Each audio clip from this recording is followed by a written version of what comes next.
Forward. Just a quick note about titles in this book. Lady Catriona Pinkerton is the Baroness of Cranach in her own right. Because she holds the title, her husband does not receive the title of Baron, thus keeping his original title of Lord Ian. However, in the case of Lord Nathaniel Westlake, because he is a second son, he is known as Lord Nathaniel. When he married, his wife became known as Lady Nathaniel Westlake, or Lady Nathaniel for short. She is not known as Lady Westlake or as Lady Justina. I hope you enjoy the story. The Secrets of a Scoundrel by Mindy Burbage-Strunk. Read by Victoria Brazier. Chapter 1. Mr. Marcus Tierney had never considered himself a coward. That is, until today. He looked up at the grey stone house and tugged at his collar. It still felt imposing, even all these years later. He raised his hand to the knocker, but then dropped it and took a step back. What if Margaret was within? Or even worse, Isabel? Perhaps he could send someone on this errand. Was that not precisely why he had a steward? He shook his head and retook the steps he had given up. No. He was being chicken-livered, and he was not a coward. Margaret had married and was living in Dorset, so the chances she was here were slim. In truth, it was doubtful any of the family was at home.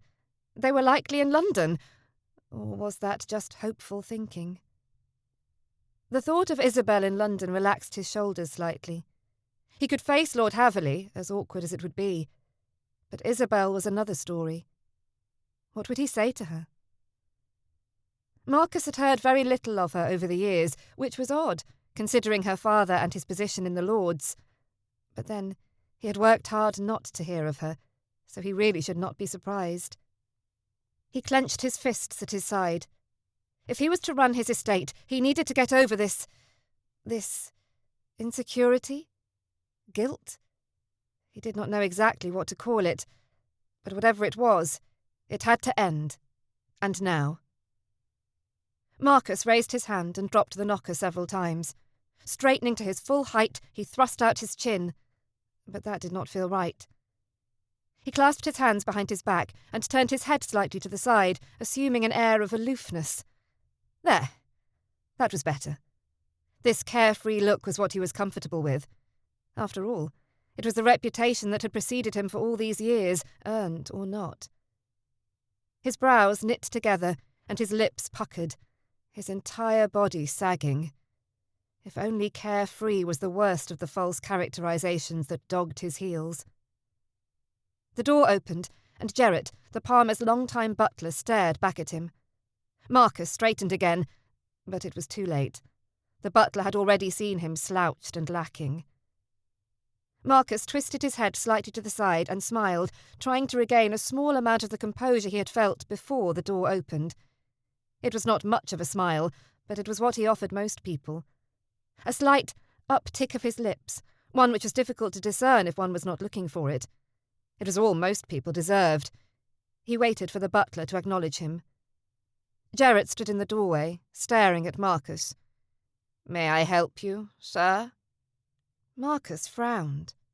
Did the man really not recognise him, or was he simply being obtuse? It had only been a handful of years since last Marcus was at Montrose. Prior to that final encounter, he had been at Montrose at least twice a week for most of his life. It was not as if Marcus was so changed in his appearance as to be a stranger to the butler. Marcus looked the servant up and down, assessing him. Yes, he was the same old Gerrit. The man knew precisely who Marcus was. Still, Marcus withdrew a card from his pocket and handed it over. "I need to speak to Lord Haverley if he is at home. It is concerning the south pasture." Gerrit handed the card back to Marcus. "Matters of the estate should be addressed to Mr. Randolph." Gerrit moved to close the door, but Marcus quickly reached forward and placed his hand on the wood, keeping it from closing any farther. "Does that mean the Earl is at home? There are other matters I need to discuss with him, Gerrit. Please let him know I am here." The last part was not entirely true. But if Lord Haverley was at home, Marcus wished to make him aware of the situation himself. Besides, if he was to mend the trouble between them, he needed to speak to the Earl. The older man narrowed his eyes at Marcus. 5 years, it seemed, was not enough time to erase what had happened. Marcus should have realised as much, but it had been such a long time ago. And Margaret had married well. Did that not erase the past?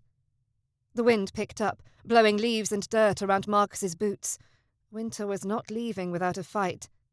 "Gerrit, why are you allowing the gentleman to remain outside in this weather? Do invite him into the warmth while you size him up." Marcus's heart stopped for at least 2 beats. Or maybe it sped up. He was uncertain. So focused he was on the voice within. Izzy. He sighed and closed his eyes. She was here, then. Gerrit opened the door wider and motioned Marcus inside the large entryway. A sense of familiarity swept over him. The house was almost as familiar as Rushdale, even as his heart continued to thump fiercely. A small gasp sounded as Marcus stepped around Gerrit to allow the door to close behind him. "Marcus," Isabel whispered, but the word echoed in the tall entry, bouncing around the walls over and over. She crossed her arms over her chest, a scowl on her face. "I had not heard you'd returned to Rushdale." He cleared his throat. "Good afternoon, Lady Isabel." Devil take it, but she was handsome. The years had been more than kind to her. He pulled his gaze away. It would not do to be caught staring. Marcus removed his beaver, turning it over in his hands. How had he thought 5 years would change anything? Out of habit, he raised his chin and squared his shoulders, standing to his full 6-foot height. Isabel raised a brow, and Marcus shifted to one side. Drat the woman. When had she learnt to unnerve a man so thoroughly? He cleared his throat. "Yes, as I am sure you are aware, my father has died, and I am now the master of Rushdale." She shifted to one leg, something she had done since she was barely out of leading strings. Lud, she was not to make this easy for him. "Yes, but that was nearly 2 years ago. We had thought perhaps you had decided to let the place." Was that hope in her voice? Unable to look at her scowling face any longer, he stared at his hat, turning it over and over in his hands. "No, but Rushdale was in a better state than some of our other properties. I felt it best to see to the most troubled ones first." Why was he explaining himself to her? She was not his mother, thank the heavens, nor was she his wife, and she was certainly not acting the part of a friend. That thought made him swallow. He had not thought of her in those terms for a long time. "I have righted the course of the other estates and have now come to stay at Rushdale for a time." She stared at him for what seemed like several minutes. "Then your stay is not permanent?" It was not a question. "I have not determined the length of my stay, but as it is my estate and my home, no one will drive me from it." His voice hitched up slightly, both in tone and volume. He frowned. That statement was a bunch of fustian nonsense. She had kept him from it for years. Her head tilted to the side, and her lips flattened into a thin white line. She wished to say something, but was holding back. It seemed some things had changed. Izzy had rarely held anything back. Why was she now? "Why have you come, sir? Or was it simply to intimidate me in my own home?" Marcus grinned. There was the Izzy he knew. Marcus tightened his grasp on the brim of his beaver. "I had no such intentions. I came to speak to your father." She narrowed her eyes slightly before turning her back to him. "Very well. Follow me." She moved down the corridor toward the east parlour. Each nook and cranny brought back memories of cherished times. Marcus would say he felt as if he had come home, were it not for the frosty reception blowing off Isabel. They entered the parlour, and Marcus stopped in the doorway. Dozens of people sat about the room playing cards or chatting on the couches and settees. What the devil was going on? Why were so many people here? "Papa, look who came to visit us. It is our long-lost friend, Mr. Tierney." Though her voice held a sing-songy tone, Marcus did not miss the undertone of irritation. The talking stopped, and all eyes turned to him. Marcus stiffened, his thumb bouncing on the side of his leg.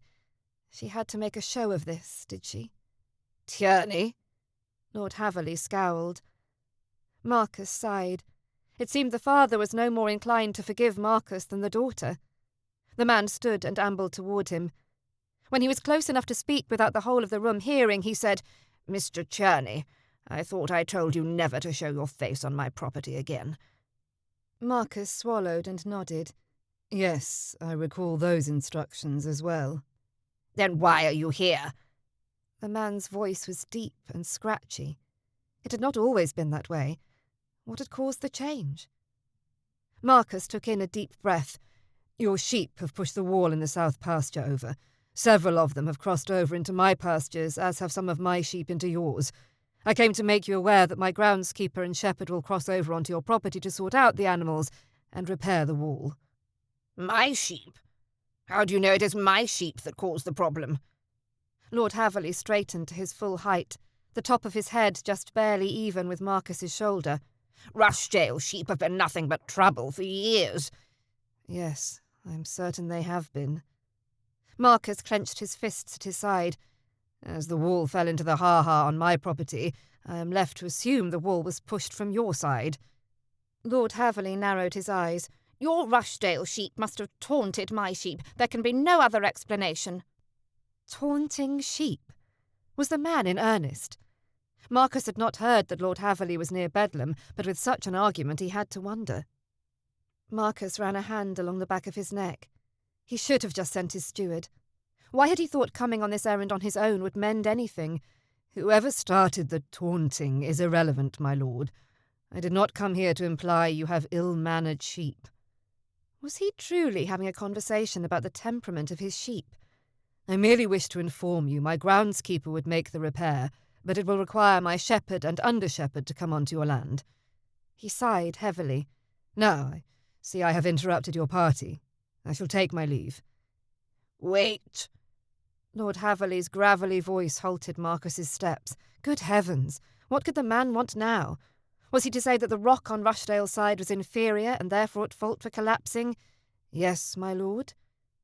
Haverley bounced onto his toes several times before coming to rest on the flats of his feet. "This is a hunting party, to be precise. A diversion from the Lords for a few days before the vote next week."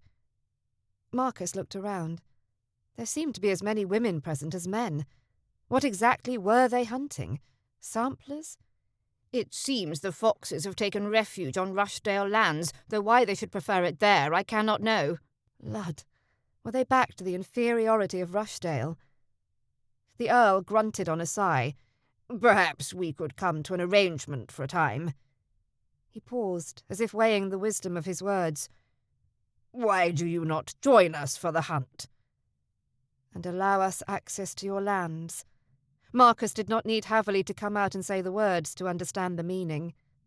Marcus squinted one eye, staring at the man. Should he allow it? For his part, he never had been overly keen on the fox hunt. At least when they shot birds it provided some food. He knew the invitation should thrill him. The fox hunt was the mark of the aristocracy, but he found the practice rather dull and not very sporting. After all, the dogs did all the work. However, this could be just the thing he needed to help mend his relationship with the Palmer family. If he intended to stay at Rushdale, it would be better to have good relations with his neighbour. "Very well. I should be honoured to join you, and you are welcome to take the hunt onto my land." A hint of a grin appeared, the Earl's relief visible. "I would just ask that we avoid the south pasture where the repairs are being made. I should hate for a horse to misjudge the height and knock over the newly mended wall." The Earl harumphed. "It certainly could not be my horse that would do such a thing." Marcus sucked in a long breath through his nose and let it out through his mouth. Had the Earl always been this insufferable? Or was this something new? "But I agree. It would not do to have the wall damaged, especially after the sheep have been sorted." Haverley narrowed his eyes. "I should not expect any Rushdale offspring in my herd come fall, should I, Tierney? Your sheep are a shaggy lot. I should not like to pollute my herd." Marcus's nose flared. "I haven't any notion of that, my lord. But if it happens, I shall pay you for the lamb and join it with my herd." "Capital." Lord Haverley moved away and hollered across the room. "Isabel, see that a place is set for Mr. Tierney. He is to join the hunting party." Wait. What? Marcus had no plans to stay for dinner.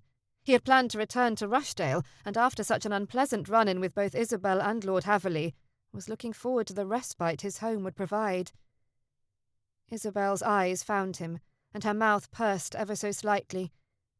"Yes, Papa." She raised a brow. "Do you not think it best if he stayed on for the whole of the party? I could have a room made up for him." What was she saying? Why should she wish to have him stay? Lord Haverley scowled. "Why can he not return to Rushdale?" "Yes, why can I not?" Marcus stared at her. "What kind of hostess would I be if I did not open up all of Montrose to you? My mother taught me proper manners, sir." She raised a brow, as if waiting for him to dispute her claims. "Besides, I am sure there are other issues you wish to discuss with my father. You have been away for some time." Marcus narrowed his eyes. What kind of game was she playing? Was her goal for him to decline so she could act the part of the wronged? He squared his shoulders and raised his chin. He would show her what happened when she played such games.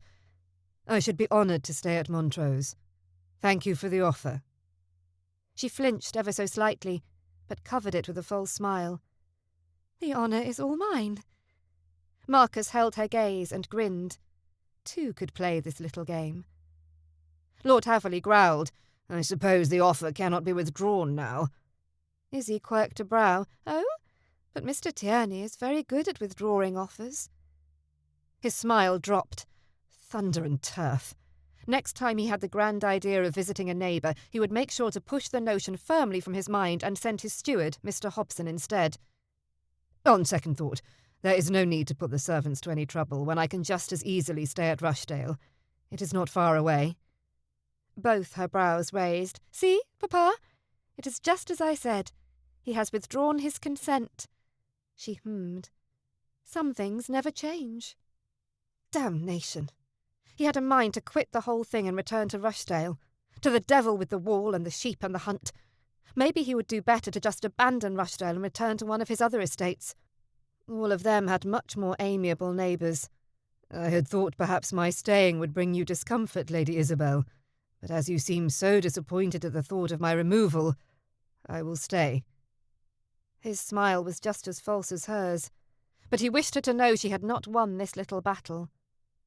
A short laugh puffed through her nose. "Oh, do not stay on my account, sir. If you do not find us worthy of your company, then please return to Rushdale." "It would be my honour to stay, my lady." He practically hissed through gritted teeth. She smirked. "Yes, I am sure it will be." She pulled on the cord and moved toward the doorway to meet whatever unfortunate servant was now to have extra chores this afternoon. Marcus stared after Isabel. She had both changed and not. There were the obvious ways. She was no longer the gangly girl of 15, all limbs and eyes. Her hair had darkened and her skin had paled, likely the result of less time out of doors. That thought saddened him. He wanted to say that her temperament had changed also, but in truth she was just as she always had been, stubborn and determined, with a cutting tongue at times. He simply wasn't used to her acrimony being turned upon him. Her gown swayed as she walked back toward him, the outline of her figure reminding him just how much she was not the girl she had once been. She was a woman now. Lud, how that thought unnerved him. Chapter 2. Izzy sat on the settee, staring at the flames caressing the log in the grate. Marcus was back at Rushdale. A warm sensation passed through her chest and into her limbs. She had known this day would come, they all had. But now that it was here, Izzy was not sure what to think. She had only been 15 when everything had happened.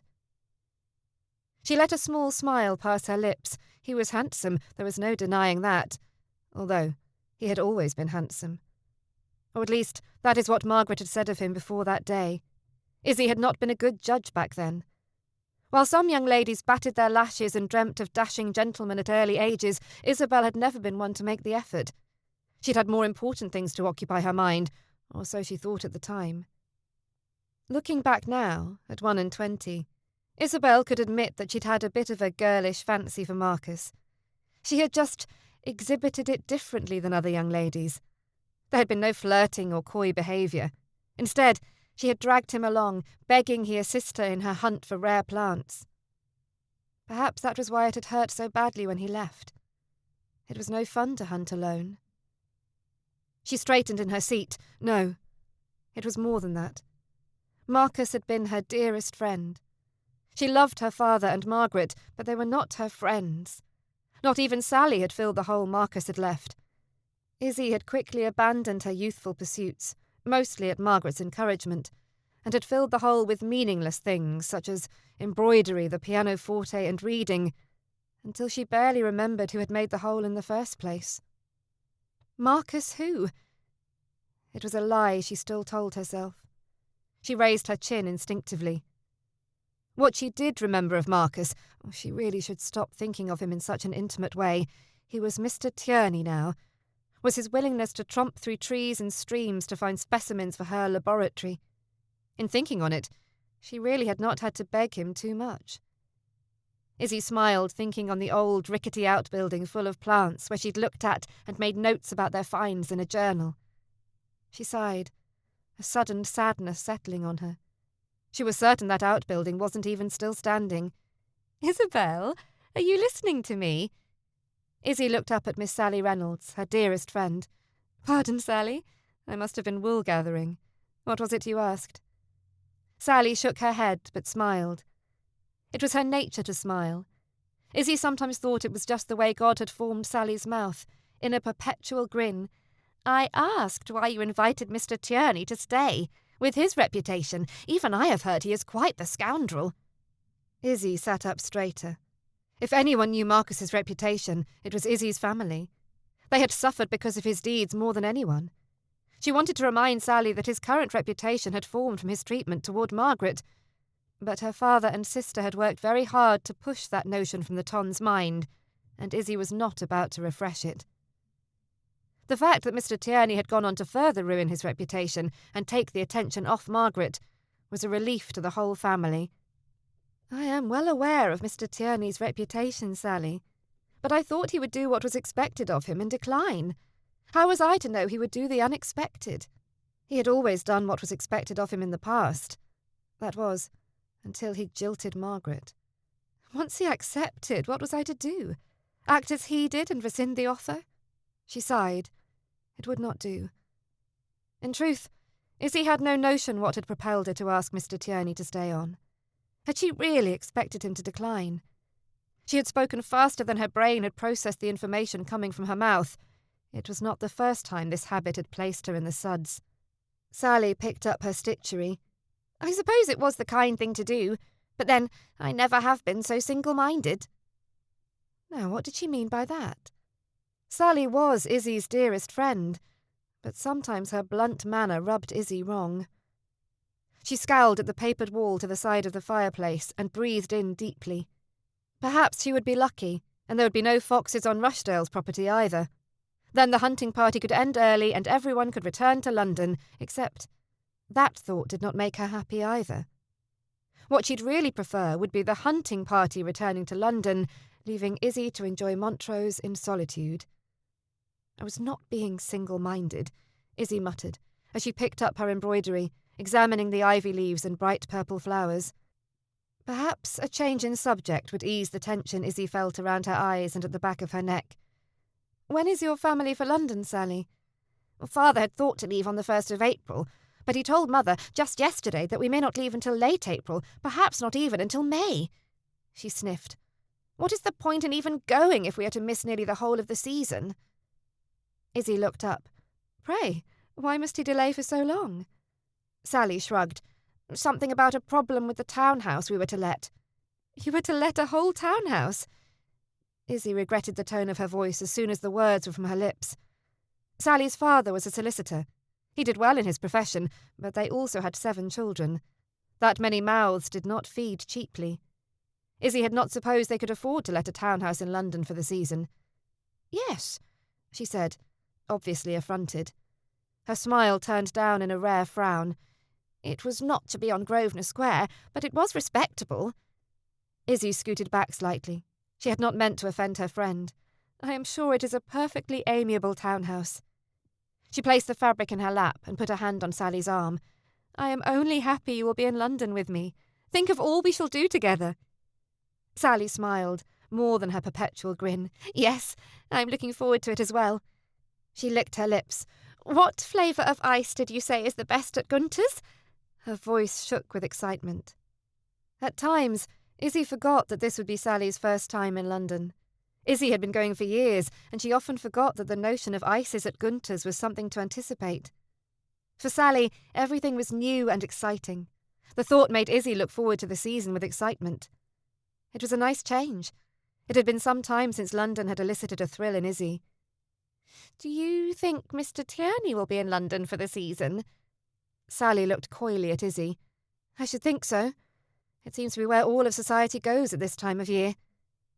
She stared at her friend.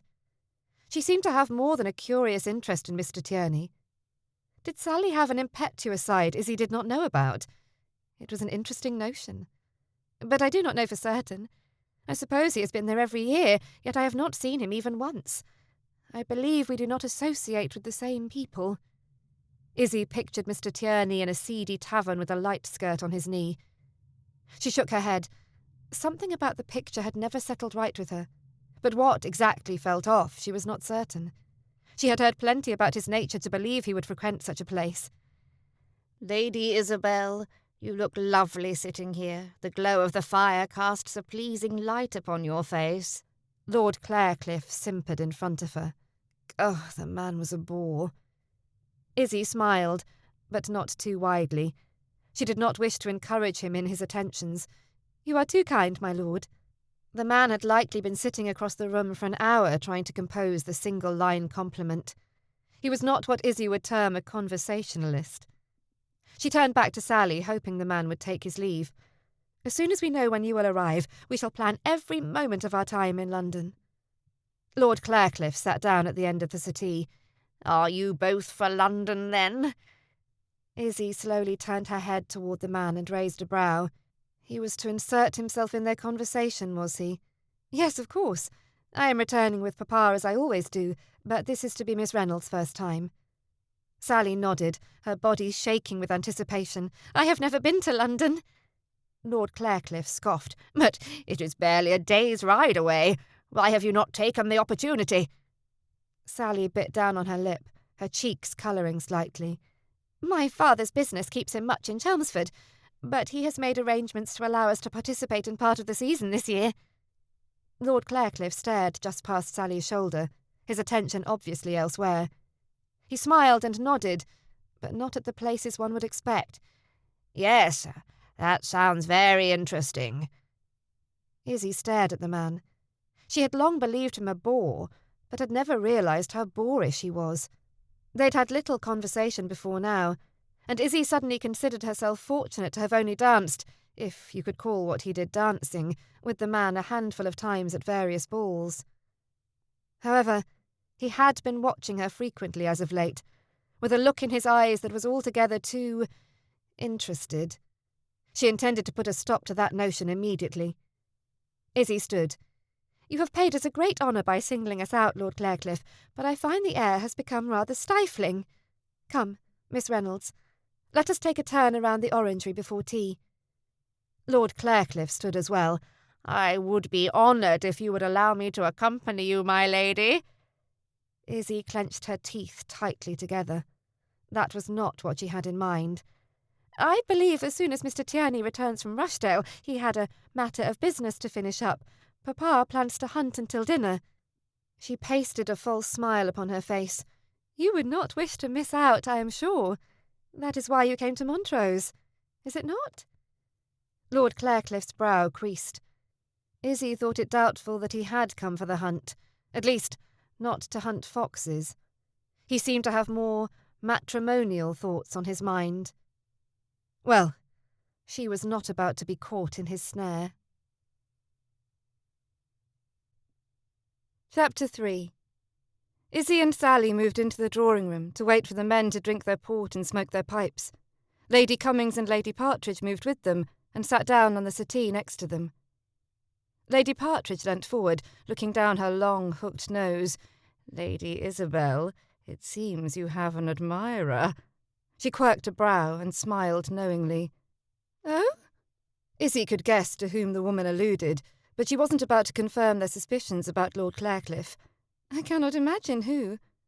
Lady Cummings tusked, her small, beady eyes twitching back and forth as she stared. Come, dear, do not be coy with us. We know when we see intent in a gentleman's eyes. Do not pretend you do not see it too.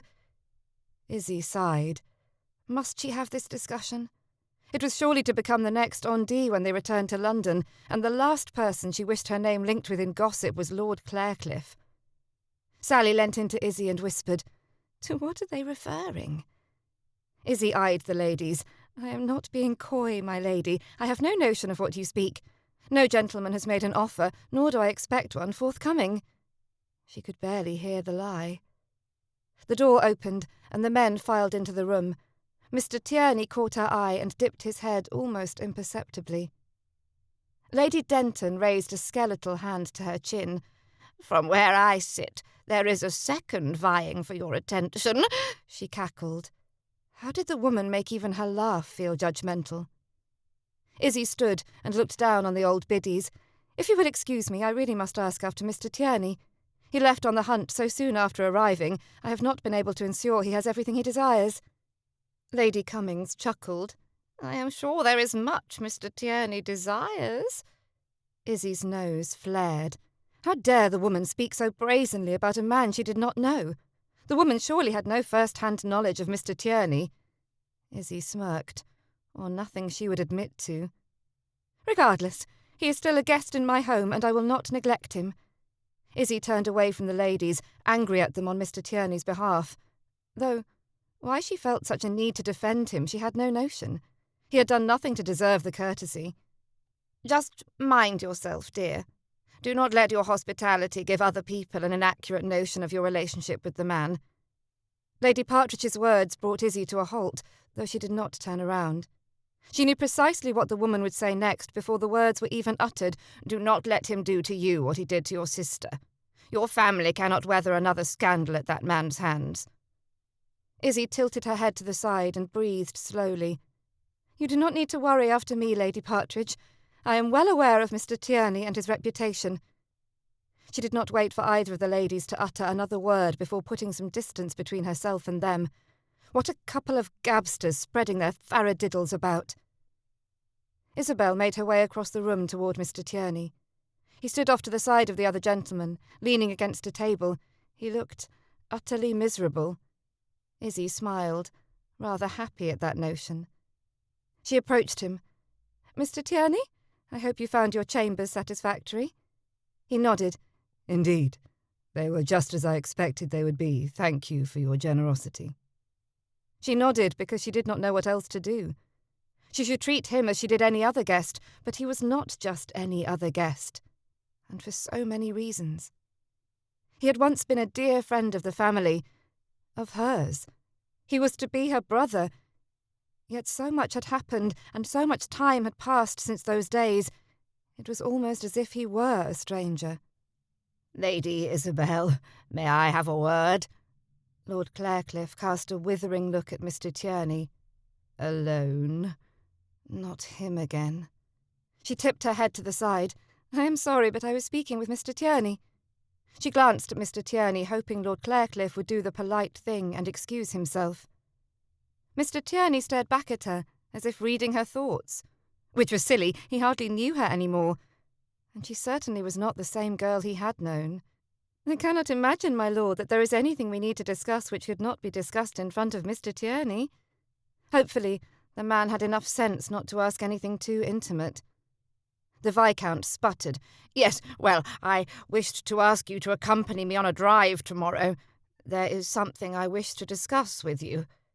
He flicked his gaze to Mr. Tierney.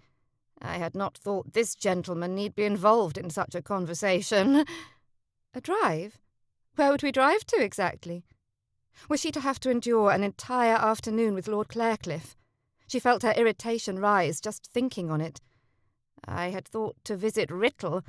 I have heard it is a lovely little village." His voice dripped with condescension. Izzy bit the side of her cheek to keep from saying what she wished to the man. As much as I would enjoy such an excursion, I am afraid Mr. Tierney has already made plans for us tomorrow. She glanced up at him and smiled her most charming smile. He would not call her out on her lie, would he? Is that not right, Mr. Tierney? After all he had done to her family, did he not owe her this one favour? Mr. Tierney cleared his throat and clasped his hands behind his back. He was not going to do it. He was going to abandon her again. Yes, precisely so. I have made many plans. He did not smile or frown, his face a perfect stony mask. Izzy had no idea what to make of his expression, but even so, her body relaxed on a breath. Lord Clarecliffe blustered. I must caution you, my lady. Perhaps you do not realise what is said of this man, he murmured through clenched teeth. Mr. Tierney's brow smoothed out, but his eyes narrowed. One in your position, my lord, should not give heed to gossip. Clarecliffe cowed and took a step back. The man was a boor and a coward. Not such desirable traits for a would-be husband. I am only watching out for the lady's reputation. Mr. Tierney took a step forward. As long as I have known Lady Isabel, which is since she was a babe, she has done nothing without great study and thought. I believe she does not need nor want you to speak on her behalf. Izzy looked up at Mr. Tierney. Did he really think this of her? Heat rose to her cheeks.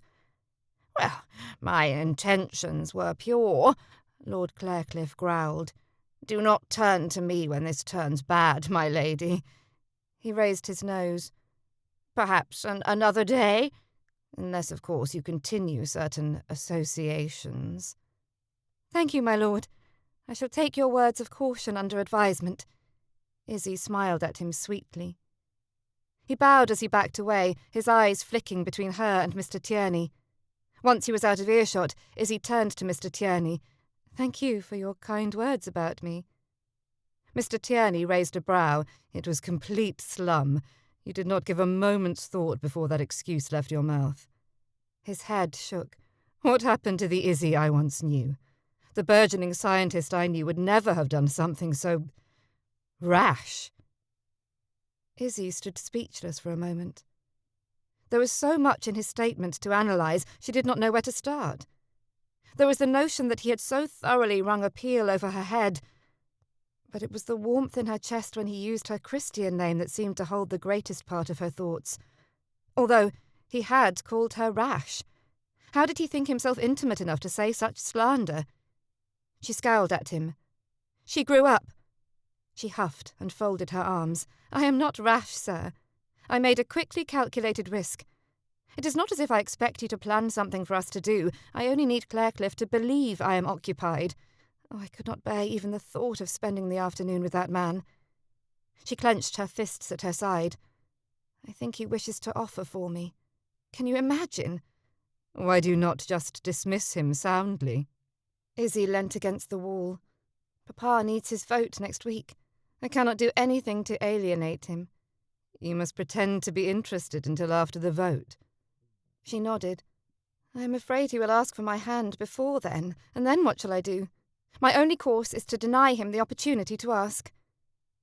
Mr. Tierney's face appeared to pale slightly, but with the way he was looking off at something on the other side of the room, perhaps she was just seeing shadows.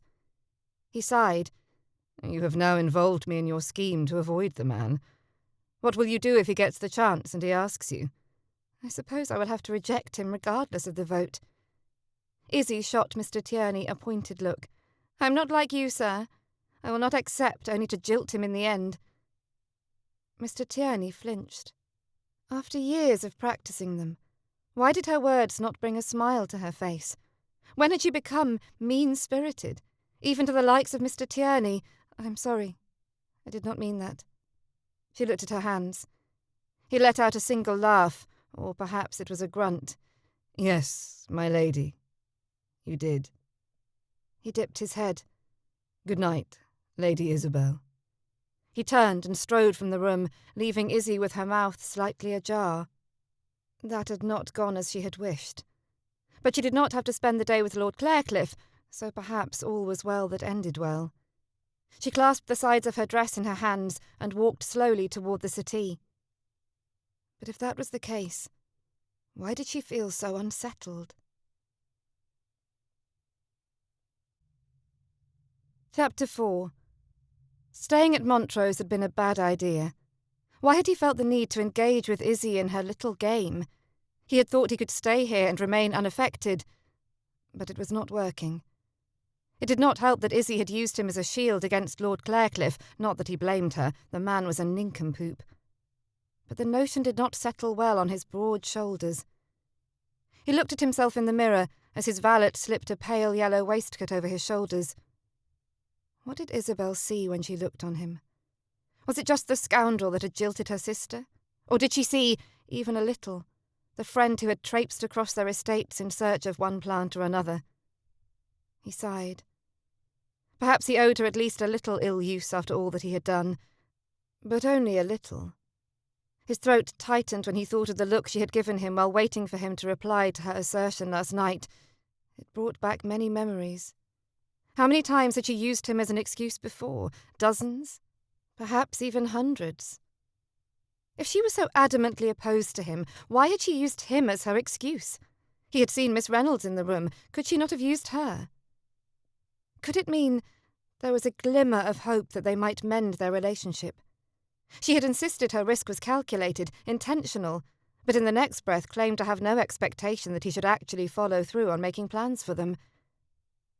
A hint of a smile crossed his face. Perhaps Lady Isabel needed to learn a lesson about honesty, or at least about dragging Marcus into one of her lies. Marcus nodded once. He was just the man to teach her. He had been lying for more than 5 years, and look at him now. Perhaps if she saw what was to become of her, she would quit immediately. He shrugged. Even if she did not learn anything, it could not be a complete waste. He would be spending time with her, would he not? That was something he could not argue with. "Hendrix, my dark blue tailcoat, please, and hurry. I have a matter of urgent business." Marcus drummed a thumb on the side of his leg. "I did not pack your dark blue coat, sir." His valet hurried into the dressing room and returned with a deep red coat. "I believe this one will look handsome." Marcus shrugged and slipped his arms into the sleeves, buttoning it quickly. The valet lifted the brush, but Marcus waved him away. "It looks fine, Hendrix. Thank you." He turned and darted out of the room. And now to find Lady Isabel. His stomach lurched. He strode into the corridor, still pulling and tugging at his coat until it settled on his frame as it should. He passed a maid dusting an alcove and paused. "Excuse me." His brow furrowed when he realised he did not know the girl's name. There had been a time when he knew the Montrose staff nearly as well as he knew those at Rushdale, but now he hardly knew any of the maids and footmen. The maid paused mid-dust and turned, dipping into a curtsy. "Sir?" He cleared his throat. "I wondered if you might know where Lady Isabel is." The maid nodded. "Last I saw, sir, she and many of the other guests were in the north parlour. Do you know the way?" Marcus's hand clenched at his side. Of course he knew the way. He likely knew this house better than the maid did. "Yes, I am familiar with the room. Thank you for your help." He dipped his head and turned in the opposite direction. It would be faster to take the back staircase. He walked quickly down the corridor and jogged down the stairs, narrowly missing a maid coming up from a lower level. He dipped his head and mumbled an "excuse me" before hurrying on his way. Once at the room, he stopped and stared at the grain of the wood running the length of the door. Tugging on his waistcoat yet again, he ran his hand down the sleeves of his tailcoat. His stomach fluttered and jumped about. What was wrong with him? He had worked for years to quell his emotions when he thought on Isabel. But the excitement of what he was about to do was clearly overpowering his normally solid willpower. He took in a calming breath and pushed into the room. The maid had been correct. Nearly every seat was occupied, and the noise of conversations hovered in the air. Marcus scanned the room, his gaze seeking only one person. He smiled when he spotted Izzy at the far side of the room. It looked as though Lord Clarecliffe had cornered her, speaking to her animatedly. His hands flew out around him as he spoke, narrowly missing her cheek several times. A small part of Marcus thought to let her endure the conversation. It would serve her right after lying so blatantly. But as he watched her smile falsely and nod when it was obvious her mind was elsewhere, Marcus glimpsed the girl he had known all those years ago. The girl who'd been taught to be polite, but hated sitting still and listening to boring conversation. Lord Clarecliffe was no match for Izzy's intellect, but the man was too bacon-brained to see what was sitting right in front of him. Marcus huffed out a breath. He had come here for a reason. Now seemed as good a time as any to set his plan in motion. He approached Isabel and Lord Clarecliffe, stopping just in front of them. He cleared his throat. Izzy looked up, her shoulders lowering slightly, while Lord Clarecliffe seemed to ignore Marcus altogether. Lady Isabel, I have found you at last. Marcus stepped one leg slightly to the side, widening his stance, and clasped his hands behind him. I believe we had plans for the day. Are you ready to go? Izzy shot to her feet, and Marcus pinched his lips together to keep from grinning. It was quite obvious she wanted to be anywhere but here. "Good morning, Mr. Tierney." She looked down at Lord Clarecliffe, who was slowly coming to his feet. "My lord, I must regretfully cut our conversation short. After all, I did consent to accompany Mr. Tierney today." Marcus was impressed. He had thought yesterday's lie an anomaly, but it seemed that Izzy was, indeed, a master. She sounded quite sincere in her dismissal of the Viscount. "Surely Mr. Tierney understands that you are more interested in this conversation than his company." Clarecliffe looked up at Marcus. Even at Clarecliffe's full height, he only came to Marcus's shoulder, a notion Marcus used to his advantage. Perhaps you are right, but I know Lady Isabel's breeding is too proper for her to cancel now. He raised a brow at the man. And you would not be so improper as to ask her to do so, would you, my lord? Clarecliffe clenched his teeth together. The man did not like his propriety questioned. There was no way he would say another word on the matter. Isabel smiled and curtsied as a proper lady should. "Thank you for your understanding, my lord." She turned and looked up at Marcus. "Shall we be on our way, sir?" Her voice was so sweet, Marcus almost convinced himself that things would be as they had been before everything had gone so horribly wrong. They moved out of the room and into the corridor. Not more than a handful of steps outside of the parlour door, Izzy turned on him. "Thank you for your assistance. Now, if you will excuse me, I will find a place to hide myself for the rest of the day." She dipped a quick curtsy before stepping around him to move away. Marcus reached out a hand and caught her on the arm, pulling her to a stop. "I believe you consented to spend the day with me. I am afraid I must hold you to that." Her eyes narrowed.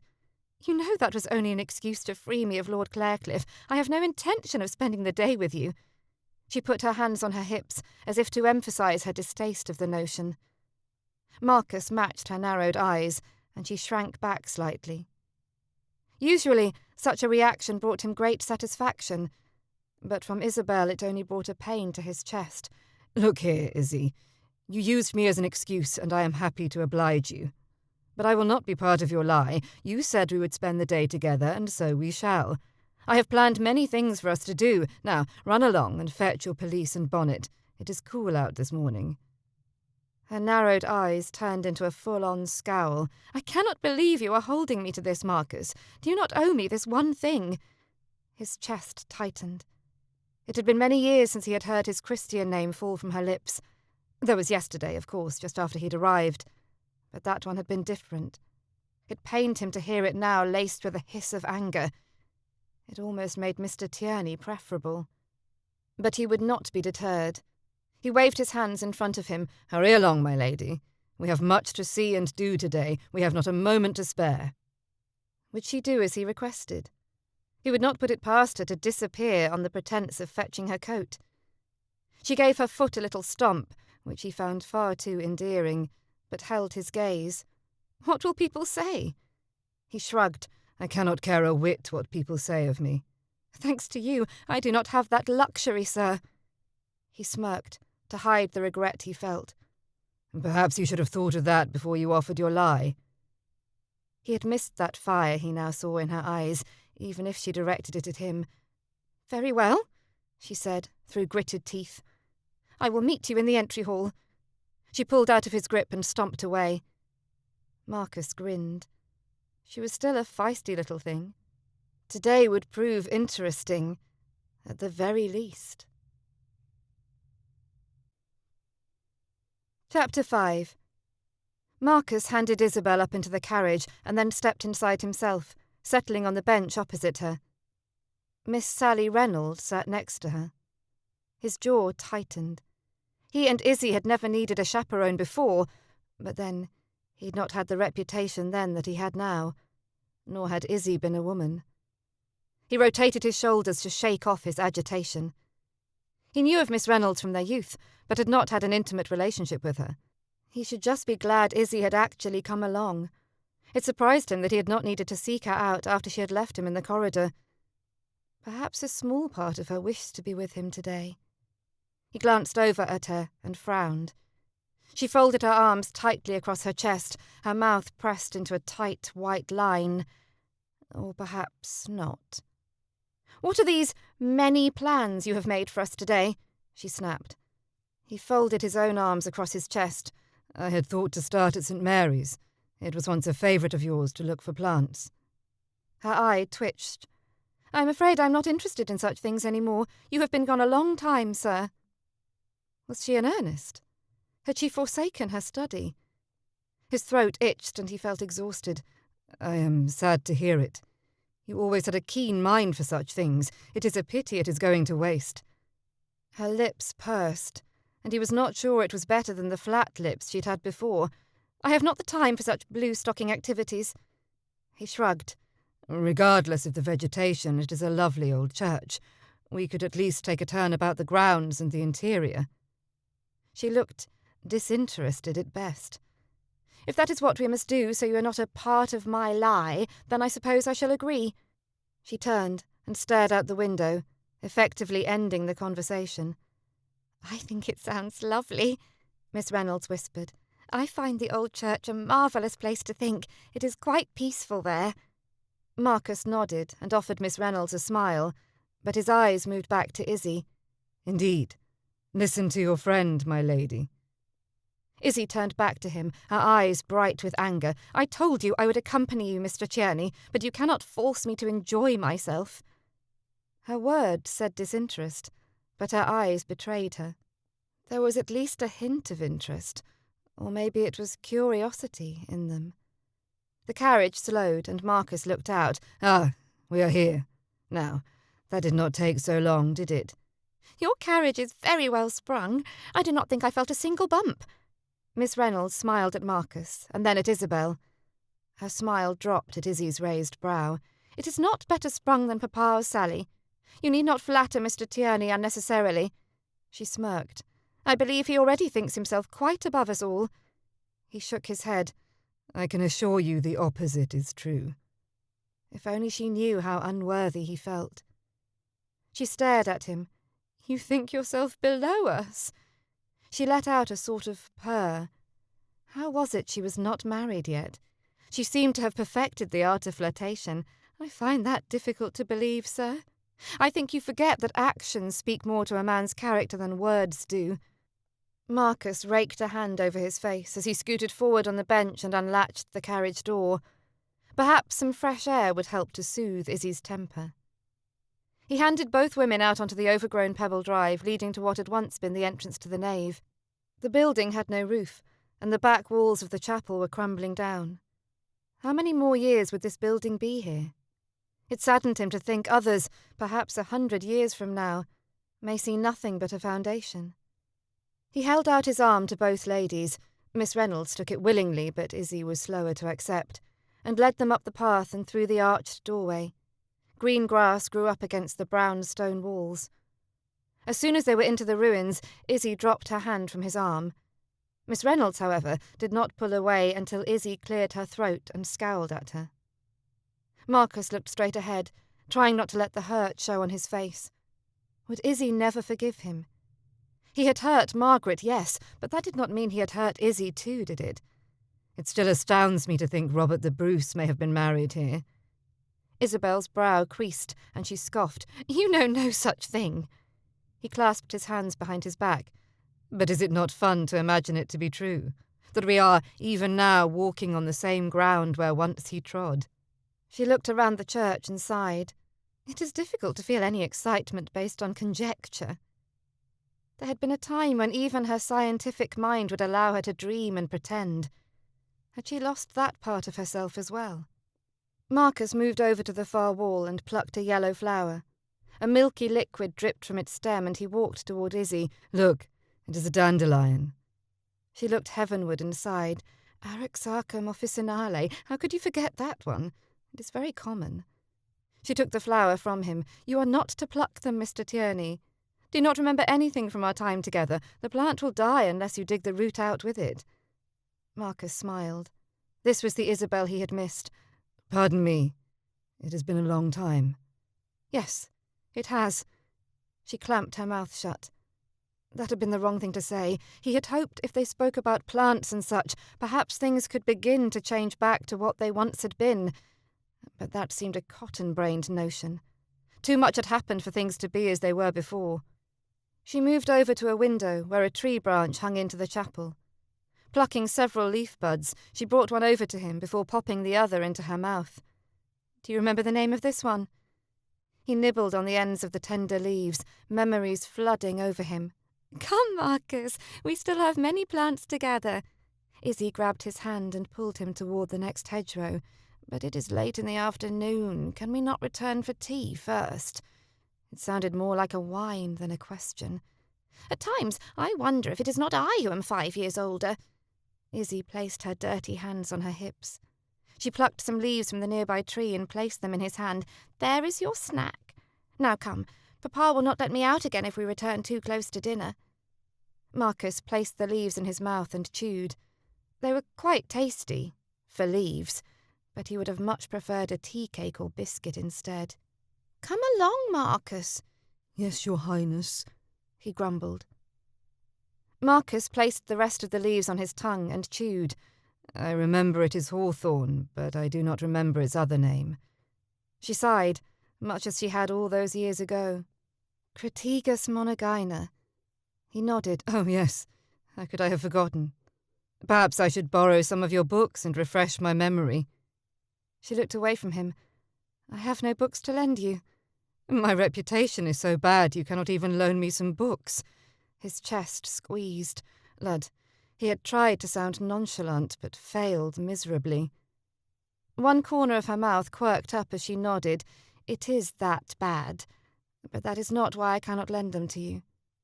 The shadow of a smile faded. I do not have those books any longer. Marcus rocked back. She had none of them. The girl he knew, the girl he loved... Marcus cut off the thought, as he always did. She was not the same girl he had known all those years ago. Was his Izzy completely gone? He dropped his head to the side. Why not? Why did you get rid of them? She swallowed, but raised her chin. I outgrew them, and became interested in more ladylike things. He shifted his weight back on his heels. The look in her eyes did not say she had given up the books willingly. And what, precisely, are these ladylike pursuits? She raised her chin. Pianoforte and art. I have even become quite proficient at embroidery. No one can match the evenness of my stitches. She is correct, Miss Reynolds said, interrupting their banter. Everyone who sees Isabel's embroidery is most impressed. If she were not a lady, I dare say she would make a fine living as a seamstress. She smiled, as she was prone to do, and looked between Marcus and Isabel. Izzy stared long and hard at her friend. Thank you, Sally, for your confidence in my ability to earn a good wage. Sally's head shook. Oh, I was not implying you would need to do such a thing, my lady, only that if you did, you would... Izzy nodded. Yes, I think we understand your meaning. Was it Margaret or your father? Marcus demanded. He was not about to let Miss Reynolds waylay the conversation. What do you mean, was it Margaret or my father? Izzy pulled her gaze from Sally and placed it firmly on him, her hands coming to rest on her hips. Which one of them convinced you to put aside your plants? It had to be one of them. They were the only two to hold that much sway over Izzy. She straightened her spine and stepped closer to him. It was my decision. Her eye twitched, a sure sign she was lying. Did Lord Clarecliffe know of this trait of Isabel's? Obviously not, or he would have seen through her last night, although, now that Marcus thought on it, he had not seen the twitch when she lied to Clarecliffe. Perhaps she was learning to school her features better. She leant in slightly. She was likely trying to appear strong and fierce, but it only brought her closer to him. Orange blossom and vanilla wafted past his nose, and he sucked in a deep breath. He had developed both a love and a hate for orange blossoms over the years. He wished to reach out and pull her to him, kiss those pursed lips. He took a step back. He knew he could never act on those desires. He would only confirm what she already believed of him. I hope you are happy with your decision. I fear by making it you have lost a part of you, a part I was rather fond of. Her eyes widened. How dare you be so impertinent? I am not one of your London bits of muslin. You may not speak to me in such a churlish way. She turned on her heel and marched to the far side of the chapel. Ugh, this was a hopeless situation. It did not, however, escape his attention that Izzy avoided him by inspecting a patch of chickweed growing near the church's far wall.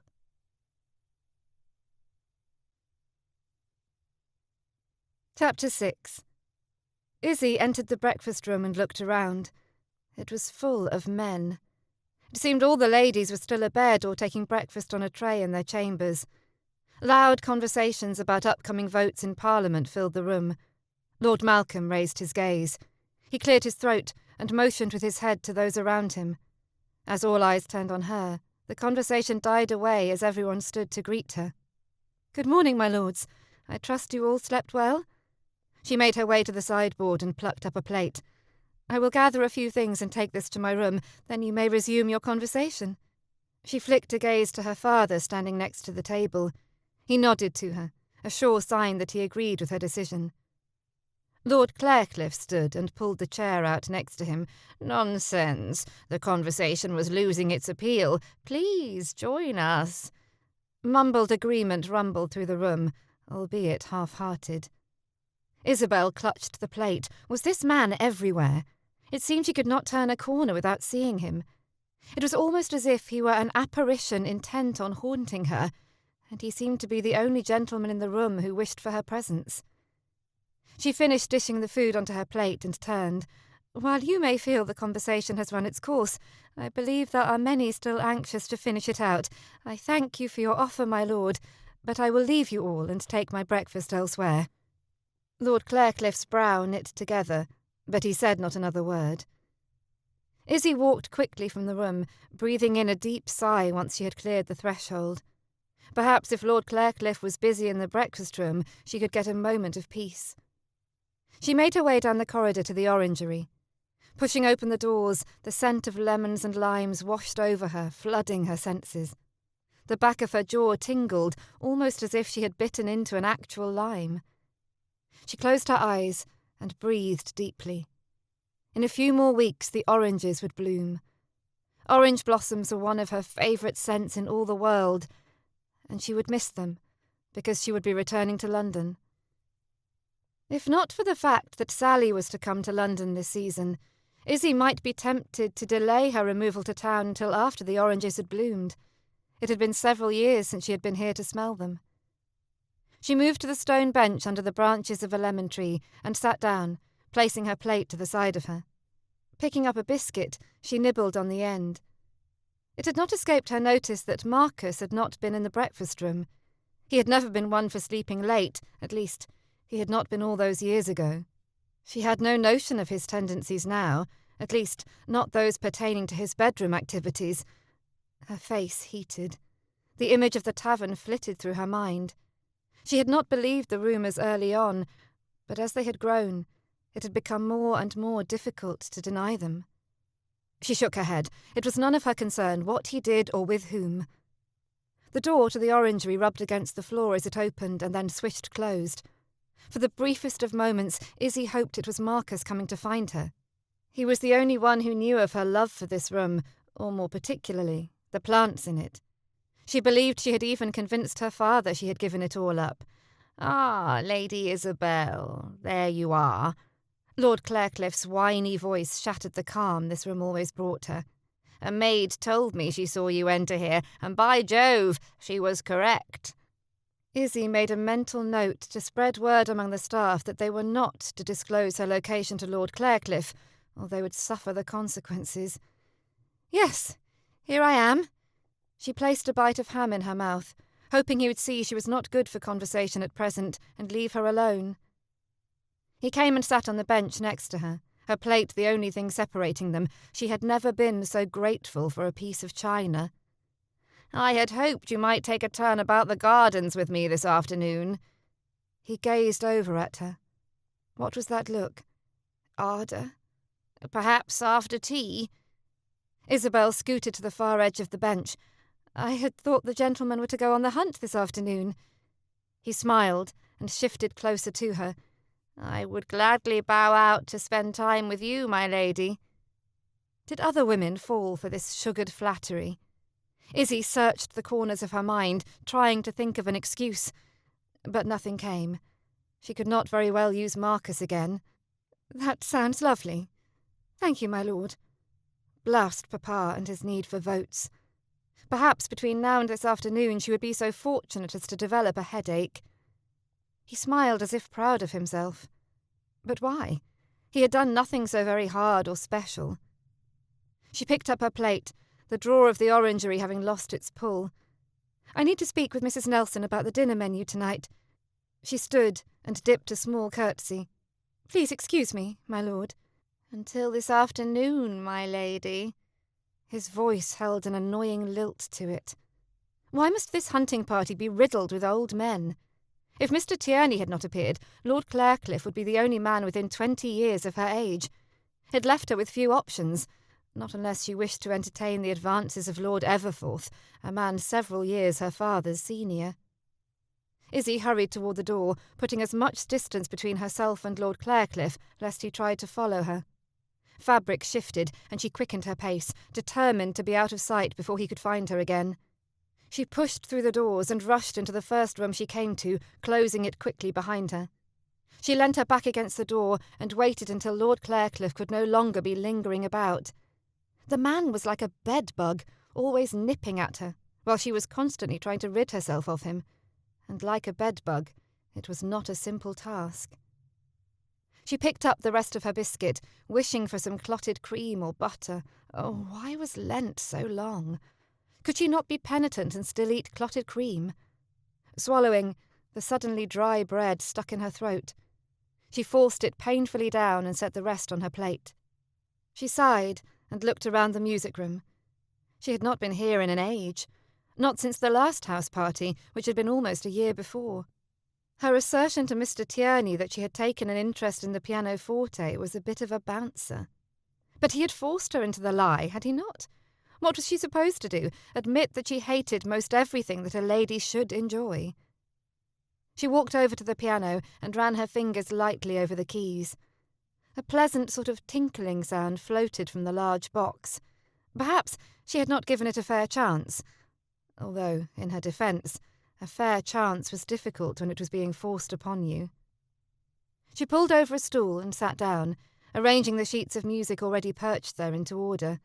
She squinted at the paper, then looked behind her. One could not play the pianoforte in the dark. She stood and pulled the curtains to the side, closing her eyes and allowing the sunlight to warm her face. She smiled, knowing it was not so warm outside. She moved back to the piano. Placing her fingers on the keys, she squinted again at the music. Apparently, a lack of light was not the only source of her problem. Sunlight could not give her skills she did not have. Perhaps this was why she had never really taken to the instrument. Voices sounded in the corridor, and Izzy stilled her hands on the keys until the noise faded and silence settled in. She plunked out a few notes, her gaze moving quickly between her fingers and the pages. Ugh! Margaret would surely be holding her chin up to keep her from watching her hands. Izzy dropped her hands into her lap and stared at the music. What was the draw to this pursuit, anyway? She just did not understand it.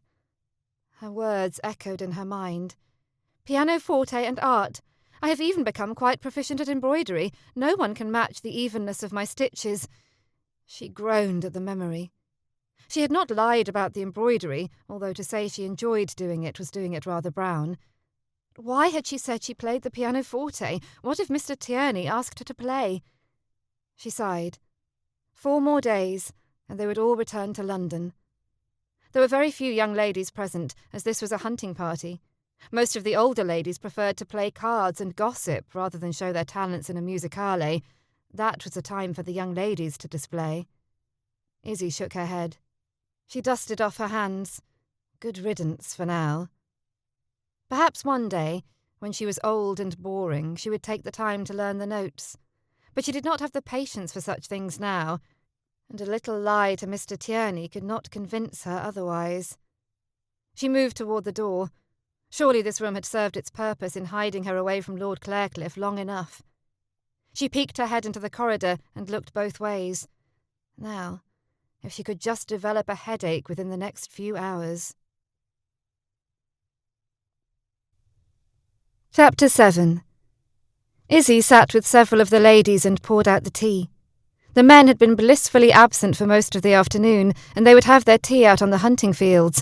Perhaps she would not have to take that turn about the gardens after all. She settled back into the couch and lifted her tea to her lips. "Lord Clarecliffe seems to be paying you particular attention, my lady." Lady Denton looked over her cup at Isabel, a purple street-like map showing under her paper-thin skin. Izzy grimaced. Was that what she had to look forward to in old age? "Lord Clarecliffe is quite sought after.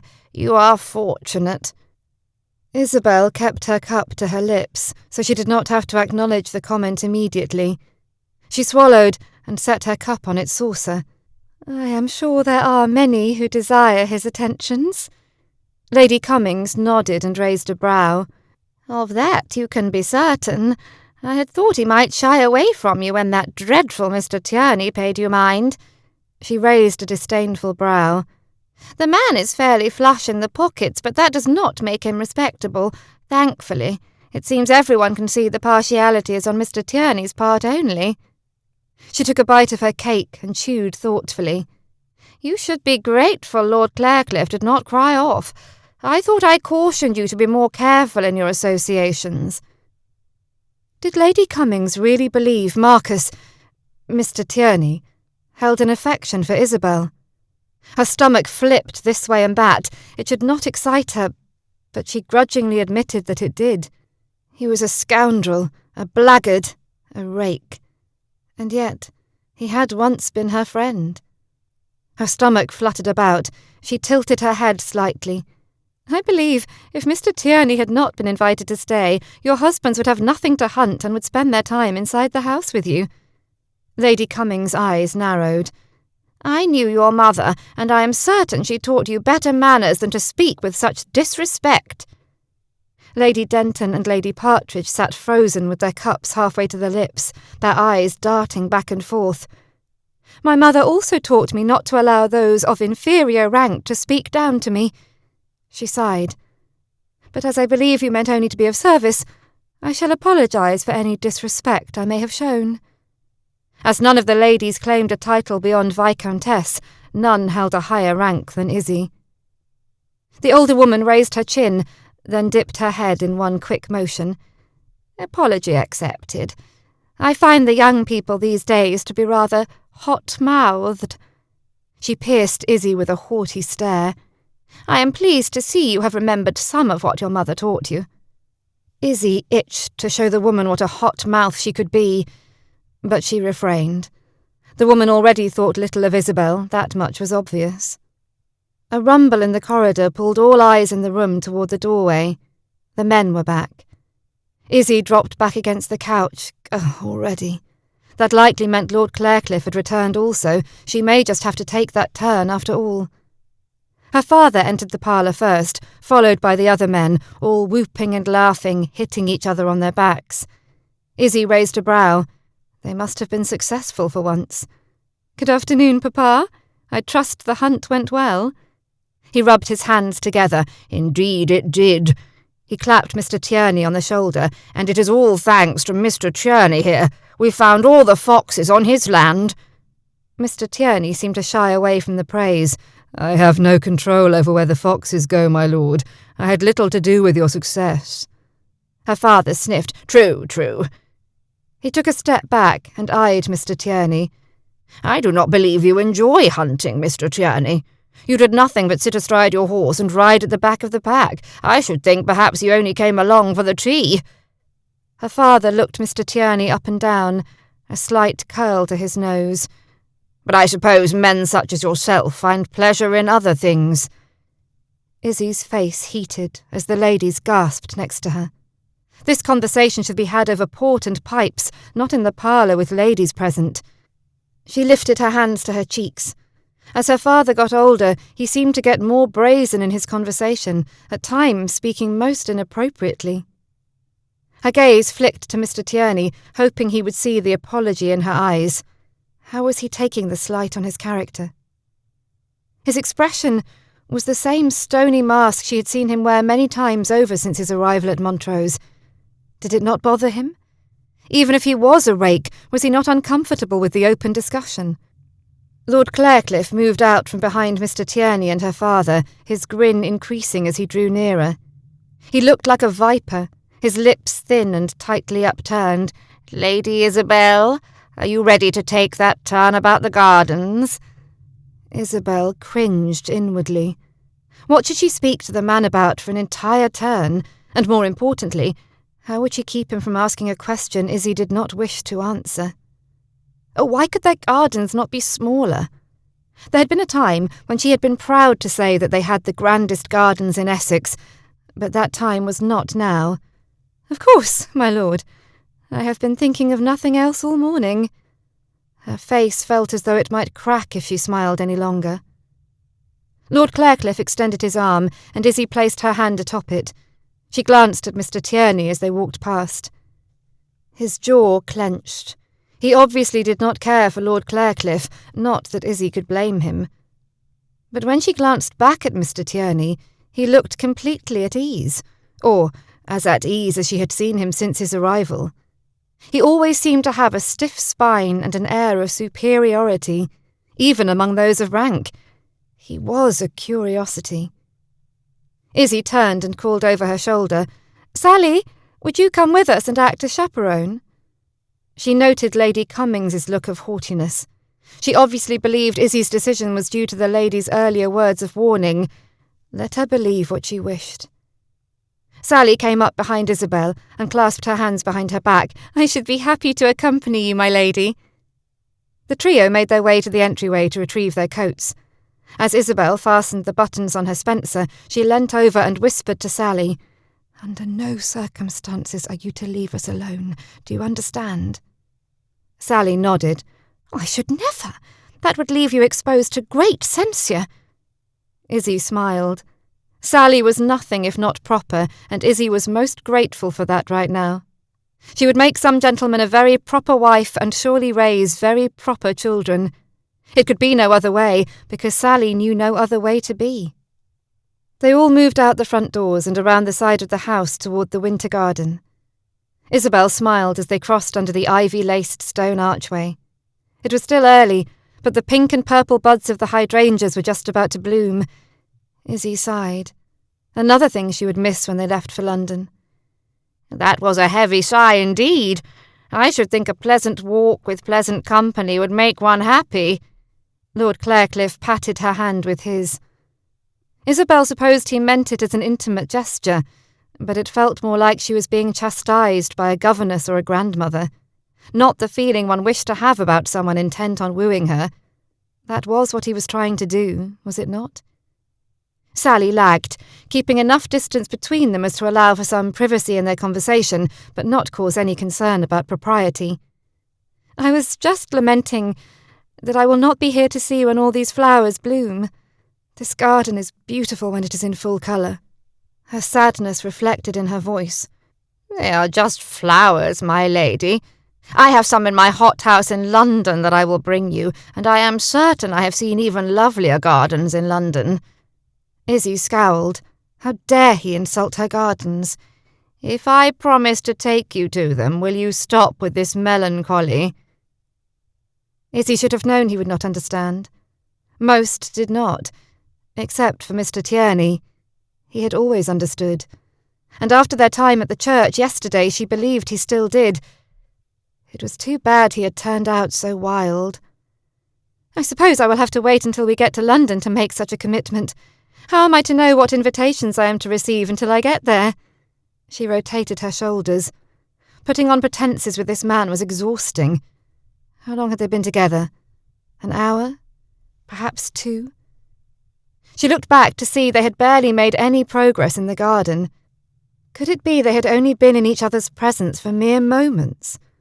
Was that what it would be like to be Lady Clarecliffe? Thank you, but no. The wind gusted, and thunder sounded in the distance. Isabel shuddered and pulled her shoulders in, blocking out the chill. She glanced up at the sky and uttered a prayer of thanks. It looks as if rain is coming. Perhaps we should cut this walk short. I should not like to be caught in a downpour. Lord Clarecliffe grunted. I believe we have some time yet. Perhaps we could go as far as that tree over there. Isabel smiled, a marvellous plan forming. Certainly. I believe we can make it to the hawthorn tree before the rain comes. She picked up her pace, at times dragging Lord Clarecliffe along behind her. They reached the tree, and Izzy reached up and plucked several leaf bunches. She extended her hand to him before plopping one into her own mouth. Lord Clarecliffe's eyes widened, and he gaped at her. What are you doing? Do you know what you just put in your mouth? Isabel nodded. Of course I do. I am not a child who eats whatever I can reach. Those are leaves. He knocked the proffered leaves from her hand. She gaped back at him. Have you never had hawthorn leaves with your greens? They are delicious. They are especially tender now. He shook his head. If you have eaten your fill of leaves, perhaps we should return to the house. If you think it best, Isabel said, her tone all gentility and acquiescence. She grinned as they turned and made their way back. Why had she not thought to eat leaves in front of him sooner? It seemed such a simple thing to turn his attentions elsewhere. She looked about to see if there was anything else she might plop into her mouth. They made it to the house just before the heavens opened up. For the briefest moment, Izzy imagined running out into the rain and letting it soak her body, but it was a chilly day, and she would certainly catch her death of cold if she did. Besides, she need not kill herself to be rid of Lord Clarecliffe. She was certain the hawthorn leaves had accomplished that task nicely. He came and bowed before her. Here it was, the speech where he told her he could not abide her behaviour. I believe I can overlook the leaves. His mouth turned down in distaste. Although I do hope you will discontinue the practice of eating things that belong in nature, not in your mouth. Izzy stared at him, her mouth slightly open. He could overlook the leaves if she discontinued eating things that belonged in nature. Where did he think the carrots from his dinner or peas for his pea soup came from? The man was a nodcock. Our walk was cut short. Perhaps we can resume it tomorrow. Clarecliffe did not wait for an answer before turning and making his way up the stairs. Izzy clenched her hands at her side. How dare he speak to her in such a manner? Did he think she should be grateful for his condescension? She growled. He would wait a long time for such gratitude. Gah! If eating leaves did not turn the man away, what would? Perhaps tomorrow she would try grazing. Chapter 8. This had been the longest day of the entire party. It was torturous enough that Marcus had to see Izzy on a regular basis. In truth, that was both torture and joy to him. But the continual hunting and the repeated conversations about the same political topics over and over again were almost unbearable. And then he'd had to endure the suggestive talk of Lord Haverley. Why had he stayed? He sighed. Izzy. Even if they seemed constantly at odds, the thought of leaving made his heart hurt. Could intense longing cause apoplexy? Even now, they were renewing discussions on the new posting office in Cheapside. Marcus ran a hand down his face and threw back the rest of his port in one gulp. How much more of this must he endure? He moved to the far end of the table and pulled out an empty chair. Lowering himself down, he leant back and folded his arms across his chest, crossing his ankles out in front of him. There was much he needed to set to rights at his own estate. Perhaps he could sneak away tomorrow and finish reviewing the ledger he had started before the wall collapse had distracted him. He sighed. It was not entirely the wall that had distracted him. Ever since he had set a foot back in Essex, he hadn't been able to push Isabel completely from his mind. Those thoughts stayed, hovering in the back of his mind, waiting for the chance to come forward and take his full attention. It had been hard enough not thinking of her over the last 5 years when he was everywhere but here. But being so close to her, with no hope of being with her, was the major reason he had put off coming to Rushdale for so long. He had not lied when he told her Rushdale was the best-maintained estate, but that was not the real reason he had stayed away. He could have easily overseen the other estates from Rushdale, with only brief trips to check in when needed. "What do you say we join the ladies, gentlemen?" Lord Haverley's booming voice carried over all the other conversations. "Capital idea!" many of the men shouted. Everyone seemed to drain their glasses in unison. Finally, Marcus could move to a quiet spot in the drawing-room and watch. The men filed out of the room and down the corridor. Marcus brought up the rear. When they entered the drawing-room, Marcus let out a sigh. Furniture had been moved and tables set up instead. Was he to be forced to play cards?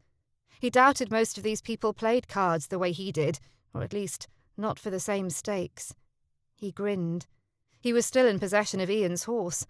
The man may have given up gambling when he married, but that did not mean Marcus was returning the spoils. Ian. How was his friend doing? He had not seen him in over a year. Perhaps he would visit the Isle of Mull when the season was over. The ladies wish to play cards for the evening. If everyone would please pick a table, we will get started. Isabel's voice carried over the crowd as her father's usually did, but hers was far more pleasing to the ear. A flurry of gowns and low murmurs sounded through the room. Marcus was in no hurry to pick a table. He really did not care who he played with. Orange blossom and vanilla filled his senses. The scent was quite intoxicating. It reminded him of the orangery. He and Izzy had spent countless hours in that room, checking on the early plantings. One of his favourite times of the year was when the orange trees blossomed. The smell always brought Isabel to mind. We have 2 people too many for the number of tables. I thought, perhaps, you and I could sit out until someone wishes to take a break for a spell. Her voice startled him, even though he had smelt her at his side. I hope you do not mind.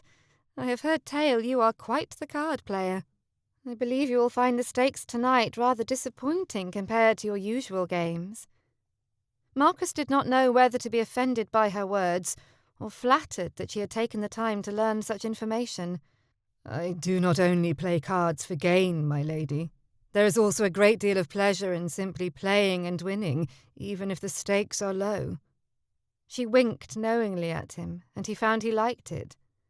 What must he do to have her repeat the gesture? But it must be all the sweeter when the stakes are great. I understand you gained your current horse through a card game. She smiled innocently, but he could see through it. She was baiting him. "Actually, no. I bought Hermes at Tattersall's. The horse you are referring to is in the stables at Rushdale." She looked up at him, studying his face. His nose suddenly itched, and he felt the urge to squirm. Nobody made him feel this way. Well, nobody but Izzy. "I see. If you would prefer to play simply for the pleasure of playing, then I shall ask Sally to sit out with me." He shook his head. "There is no need to disappoint Miss Reynolds. She looks quite excited to be participating." He glanced over at Miss Reynolds's table. The girl was positively giddy. Marcus had often wondered when they were younger what she and Izzy saw in each other. What did they have in common to keep them friends? They were so completely different from one another. Yes, she is rather fond of cards. A smile ticked up on Isabel's face. It was not the fun, kind smile one might hope for, but rather her slightly evil, mischievous smile. It seems the 2 of you have something in common. She quirked her head to the side. You both have a fondness for simply playing cards. Lud, how many times was she going to quote him tonight? He regretted ever even engaging in a conversation about cards with her. If neither of us is to simply enjoy cards, 2 could play at her game. Why do we not move over to the sofa? Izzy nodded. I had the same notion. Marcus clasped his hands behind his back. He should probably have offered her his arm, but even that small amount of touch did odd things to his stomach and his brain. And he was discovering that he needed to have his full faculties when speaking with her, lest he say something she would use against him later. It seemed, even when she was not touching him, he was not completely up to her level. The simply playing cards remark, a case in point. She sat on the couch, and he sat down next to her, running his hands down his thighs. He thought she may have been watching him from the corner of her eye, but he wasn't certain. She cleared her throat. "Mr. Tierney, I have a proposition for you." He turned slightly toward her. There was a strain in her voice, one he recognised. It was the voice she'd used as a child when nervous or scared. Was she scared of him? She had not seemed so before, irritated, most assuredly, perhaps even revolted. He swallowed at that thought. But never scared. But why should she be nervous? "I have done everything I can think of to dissuade Lord Clarecliffe in his attentions to me. The man... well, there is no call for me to disparage him more than my request is already doing." She licked her lips, and he noticed how pink and full they were. Had they always been that way? Yes, they had. It was that thought, among others, that had driven him to break his engagement with Margaret, in hopes that we could come to an arrangement. What? Had he missed the proposition? Drat her perfect lips. And just what is this proposition, my lady? Had she already presented it? It was a risk to ask what it was. If she had already told him, he would surely earn her ire for wool-gathering. "I wish for you to pretend that you are intent on making an offer for me. I believe that if Lord Clarecliffe sees you are intent, he may be persuaded to abandon his design." She looked to the ceiling. "It is my last idea. I had thought eating the hawthorn leaves had done the trick, but he is willing to overlook it if I discontinue the practice." Her nose flared, and Marcus could not help but chuckle. "I had considered grazing with the sheep, but I do not wish to ruin a gown." Perhaps if you had offered to share your leaves. He looked at his intertwined fingers in his lap. "Well, that's just it. I did offer him some, and he knocked them to the ground." She raised her chin. "What kind of man does such a thing? The action itself was unpardonably rude, but to waste young hawthorn leaves, he must be mad." She shrugged her shoulders. "I am not sure I understand you correctly. You wish me to pretend that I am intent on offering for you. Oh, please don't let that be what she wants." Still, he would do it for her. There was little he wouldn't do if she asked. She smiled and sighed. "Precisely. I believe Lord Clarecliffe will look elsewhere for a wife, if he believes you are seeking my hand as well." Marcus watched her. From his point of view, it felt a flawed plan. "Why would he just not try harder to gain your affections? We know what everyone thinks of me. He cannot believe you would spurn him for me." She nodded. "I considered this, but I believe Lord Clarecliffe a lazy suitor. I do not believe he will continue if he believes he must put forth any undue effort. All I must do is seem as if I am open to your offer." She shrugged. "It will only be for these last few days of the party. Then we will return to London, and all will be forgotten." Marcus's head shook. No, it will not all be forgotten. Lord Clarecliffe is not the only person of consequence in attendance here. This will follow you to London. And then what will you say when I am no longer pursuing your hand? This was a terrible idea. How could she not see that? I had already thought of that as well. I will simply tell people that I believed you a changed man, but it became quite obvious you were the scoundrel you always had been. She sighed. My reputation will suffer slightly, I suppose, but I think it worth it to escape the parson's noose with Lord Clarecliffe. An acidic, sour taste burnt a path up Marcus's throat and into his mouth. He swallowed it back down. It had been one thing to allow the rumours to start in the first place, but to know new ones would come from Isabel. Marcus was grateful he was already seated. "Yes, I suppose you would not come out of the ordeal untarnished, but perhaps people would look on your kindness as a mark of your character and excuse the more scandalous parts." Her brow creased as she looked on him, and he knew she was quite serious about this plan. "Please, Marcus, I think you owe me at least this much.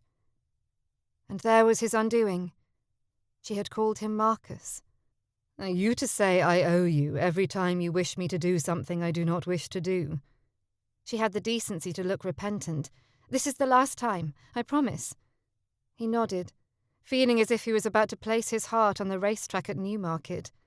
There was a slim chance it would not be trampled, but waiting to see the outcome would be excruciating. If that is what you wish, Izzy. His voice was barely more than a whisper. She grinned and lightly clapped her hands together. Yes, it is. Oh, thank you, sir. He nodded, but kept his eyes on his hands. I have always considered you my friend, even after. He let the words die out. I think you will find that whatever people may say about me, I am always there to help my friends. Izzy reached over and patted his hand. Thank you, again. His heart thumped loudly in his ears, and his muscles felt spongy. Did she know what even that small touch did to him? Was this how it would be for the next 4 days? 4 days, not even a complete week, and yet Marcus knew it would feel like a lifetime. Your father will never allow this. He raised a knowing brow. Would this convince her to change her mind? She shrugged. Leave Papa to me. He nodded. A happy thought struck him. If I am to be pursuing you, I will need to spend as much time with you as possible. He raised his brows at her.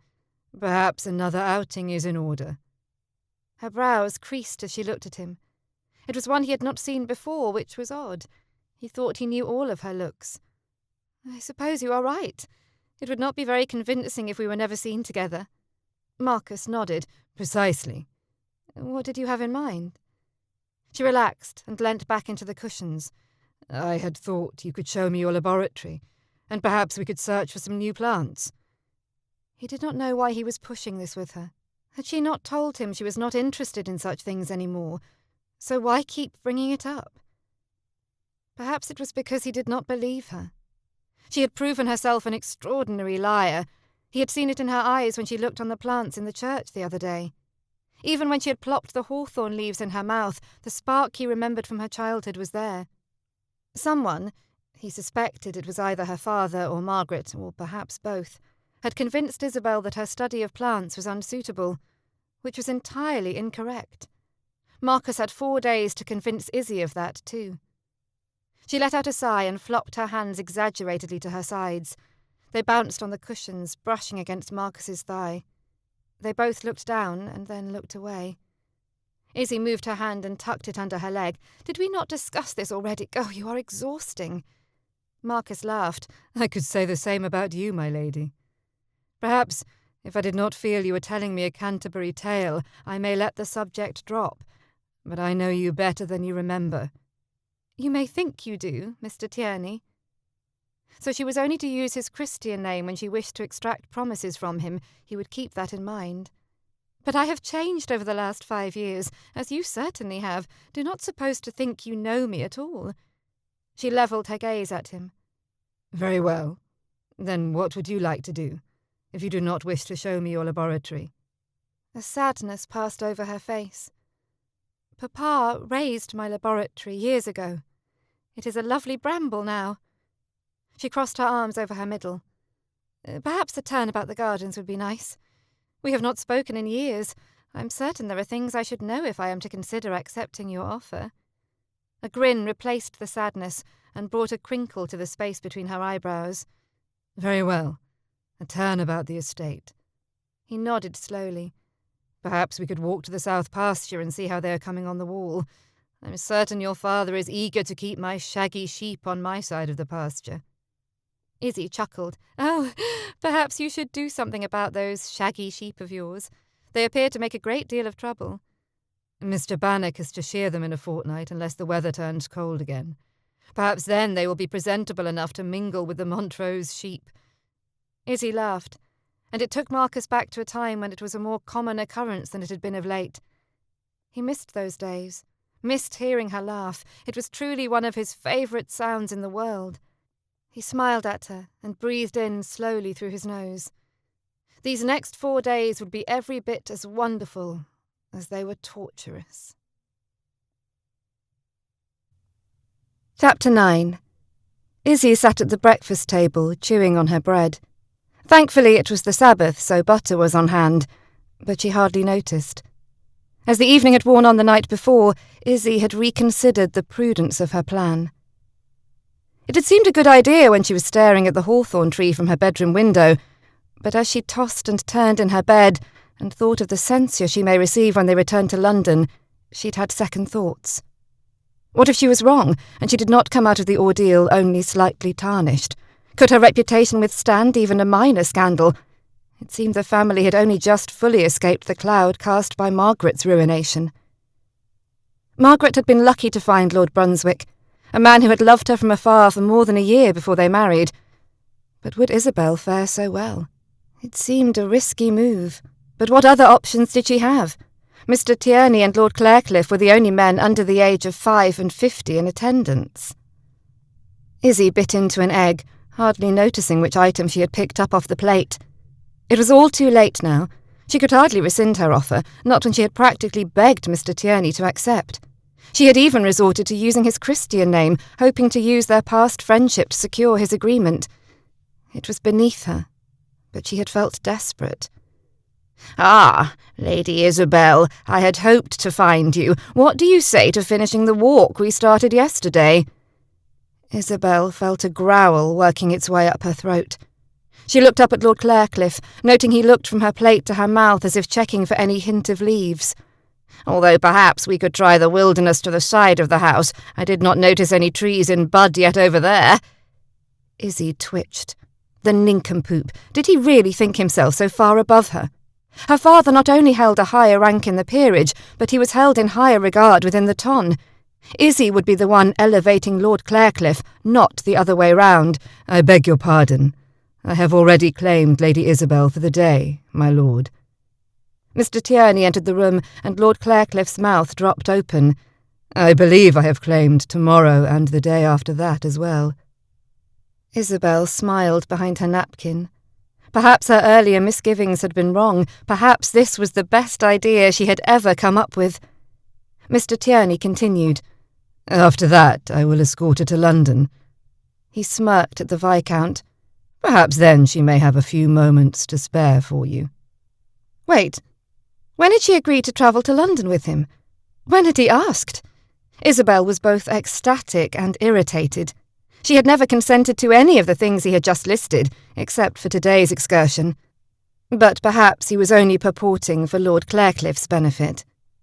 Her father cleared his throat. "Lady Isabel will travel to London with me, sir."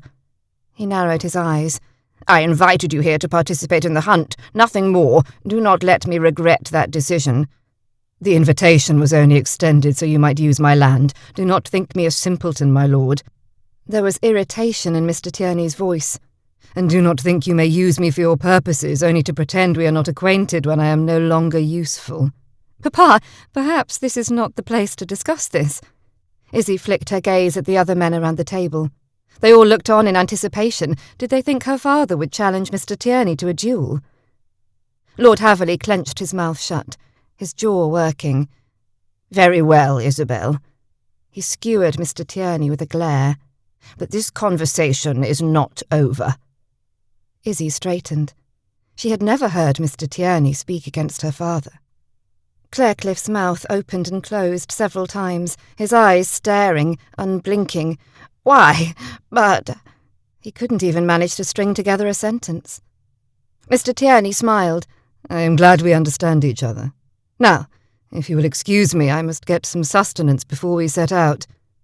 He moved to the sideboard and glanced over his shoulder at Izzy. "Are you about finished, my lady? I have ordered up a hamper. We need not return until it is time to dress for the evening's activities." He loaded his plate with food. Isabel suddenly noticed the lack of conversation going on around her.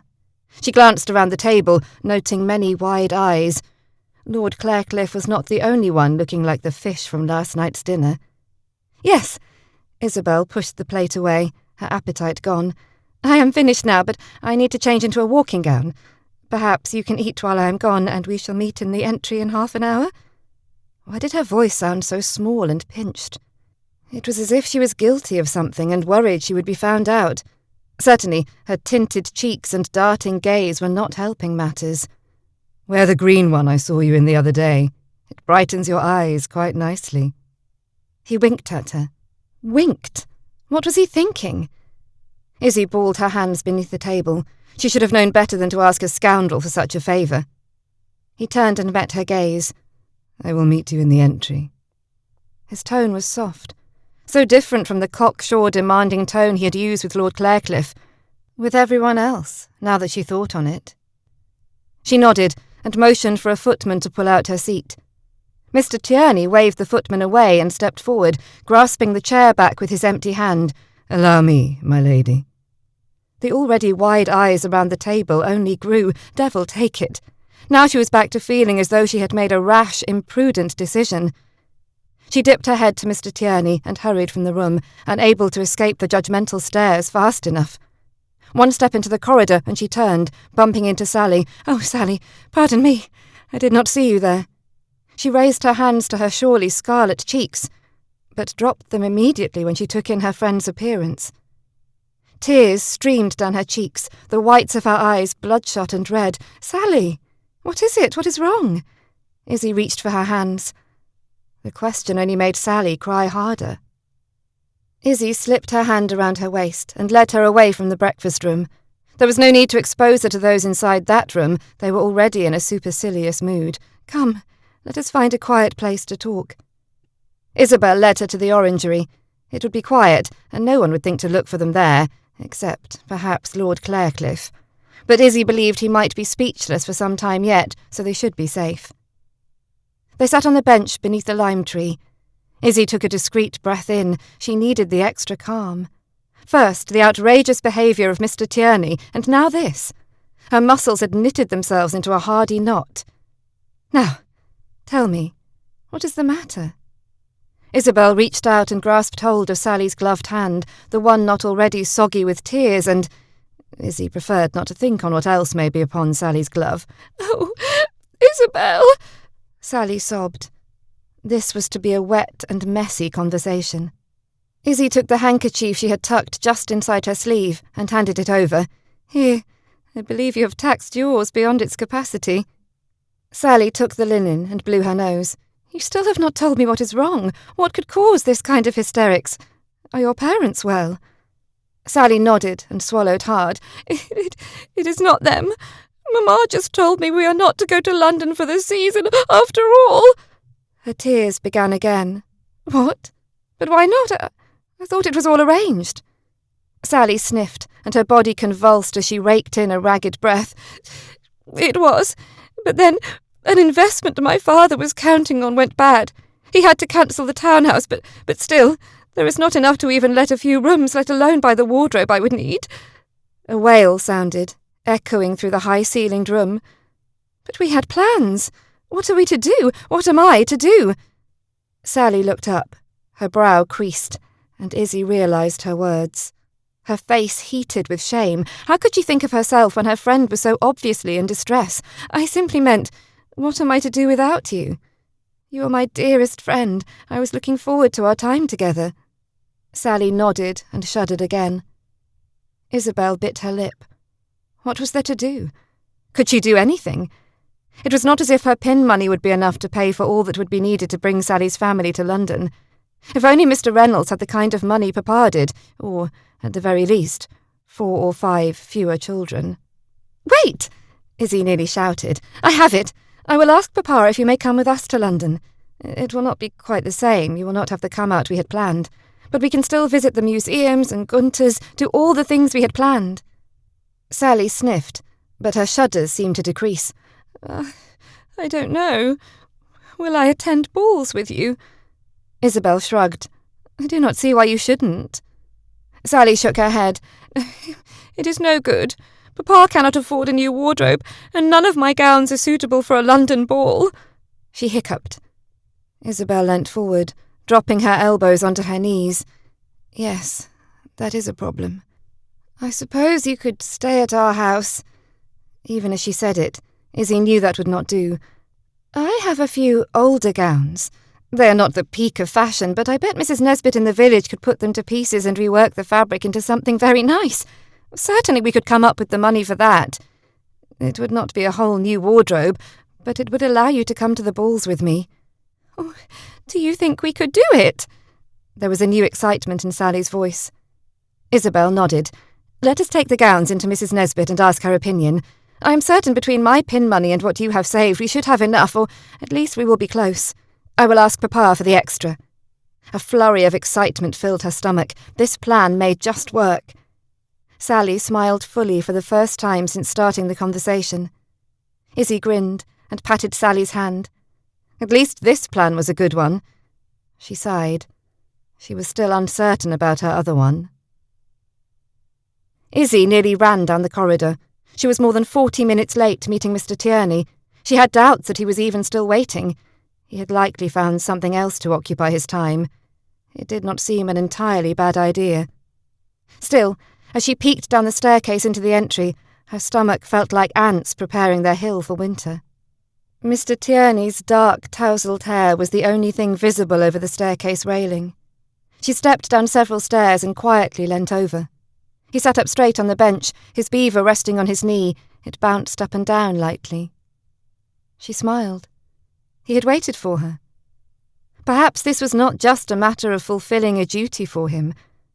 Why did that send sparks of warmth through her? This was Mr. Tierney. She must remember that. She hurried the rest of the way down the stairs, her breath coming out in very unladylike puffs. I am sorry to keep you waiting, sir. I encountered Sally in the corridor as I was leaving the breakfast room, and she was most distraught. He stood without a word. Holding up her Spencer, he waited for her to step into it. I did not feel I could leave her when she was in such a state, but I have been terribly rude to you. Would he be angry? Her father would likely ring a peal over her head for not sending a servant down to inform him. Yes, that was what she should have done. But it was too late now. Do not apologize. It is obvious Miss Reynolds needed you more than I. You are a good friend. But then, you always were. His eyes flicked back to Sally, who stood on the landing above them. Is she recovered, or does she still need your assistance? While I have been looking forward to our walk, I would postpone it if need be. Gooseflesh rolled up her arms and legs in a wave. She had expected his censure, but instead he had given her praise and kindness. He had also put Sally's needs ahead of his own wishes. She tilted her head to the side and examined him. These were not the actions of a man as base and dissolute as she had believed him to be, at least not in this respect. Sally will be well. Her brain sparked with an idea. But would you mind terribly if we changed our plans? We have need of visiting Mrs. Nesbit, the seamstress in Writtle. I would not ask, but time is of the essence. He merely nodded and turned toward the door. Izzy startled. She had not thought it would be so easy. He did not offer any resistance. She turned and looked up at Sally. Mr. Tierney has agreed to escort us to Mrs. Nesbit's. Hurry, let us fetch the gowns. The two dashed up the stairs, even proper Sally hefting up her skirt so as to take the stairs 2 at a time. Izzy supposed they both felt the need lest Mr. Tierney came to his normal senses and withdrew his offer. Isabel burst into her chambers and made for her dressing room. Jennings, come quickly and help us, she hollered. Her maid stepped into the room. What is it, my lady? I need the lilac satin gown and the pale green silk gown, the one I wore to the Barclays ball 2 seasons ago. You remember it, do you not? She pressed a finger to her lips. Oh, and the sapphire taffeta. The maid pushed hangers aside, pulling out the gowns Izzy asked for.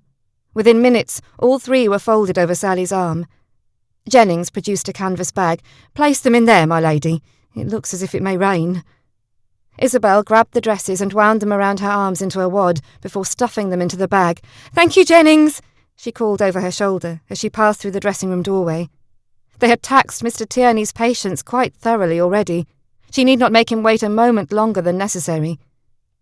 Izzy came to a halt on the entryway tile. We are here and ready to go. She was breathless and wished she could lean over so as to breathe a little easier, but she did not. Mr. Tierney smiled. There is no rush. Did I not tell you we need not return until dinner? He raised a brow. Tell me, Lady Isabel, did you run the entire way? Izzy nodded, momentarily forgetting to whom she spoke. Very nearly, except we did slow down at the top of the stairs so you would not think us completely unladylike. She smirked, although I suppose I have just ruined that notion by telling you of it. Mr. Tierney dropped his head back and laughed. Oh, Izzy, I have missed you. Izzy stared, quite speechless. Was he in earnest? She would never have doubted the Marcus from her childhood, but this man before her was a stranger, a riddle she did not know how to solve. The front door opened, and the footman stepped inside. Sir, your carriage is here. Mr. Tierney nodded. Thank you. He lifted both of his arms. Ladies, shall we go? Sally giggled. What was wrong with her? Izzy placed her hand on his arm. Did he flinch? Why would he do that?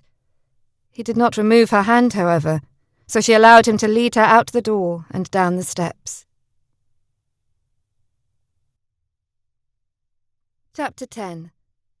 This trip into the village was not what Marcus had had in mind when he planned their outing today, but he could hardly deny Izzy, especially if her need was as time-sensitive as she had indicated. She had seemed so surprised when he had agreed, as if she had expected him to refuse. He grunted, as if he could refuse her anything. He left them with the sempstress and walked to the sundry shop. He stepped inside and glanced around. Everything from paper and inkwells to coffee and artist colours filled tables and shelves. He had purchased a book on plants when he had been in Chelmsford the other day. Perhaps he could find a notebook to go with it. It would go well with his plans for after they finished whatever Izzy needed with the sempstress. He ran his hand over several stiff leather covers. They would do, but he had something else in mind. He walked a few more steps, and his fingers touched soft, pliable leather, cool to the touch. This was just what he was looking for. This journal would fit easily in a knapsack, and the band that slipped over it to keep it closed would help keep clippings and other such things from falling out. Perfect, Marcus mumbled to himself, as he picked it up and took it to the man arranging a display table near the front of the shop. Good day, sir. The man stopped what he was doing and looked up at Marcus through thick glasses, his eyes looking at least twice their actual size. Mr. Rivers, is that you? Marcus had not seen the old man in years, although, when last he had seen him, he had not been a shopkeeper but rather the Rushdale gardener, and he had been much younger, or at least he had looked younger. The man squinted at Marcus. Marcus Tierney, have you finally come back, son? Marcus nodded and smiled, a warmth spreading over him at the man's use of the word son. He was not actually Mr. Rivers's son, although he had spent as much time, if not more, with this man than with his own father. His interest had started because he had wished to know the name of a plant before Izzy could tell him what it was, but Marcus had found he enjoyed being outside. Much of what he had learnt about crops he had learnt from either this man or Isabel. He owed much of the salvation of his other estates to them and their knowledge. I'm back for the time, although I will be off to London in a few days, but after the season I will be in residence at Rushdale for some time yet. He looked around the shop. Is this your shop? Mr. Hobson had told Marcus of the change in head gardeners, but not of where Mr. Rivers had gone. Marcus had assumed he still lived with his son on the Rushdale property. The old man nodded, and his chest puffed out. Indeed it is. I received a small inheritance a few years back. As you can see, I'm an old man. Gardening was taking its toll. I left that work to my son and opened this shop. He patted the merchandise on the table he had just arranged, as if it were one of his children. You won't make me a rich man, but I can stay indoors to work in the winter and sit down when my old bones need to rest. Marcus smiled. He would make sure his staff did not purchase from any other shop if the item could be purchased here. It was his new goal to see that this little shop stay around until Mr. Rivers was no longer in need of it, and perhaps even longer, if he left it to one of his children. Did you wish to purchase that, Mr. Tierney, sir? Marcus nodded and held the notebook out. Yes, please, and perhaps a few pencils. Mr. Rivers shuffled over to a large bowl and withdrew 2 wooden sticks. He held them up, and Marcus nodded. Marcus placed the coins on the counter and pushed them across to the man. He glanced over his shoulder and noticed the lady standing in front of the sempstress shop. He moved to the door and stuck his head out. I'm just concluding my business here. I'll be along shortly. Isabel moved across the road to come to him, but he stopped her. Perhaps we could meet in the confectioner's shop? He knew she would not turn down the chance to select a sweet. After plants, sweets were Izzy's weakness. She nodded, and changed her course, Miss Reynolds trailing along behind. Marcus returned to the counter, where Mr. Rivers was just finished tying the string around the paper wrapper, his hands shaking slightly. Marcus had watched those hands do so many things. It was odd to see them wrinkled and heavily veined, shaking like a leaf in a light breeze. Mr. Rivers pushed the parcel forward. "There you go, sir, and here is your change." Marcus waved it away. "Keep the change, Mr. Rivers." Marcus picked up his package and tucked it under his arm. "I cannot do that, sir. It would not be honest." He pushed the coins back across the counter. Marcus narrowed his eyes at the money. "Perhaps you could keep it as a credit in case I am short on my next visit." The man eyed him suspiciously. "I suppose I could do that, although it is not my normal practice." Marcus grinned. "Thank you, Mr. Rivers." He turned to leave, but stopped short of the door. "I am happy to have seen you. I admit to some disappointment when I saw your son in the gardens instead of you. I have not had the chance to inquire after you." Marcus looked around the shop. "I am pleased to see you happily settled here." The old man smiled. "Come back again, sir." "Indeed I shall." He pushed through the door and made his way to the confectioner's shop 2 doors down. He paused in front of the bookshop next door and peered in through the window, glimpsing Izzy as she passed between shelves. Marcus smiled and pushed into the small shop. Perhaps there was something she liked more than sweets. The smell of leather, ink, and paper all blended together to create a smell that could not be replicated. It was the smell of home and fires burning low in the grate, of spring days under a pear tree or the orange hawthorn leaves in autumn. Besides hunting down rare specimens, more frequently the common, everyday kinds of plants, reading was the other predominant memory Marcus had of Isabel. He tilted his head to see around a large stack of books. Izzy and Miss Reynolds stood at the lending desk, each with 3 or 4 books. Marcus moved toward them. "Ah, here you are. I should have realized you would have to pass by here to get to the suites, although it may prove detrimental to my plans if I do not remove you from here." Izzy turned her head and smiled at him. His heart stopped for a moment. What would he give to see that smile every day for the rest of his life? A tightness formed in his throat.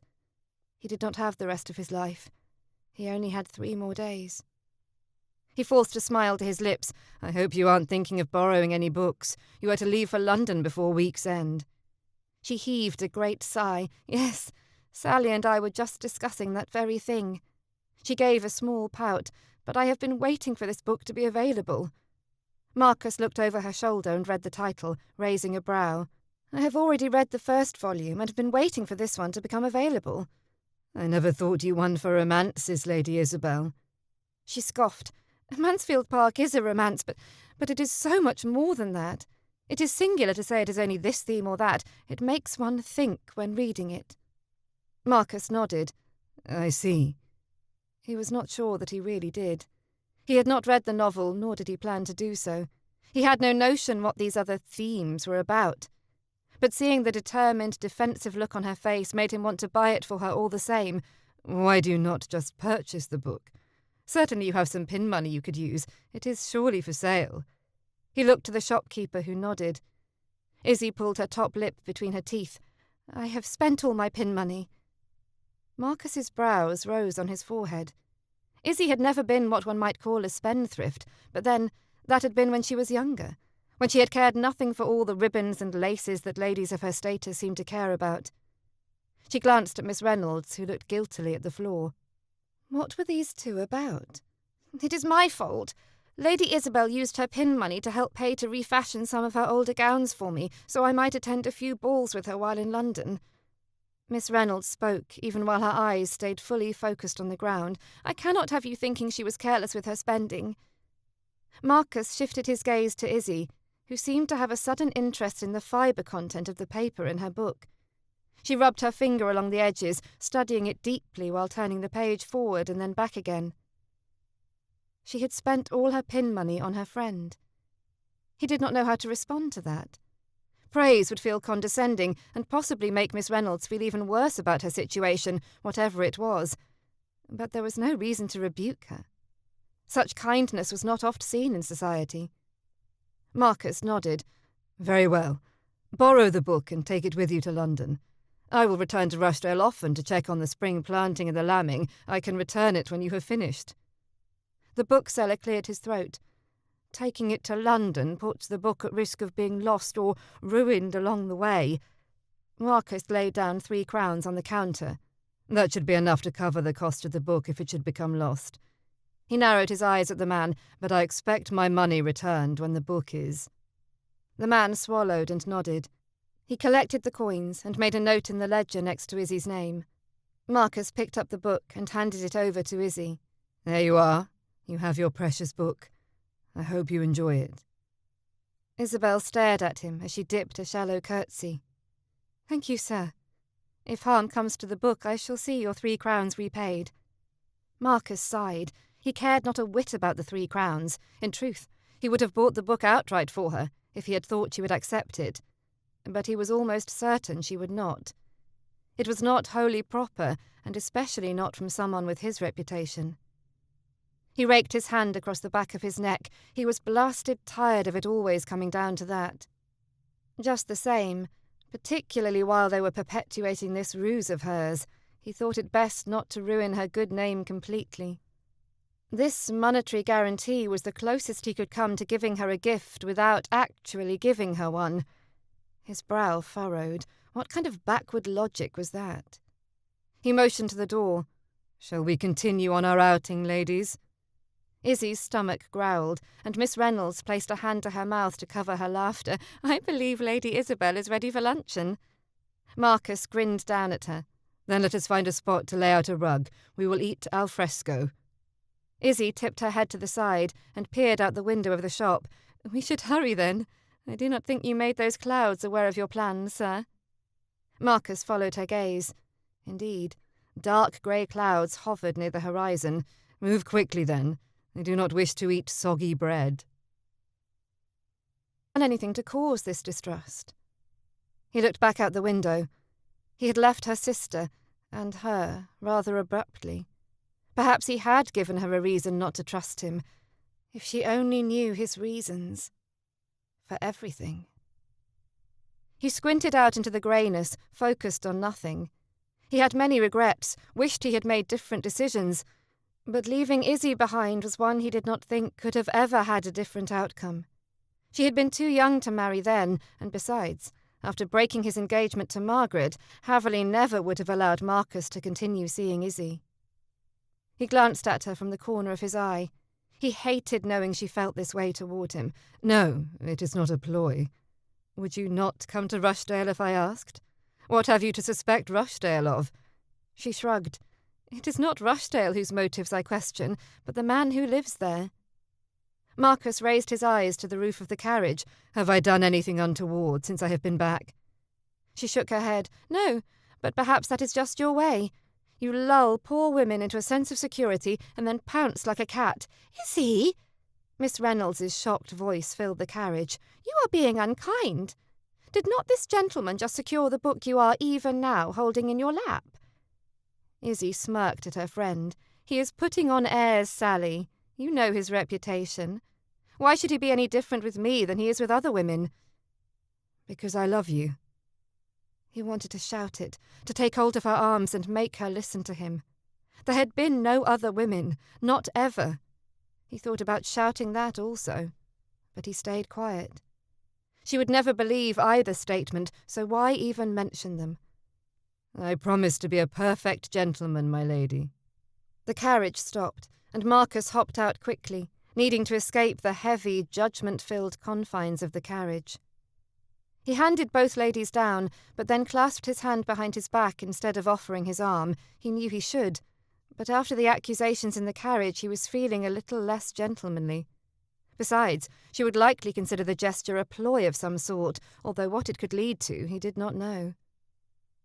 Miss Reynolds fell behind several steps, looking at the grounds she had never visited. While she had lived in Chelmsford all her life, just as Marcus had, they had not been much acquainted with one another. She was much younger than he, as was Izzy, but Izzy had been his neighbour. It was only through Izzy that he and Miss Reynolds had interacted at all. They moved around the side of the house toward the great expanse of lawn that filled the back of his property. Izzy walked beside him, though there was ample space between them. Will you tell my father?" Izzy's face was directed down as she stared at her feet, making it so her voice sounded quieter than it likely was. "Pray, about what?" Marcus moved closer to hear her better. His heart skipped a beat when she moved toward him.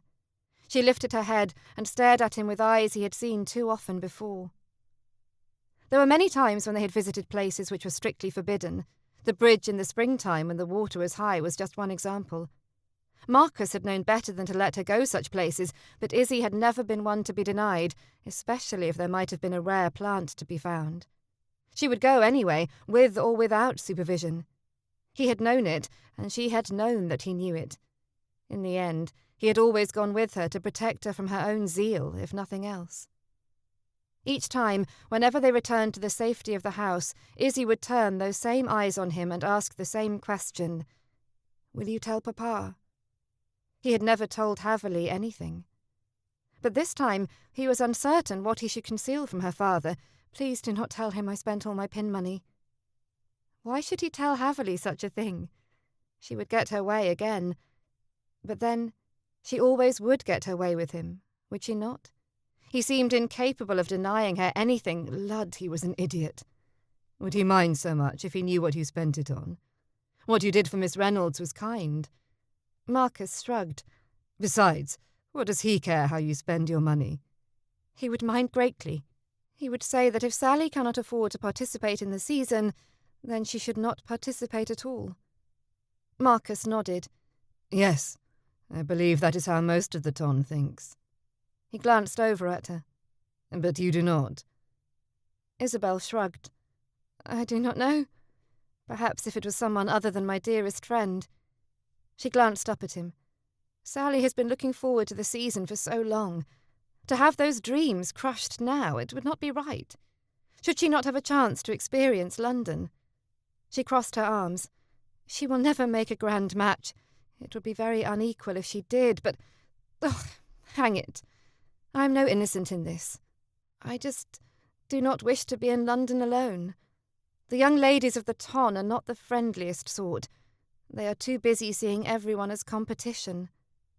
She looked at him from the corner of her eye, but looked away when she saw he was watching her. And you do not see everyone as competition? Marcus was enjoying this conversation and did not want it to end.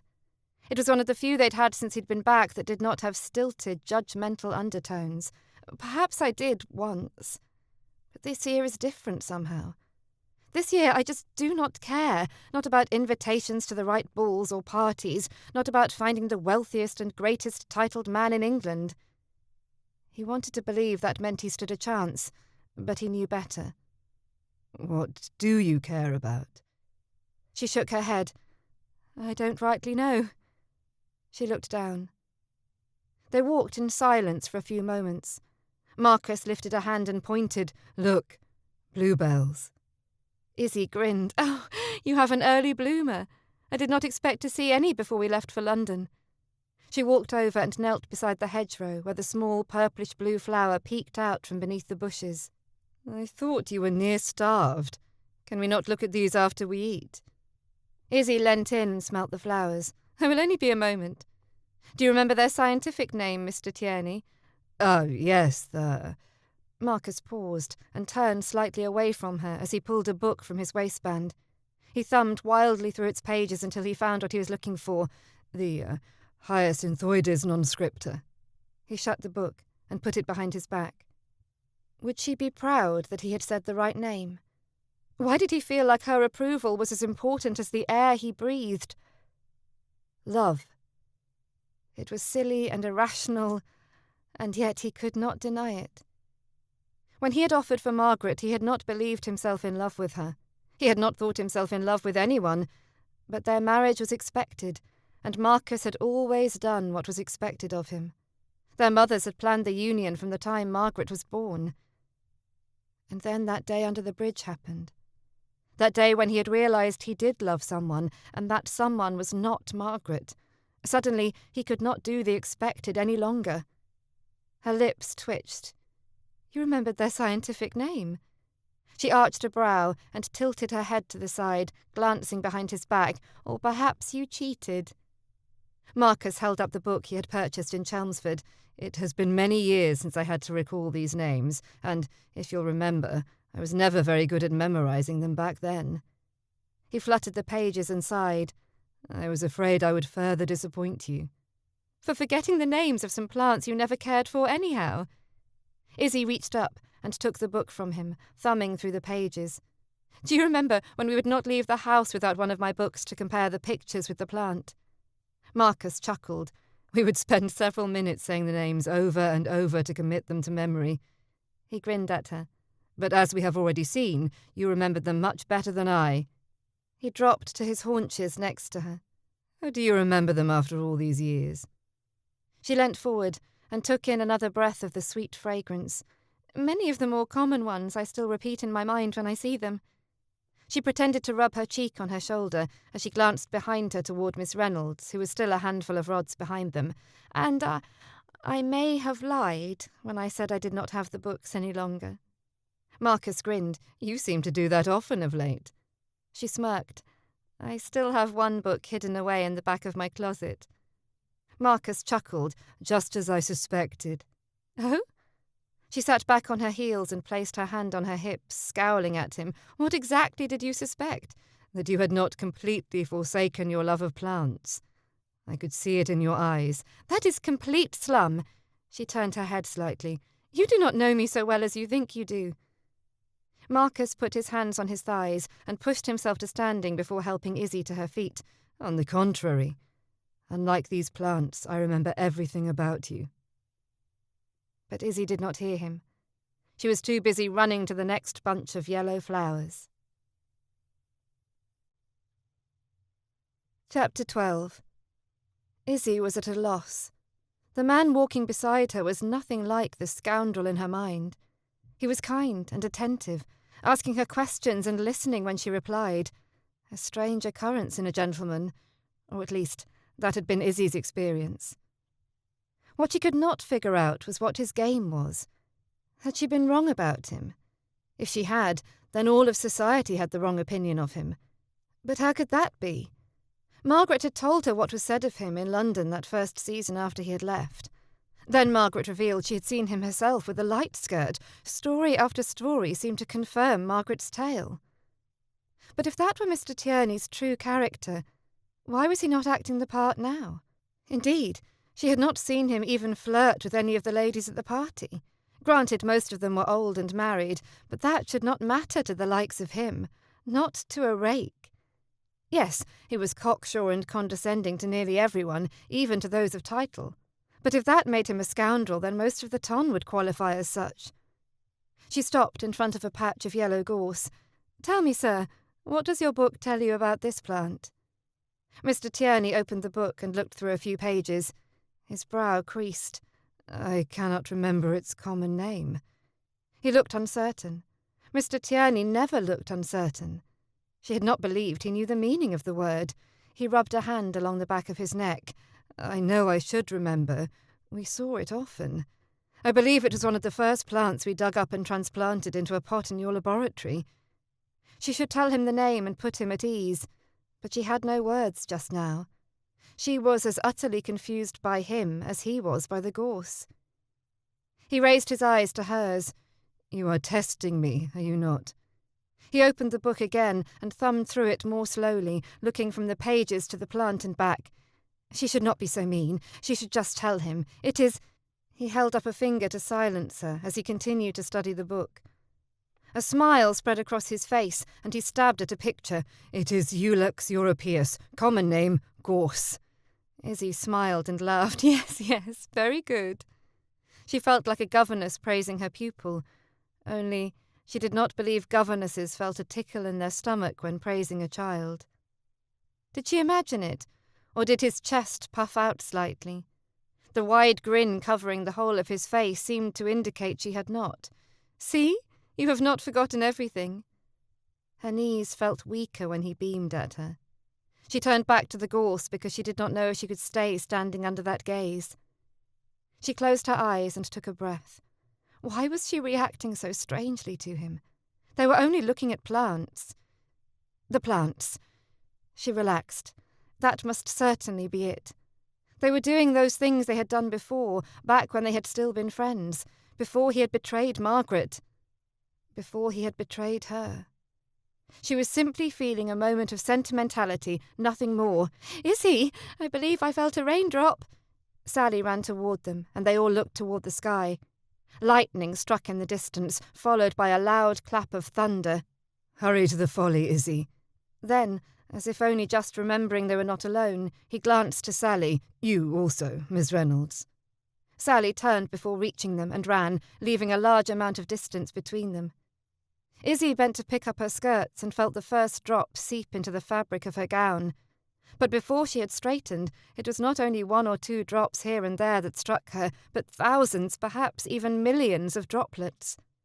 She raised her hands over her head, using her arms to protect her face. A yelp sounded from her lips. Mr. Tierney reached out to her. Grabbing hold of her hand, he pulled her along behind him. "Come, Izzy, before you are dripping wet." Isabel tripped on her already heavily soaked skirt, her feet coming out from beneath her. Before she hit the ground, she was lifted and swung up into Mr. Tierney's arms. He looked down at her, and her breath caught in her throat. Marcus. This was not the first time she had been in his arms, but it had not felt like this the last time. This time it felt very different. She was aware of every breath, every step he took. He tightened his hold, bringing her closer to his body. She buried her face in his chest, and his muscles tightened around her. She did not know if his response was one of surprise or protection. She breathed deeply, taking in his scent of bergamot and citrus now mingled with rain. Feeling rather heady, she placed her hand on his chest next to her cheek. He let out a jerky sigh, and she straightened, their eyes coming level. He leant forward slightly. There was a look in his eyes. Was he going to kiss her? A rabble of peacock butterflies took flight in her stomach. He stumbled slightly, but righted himself quickly and ran up the steps into the folly, setting her on her feet. Reaching out, he wiped a raindrop from her cheek, and his eyes dropped to her lips. This was it. This time he was going to kiss her. He sighed and took a step back. Turning away from her, he stared out across the grass. His hand stayed firmly clasped behind his back. Izzy raised her hand to her cheek, feeling suddenly out of sorts. He had not wished to kiss her. Her face burned, and she was grateful she had not leant in to meet him. Izzy turned away and stumbled again, but the rain had nothing to do with it. "Oh, Isabel, you are soaked through." Sally hurried over, her face creased with concern. She wrapped an arm around Isabel. "Why did you not run faster?" Guilt now joined the burn of humiliation, as Izzy only now remembered Sally was with them. What would her friend think if Marcus— she clenched her fists at her side and corrected herself— Mr. Tierney had kissed her? Dratted. This plan was not going as she had anticipated. "My gown," Izzy mumbled as she glanced at Mr. Tierney's back. He had just carried her through the rain. Thinking on it released the butterflies again, and all Sally could mention was the wetness of her gown. Perhaps Izzy had imagined the whole incident. How else could she explain Sally's lacking lecture on the proper behaviour of young ladies? She glanced at Sally. "You are wet too." Sally must have hurried faster than Izzy, as her gown had distinct water-drop marks on it, but it did not hang soggily from her body as Izzy's did. Izzy lifted the dripping fabric away from her sides as she looked at Mr. Tierney. Or was it Marcus? Oh, she was so confused. She wanted to hate him, but the way she felt when thinking about him holding her, those were not feelings of hate. If she did not know better, she would almost believe herself— No, she would not allow those thoughts. Her head was a muddle, all foggy around the edges. She was completely off balance, both literally and figuratively. Now was not the time to make rash decisions. She put a hand to her face, still feeling the fine fabric of his tailcoat on her skin. Snuggling in against his chest, feeling his heartbeat against her cheek, had been nice. It had been more than nice. She could not remember a time when she had felt so safe, so loved. She shook her head, sending water spraying in all directions. No, it was not possible. How could a man such as he protect her? Love her? He was not capable of such feelings. He turned his head, looking at her from over his shoulder. "Watch yourself, Lady Isabel. You continue shaking like that and people may confuse you for my tweed water spaniel." He turned back, chuckling as he looked out into the rain. And just like that, all Izzie's confusion fled. He was no gentleman, concerned with her feelings or desiring to protect her. Those were not the words of someone who loved her. Izzie smirked at his back. "What are we to do now? It does not seem to be letting up." Mr. Tierney turned around and nodded toward a hamper sitting in the corner, a rug lying to the side. "Perhaps now would be a good time to eat." He gave her a half smile. "The plants appear to have distracted your stomach from its earlier hunger, but I do not suppose it will last for long." He tossed the rug out in front of him on the floor and pulled the hamper closer before kneeling down to pull out the food. Izzie walked over slowly, suddenly wary of him. He reminded her of a lizard she had once read about in a book.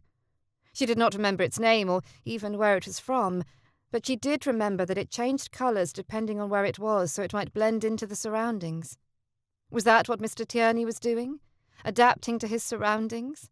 He only acted the part he needed to for the situation he was in. She sat down across from him, leaving plenty of space between them. Sally sat down next to Izzie, spreading her dress out around her. Mr. Tierney withdrew a napkin of bread and then cheese. A breeze blew through the folly, lifting the corners of the napkin. Shivers and then goosebumps ran down Izzie's arms and legs. Her teeth chattered against each other. Mr. Tierney's brow creased. "You're cold." Izzie shook her head even as her body trembled. The breeze had stopped, but she could not seem to convince her body of it. "No, I am just wet, that is all." Mr. Tierney shrugged out of his tailcoat, and Sally's eyes widened as he leant over and draped it over Izzie's shoulders. "Put your arms in. It is wet on the outside, but the water did not seep all the way through. Hopefully it will keep you from catching a cold." Sally licked her lips, clearly trying not to look at Mr. Tierney in his waistcoat and shirt sleeves. Izzie was not so proper. She openly stared at him. It was not padding in his coat that lent to his broad shoulders. They were every bit as wide without the coat on. His waistcoat hugged his chest and abdomen. He pulled up a knee and wrapped his arm around it. Izzie swallowed. Just when she thought she had her feelings sorted out, he had to go and do something like this. Look like this. "Why did you give me your coat? Are you trying to ruin me completely?" He picked up a piece of bread and ripped a piece of crust from it. He looked at her incredulously. "You were cold. What else would you have me wrap around you? We are not in the position to return to the house and allow you to change because the rain is still coming down in earnest." He ran a hand over the rug.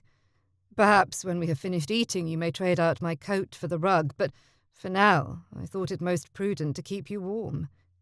He glanced to Sally. "And Miss Reynolds will say nothing, will you? After all, she would be as ruined as you, I suppose." Sally still stared at the hamper, but she shook her head. "No, I will not breathe a word." Izzie laughed. "You are the only man I know who can ruin more than one lady at a time." He removed his hat and set it to the side, then ran a hand through his hair.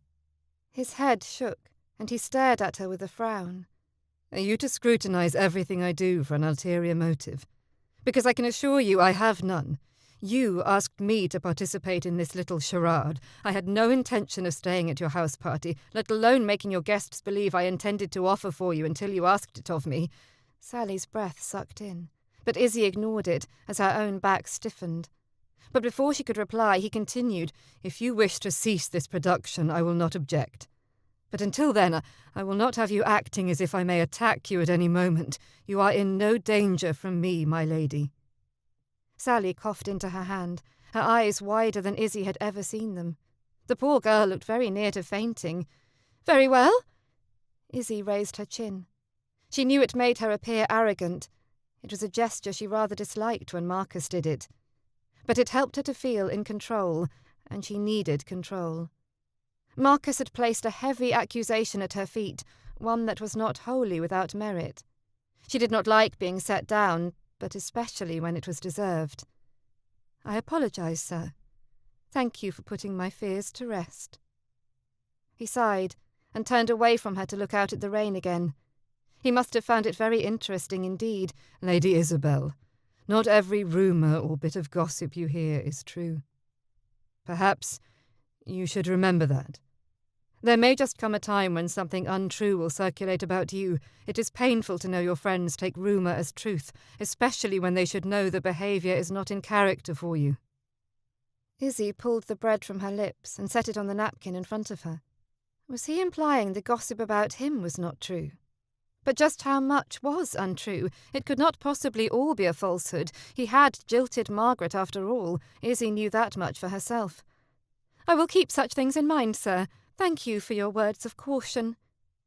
Sally shoved a small cake into her mouth and chewed ferociously. What? Did not she have something to say? Sally was never at a loss to point out the proper view of things. Instead, she seemed intent on letting Izzy take the whole of Marcus's reprimand. That was how his words were intended, was it not? Izzy stood and walked to the far side of the folly. She was not hungry any more. Her stomach twisted and roiled, and Marcus's heavy coat had done little to stop her shaking. Her knees knocked together as she walked.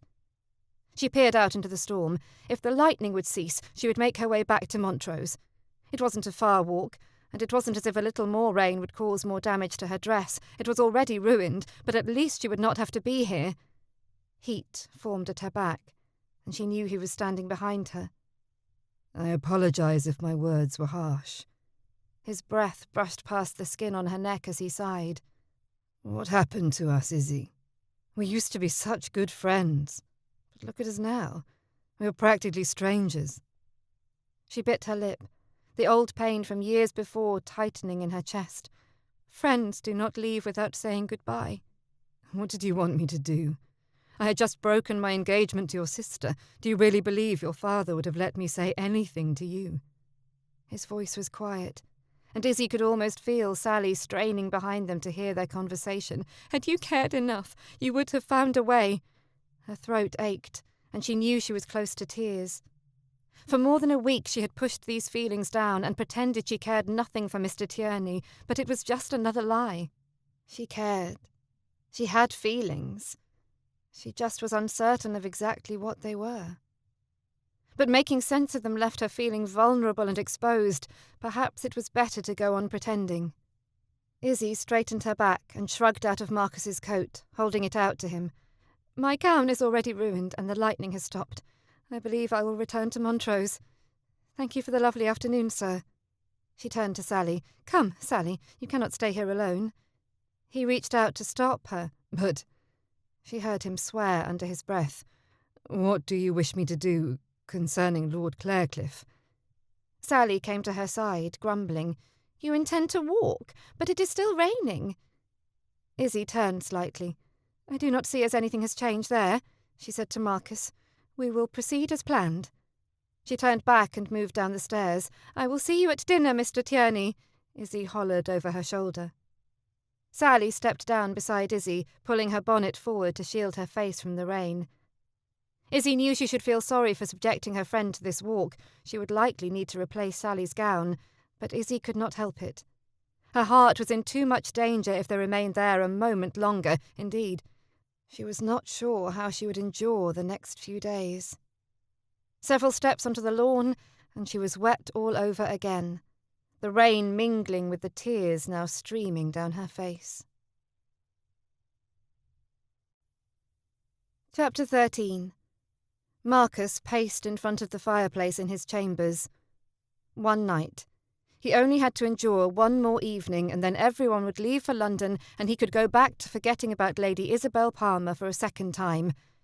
Not that he had ever completely forgotten about her the first time. Learnt to live without her would be a more accurate statement. Had you cared enough, you would have found a way. Her words had seared into his brain. He did not believe there would ever be a day when he did not think on them. Perhaps, in time, the pain from them would fade, even if the words did not. He had thought perhaps she might see it that way, but she did not know the whole of the story. In truth, it was doubtful she ever would. There had been times he had dreamt of telling her everything, but that dream had dimmed over time. What little glimmer of remaining hope had darkened completely that afternoon in the folly. pain pricked at his chest, just to the side of his heart. He had already given instructions to Mr. Hobson and Mr. Bannock. Thankfully, Rushdale was in good hands and would not require much more than a letter here and there to keep it running smoothly. Marcus had decided, after the rainstorm, that he would take up residence at his Yorkshire estate once the season was over. He had been bacon-brained to think he could live at Rushdale and everything would... Actually, he did not really know what he had thought would happen. He had not allowed himself to think too hard about it. "Sir, is there a problem?" Hendrik stood in the doorway of the dressing-room. "No." He pulled on the front of his jacket and fingered his cravat. "You do not think this knot is a bit... bombastic?" His valet stepped forward and studied him. "I do not. But when have you cared about such things? I rather thought bombastic was what you desired." Marcus shook his head. "You are right. What do I care how others perceive me?" He wished, not for the first time, that Ian or Nathan were here with him. It was easier to take on a devil-may-care attitude when they were with him, though, since their marriages, they had changed. Some might say for the better, but Marcus was uncertain of that. He looked himself over one last time in the mirror. One more night. Marcus entered the parlour, noting the stares that followed him. Over the past few days he had asked just enough questions of the other gentlemen and paid Izzy just the right amount of attention to make it certain, in the other guests' minds at least, that Marcus was in earnest. Lord Haverley had been true to his word and had pulled Marcus aside, making his displeasure known.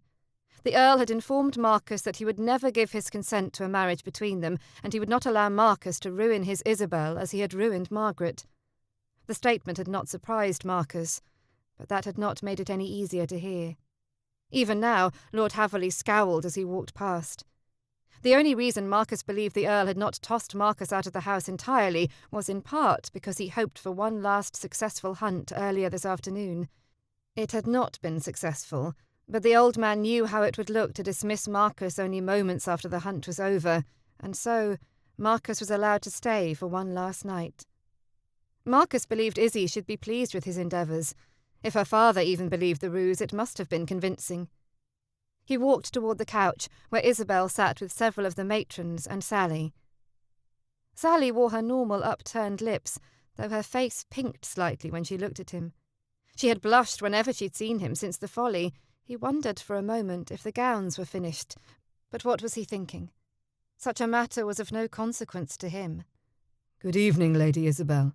I understand we are to play cards tonight." Again. It felt as if they had played cards every night. "I hoped you would be my partner." She smiled up at him. The pain returned to his chest. He remembered when he had found the name of the gorse plant the day of the rainstorm, and she had genuinely smiled at him. This smile lacked the crease between her brows. He may have relished that smile from Rushdale more had he realised it would be the last one he was to receive. Had he known what was about to happen, he would have memorised many things about that afternoon. Perhaps he would have held her tighter in his arms, or not been so quick to put her down. As it was, he was simply left with more regret. Was there a limit on the amount one man could feel? Because Marcus surely must be nearing that point. Izzy nodded. "I should be honoured, Mr. Tierney. Thank you." He turned to leave, but not before Lady Denton spoke up. "Do you think he will offer for you before you leave for London, dear?" Marcus let out a disgusted grunt. Was it any of the old woman's concern? She was not Izzy's mother. She only desired the information so she could spread it far and wide as soon as she arrived in London. "I hardly know how to answer your question, Lady Denton. How am I to know Mr. Tierney's intentions? To my knowledge, he has not yet spoken to my father, and I should never accept anyone who has neglected such proprieties." The lady harumphed. "I warned you about showing him too much attention. He has completely ruined your chances with Lord Clarecliffe, and I cannot imagine the stain of his association will not follow you to London." Marcus clenched his fist at his side. He had worried that might be the outcome of Izzy's plan. He walked over to the sideboard and poured himself a glass of port, wishing it was something stronger. Whiskey or brandy would be preferable. He swallowed it in one gulp and placed the glass back on the tray. "Does he really believe the Earl will give his permission?" someone said behind him. The man was either unconcerned that Marcus had heard him, or was hard of hearing and didn't realise how loudly he spoke. With the age of most of the men in attendance, it could very well be both. Only if he thinks heavily, cares not a whit for the chit. Marcus recognised the voice of Lord Cummings. People believed he was to offer for Izzy, but did not actually stand a chance of succeeding. Perhaps Izzy had been onto something. She could simply say that her father had denied Marcus's offer before he had even asked for her hand. But the mere association with Marcus had been enough to steer Lord Clarecliffe away. Would it be the same with others? Clarecliffe was a fickle man and did not know what he had lost, while Marcus knew and felt the loss keenly. "Mr. Tierney, as tonight is our last night here, I have convinced Papa to allow us to dispense with formalities so that I may sit next to you at dinner." Marcus looked down at Izzy.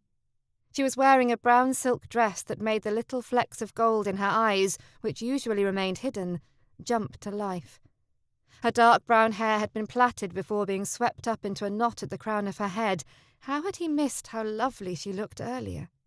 That happened when he tried not to look on her too closely, something he had resorted to doing out of preservation. He imagined for a moment what it might look like, feel like, to pull the few pins from her hair and let that braid fall down over her shoulder. Focus. He need not lose his focus. Little pearls dotted the braid, matching the string that rested against her collarbone. Such a delicate collarbone. He clamped his jaw shut and pulled his eyes from her. "Is he not afraid I will offer for you before they serve the fish course?" She let out a small chuckle. "Perhaps, but he knows it would not be sensible for me to accept without his approval." She placed her hand on his arm, and I am nothing if not sensible.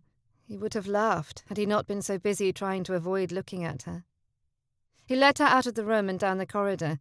"Are you anxious to return to London?" She shrugged. "Not particularly.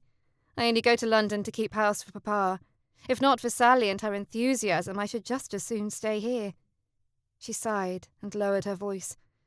"It has been years since I have smelt the orange blossoms or the dog violet.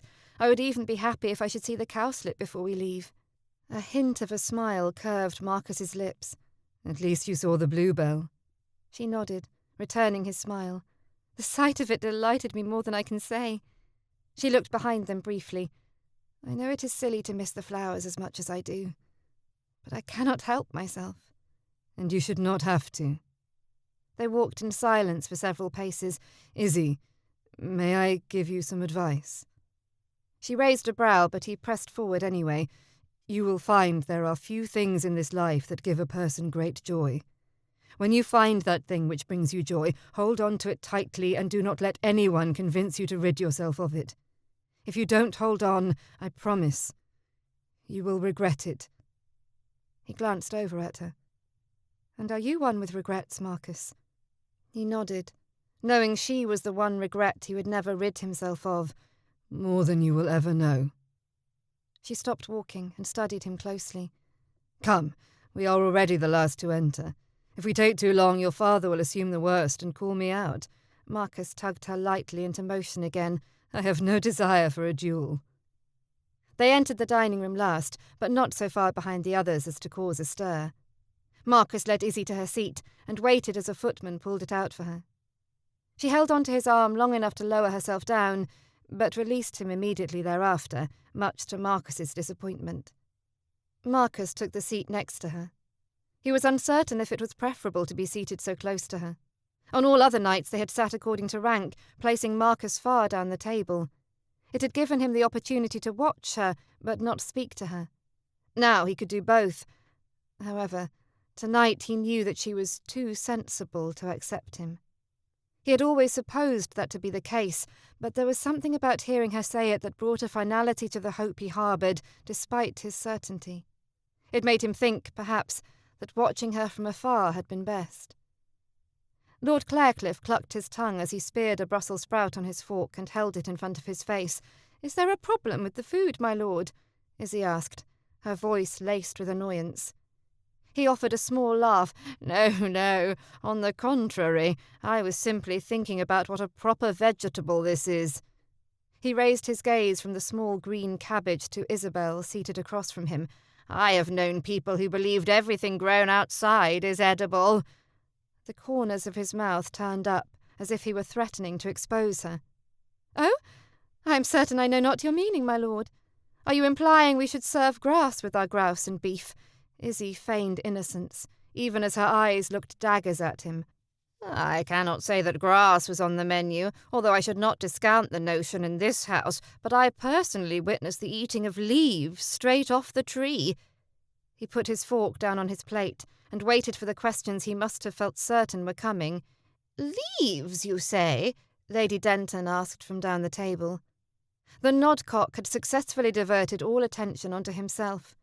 There was no doubt in Marcus's mind that Lord Clarecliffe intended to disclose, after he had pointed out the distaste of the behaviour sufficiently enough, Izzy's identity.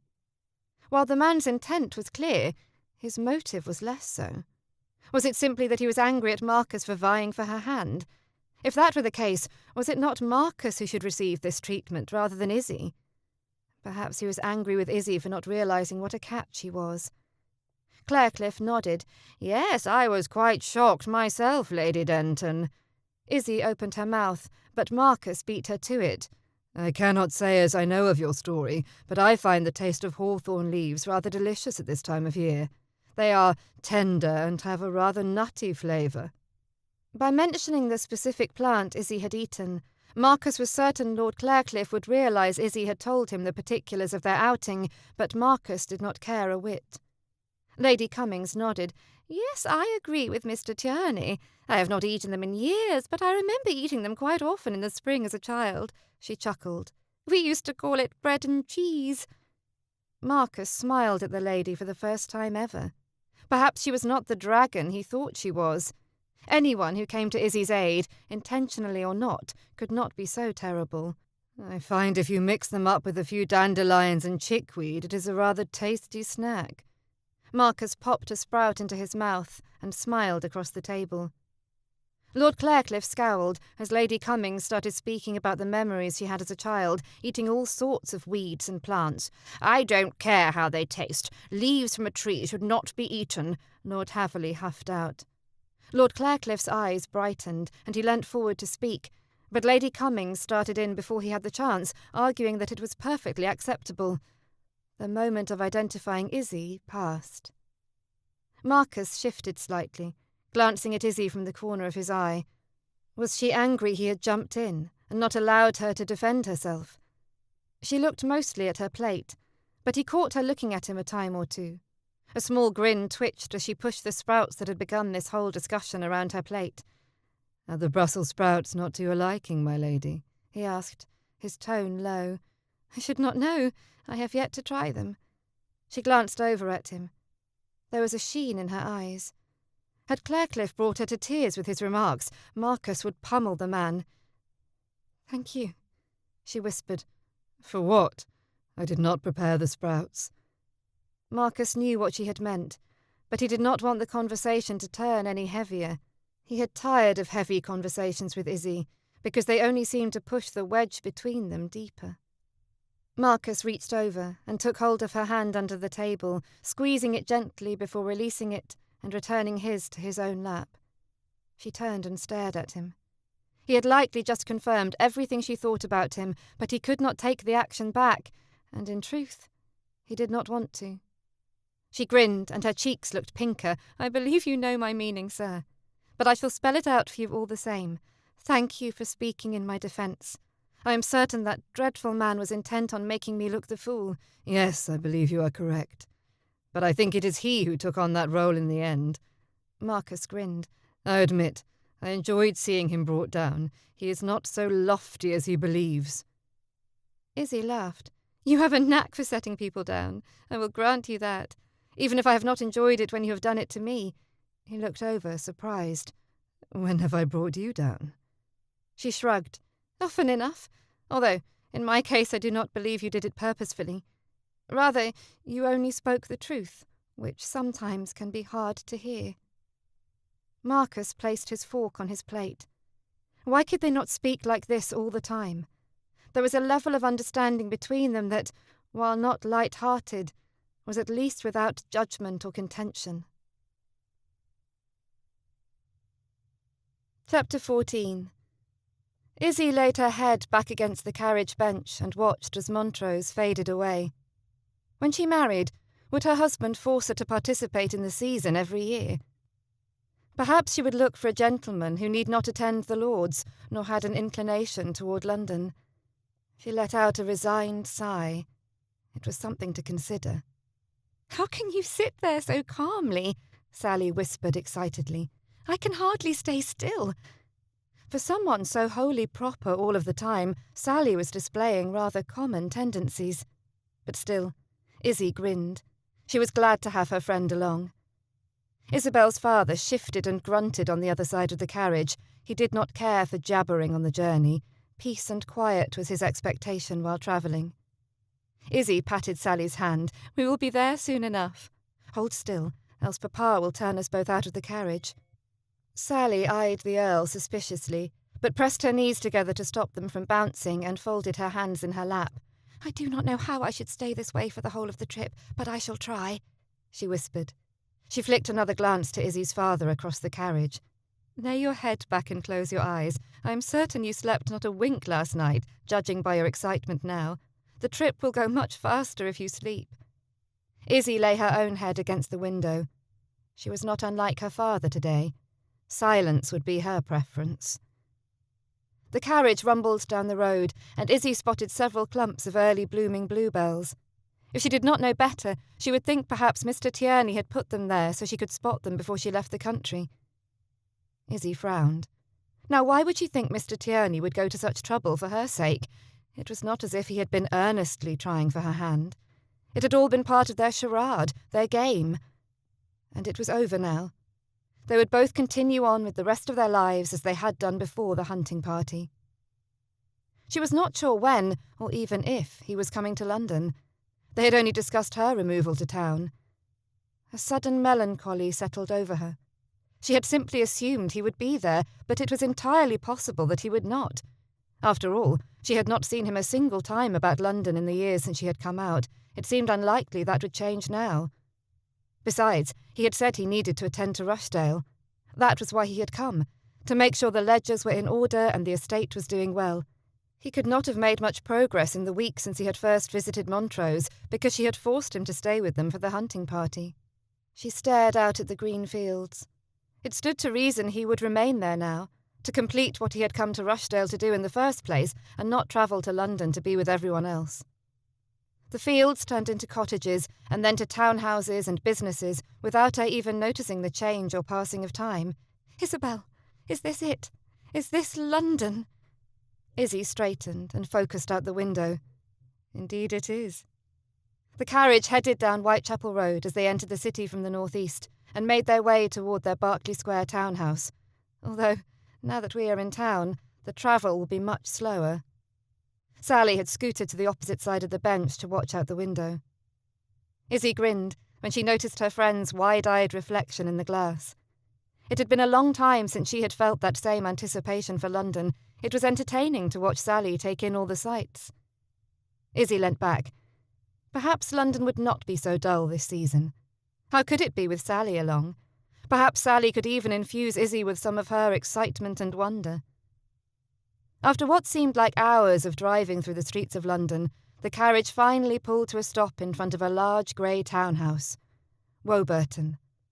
The door to the carriage opened, and Lord Haverley stepped out. He waited on the walkway for the footman to hand out Izzy and Sally before he made his way to the front door. "I will be in my study, Isabel. Please do not disturb me until it is time to leave for the Portman's Musicale." Izzy groaned. She had forgotten all about the Portman's Musicale. It was the one invitation her father had accepted without speaking to her first. Mr. Portman was influential in the Commons. Her father was using the party to gain Mr. Portman's support for repealing the Habeas Corpus Suspension Act of the previous year. Izzy glanced over to Sally, who still stood gawking up at the building. "Come, Sally, let us settle into our rooms and then we can plan what we are to do first." She bit her lip. "Papa accepted an invitation for a musicale tonight. It would not be entirely proper to bring Sally along without having informed Mrs. Portman about it first." She glanced at her friend. Sally shrugged. "It is fine. I am very fatigued from the trip. I believe I shall retire early and get a good night's sleep. Do not worry after me, Isabel. Wait. Izzy hit upon a grand idea. If Sally came along, then Izzy could pass her turn to perform to her friend. Sally was very proficient on the flute. It would make a grand performance, and it would mean Izzy did not have to feign a headache and leave early again. After 2 years of headaches just before it was her time to perform, Izzy was living on borrowed time. People were starting to figure out that she had not a lick of talent. It was why she usually declined such invitations. Why must everyone her father wished to influence host musicales? Could they not have such discussions at card parties? No. It is your first night here. You should not be retiring early. Izzy grabbed Sally by the hand and tugged her inside. Come, I will show you to your room and then dispatch a note to Mrs. Portman asking if we might bring a guest with us. The smile that had formed when Izzy insisted Sally come faded. But what if she says no? Izzy levelled her gaze at the girl. Oh, Sally, people do not say no to Lord Haverley. Not if they want support in the Lords. My father is not someone you want as an enemy. Sally's smile returned. You think she will agree? Yes. Now, did you bring your flute? If you are to come, you will need to perform. Izzy grinned. As I am sure she has already made up the order for performances, I shall gladly give you my spot. Oh, no, I could not take your spot, Isabel. That would be very impolite of me. Izzy grabbed Sally by the wrist and pulled her up the staircase. It is not rude if I give you my spot. I have had plenty of opportunities to perform. How was it that even her best friend did not know how abysmally Izzy played? Could it be she was much more proficient at deception than she was at the pianoforte? Think no more about it. I insist. But if you are to play, I would suggest you forego a rest so you may practice the song you intend to perform. Sally's face brightened. Why do you not accompany me on the pianoforte? Then we could both perform. Izzy's brows shot up, and she sputtered. What a generous offer. But this is a time to show your talent, Sally. She pulled her friend to a stop in the corridor and placed a hand on her arm. Truly, I do not mind. I should love to see you play. Ugh, when had this proficiency at dishonesty occurred? She mentally shrugged. Perhaps if playing the pianoforte had come as easily as lying, she should have been proficient at it also. Society may not deem deception as a worthy talent, but it was still something, was it not? If you truly do not mind. Sally twisted her hands in front of her, hope filling her eyes. Izzy smiled, a relieved sigh dropping her shoulders. Truly, I do not. Now let us settle you in your room, and then I can send the note along. After that, we can pick out the gown you are to wear before you practice. Izzy grinned. We have a lovely music room, you know. A maid passed by, and Sally stopped her. Excuse me, would you mind showing me to my room? She looked over to Izzy. I think it best if you send the letter as soon as possible. There are few hours left before the party. The longer you wait, the more improper it will be. And I do not wish to make an ill impression my first night out in society. We can meet in the music room in an hour? Izzy nodded. Very well. She turned to the maid. Lily, please show Miss Reynolds to the foxglove room. The maid curtsied. Yes, my lady. Then she turned to Sally and mumbled, Follow me, miss. Sally walked several steps behind the maid, but stopped. Isabel? Izzy stopped and turned back. Yes? Thank you. You truly are the best friend in the world. Izzy chuckled, even as a small thread of guilt twisted in her stomach. Would she have offered her spot to Sally if she were not so terrible at the pianoforte? It was a question she could not answer, although Izzy liked to think that she would have. Reserve your praise, Miss Reynolds. You have not been to the musicale yet. You may just change your opinion. Sally's smile stretched from ear to ear, and, not for the first time, Izzy was struck with the realization of how happy she was that her friend was with her. Chapter 15. Lord Haverley handed out Izzy and then Sally in front of a large townhouse. It was not in Berkeley or Grosvenor, but still Golden Square was a lovely neighbourhood. Izzy looked over at her friend. Sally clutched at her flute with white knuckles as she stared up at the house. Perhaps I should have waited a few days before making an appearance. Izzy smiled and threaded her hand through Sally's arm. It will get easier once this first introduction is over, I promise. She tugged her toward the front door of the house. "Now come. I will be with you the whole time." Sally looked at her, hope obvious in her expression. "You decided to accompany me, then?" Izzy shook her head. "Oh, good heavens, no." She frowned at the vehemence sounding from her lips. "We discussed this, Sally. It will be better for you to perform on your own, or at the very least, it would be best for Izzy." She let out a halting sigh. Perhaps she should have asked which song Sally intended to perform and learned to play just that song. What if Mrs. Portman insisted Izzy accompany her friend? It was not unheard of for the woman to take such high-handed measures. Izzy tightened her hold on Sally's arm. Izzy might have to excuse herself for the beginning of Sally's performance, just in case the woman tried to surprise Izzy with the suggestion.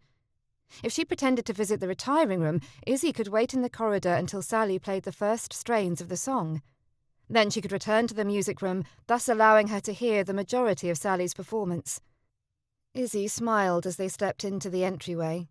It was a good plan. Perhaps deception wasn't the only thing she was proficient at. A footman took their wraps and then showed them to a large parlour where other gentlemen and women had already gathered. Her father dipped his head to them and moved off to join a group of men at the far side of the room. Sally clutched her flute to her chest, as if it could protect her from the looks and assessment she was surely already encountering. "Come and let me introduce you, Sally." Izzy led her friend to a group of young ladies seated in a grouping of chairs. "Lady Isabel, I was not expecting to see you here." Miss Gordon looked haughtily at Izzy. "You rarely attend musicales." This was one of the reasons Izzy did not appreciate London. If not for the constant judgment of people and the horrendous smells as the weather warmed, London might be palatable. She smiled her widest, most fabricated smile. She needed to be on her best behaviour so as not to spoil Sally's chances of fitting in. "Yes, well, Papa needed to speak to Mr. Portman before the vote occurs on Friday." She motioned to Sally. "Besides, my dearest friend, Miss Reynolds, was most excited to come." Miss Gordon looked Sally over from head to toe and lifted her nose, obviously dismissing Sally as a rival. "I am most excited to hear you play, Lady Isabel. I do not believe I have ever had the pleasure." Izzy narrowed her eyes slightly. "And you never will." Miss Gordon was issuing a veiled challenge. Izzy raised her chin. She had never been happier to disappoint a lady before. "Oh, alas, I will not be performing this evening. Mrs. Portman already had the evening planned, so I gave my spot to Miss Reynolds." Izzy raised her brows, issuing her own challenge. "Perhaps another time we can enjoy one another's performances." A footman approached with a tray of beverages. "Lemonade, my lady?" Izzy nodded and took a glass from the tray. "Yes, thank you, I am parched." Sally waved the tray away. "No, thank you." She leant into Izzy and whispered, "I am far too nervous to even think of drinking right now." She looked toward the group of ladies. Even though none of the others seated had spoken, their open appraisal of Sally was obvious. "I do not believe they like me." Izzy shrugged. "My dear Sally, they dislike everyone. It is a part of the season you must become accustomed to. They assess every single female and judge how much of a threat each will be to their success." She patted Sally's arm. "Once they deem that you are not a threat, they will either leave you alone and ignore you, which is the preferred option, or become your best friend." Sally's brow furrowed. "Then why did she single you out?" Izzy bit her lip. She had not thought this conversation through. Sally knew she would not secure a match equal to Izzy's. They were on a different social level. However, she could hardly enjoy such disparity being pointed out to her. "As the daughter of an earl with a dowry £1,000 more than her own, I am a threat to her success." Sally looked at the floor, her brow still creased. "But would it not serve her better to be friends with you?" Izzy shrugged. "You are assuming any of this makes sense, Sally, which it does not. You will make yourself crazy if you try to make it do so." Lady Patricia stood up. "You were not at the Peters ball last night, my lady. Was there a more notable event I was not aware of?" Izzy shook her head and guided Sally over to 2 empty seats. There did not seem to be any more desirable groupings than this one. "My father and I returned to Montrose for a hunting party and to escape London for a time. We only arrived back in London this morning." Lady Patricia's nose flared slightly. She obviously felt jilted that Izzy's father had not invited her family. Everyone, may I have your attention?" Mrs. Portman stood just inside the doorway. "It seems everyone has arrived. If you could all make your way to the music room, we will get our little musicale underway." She clasped her hands together in excitement. Yes, let us get it underway. The sooner it was started, the sooner it would be over. Izzy rubbed at her temple. Izzy and Sally located her father and walked with him toward the music room. Mrs. Portman had indicated that Izzy, or rather Sally, would be performing early in the evening. When they entered the music room, they located their seats and sat down.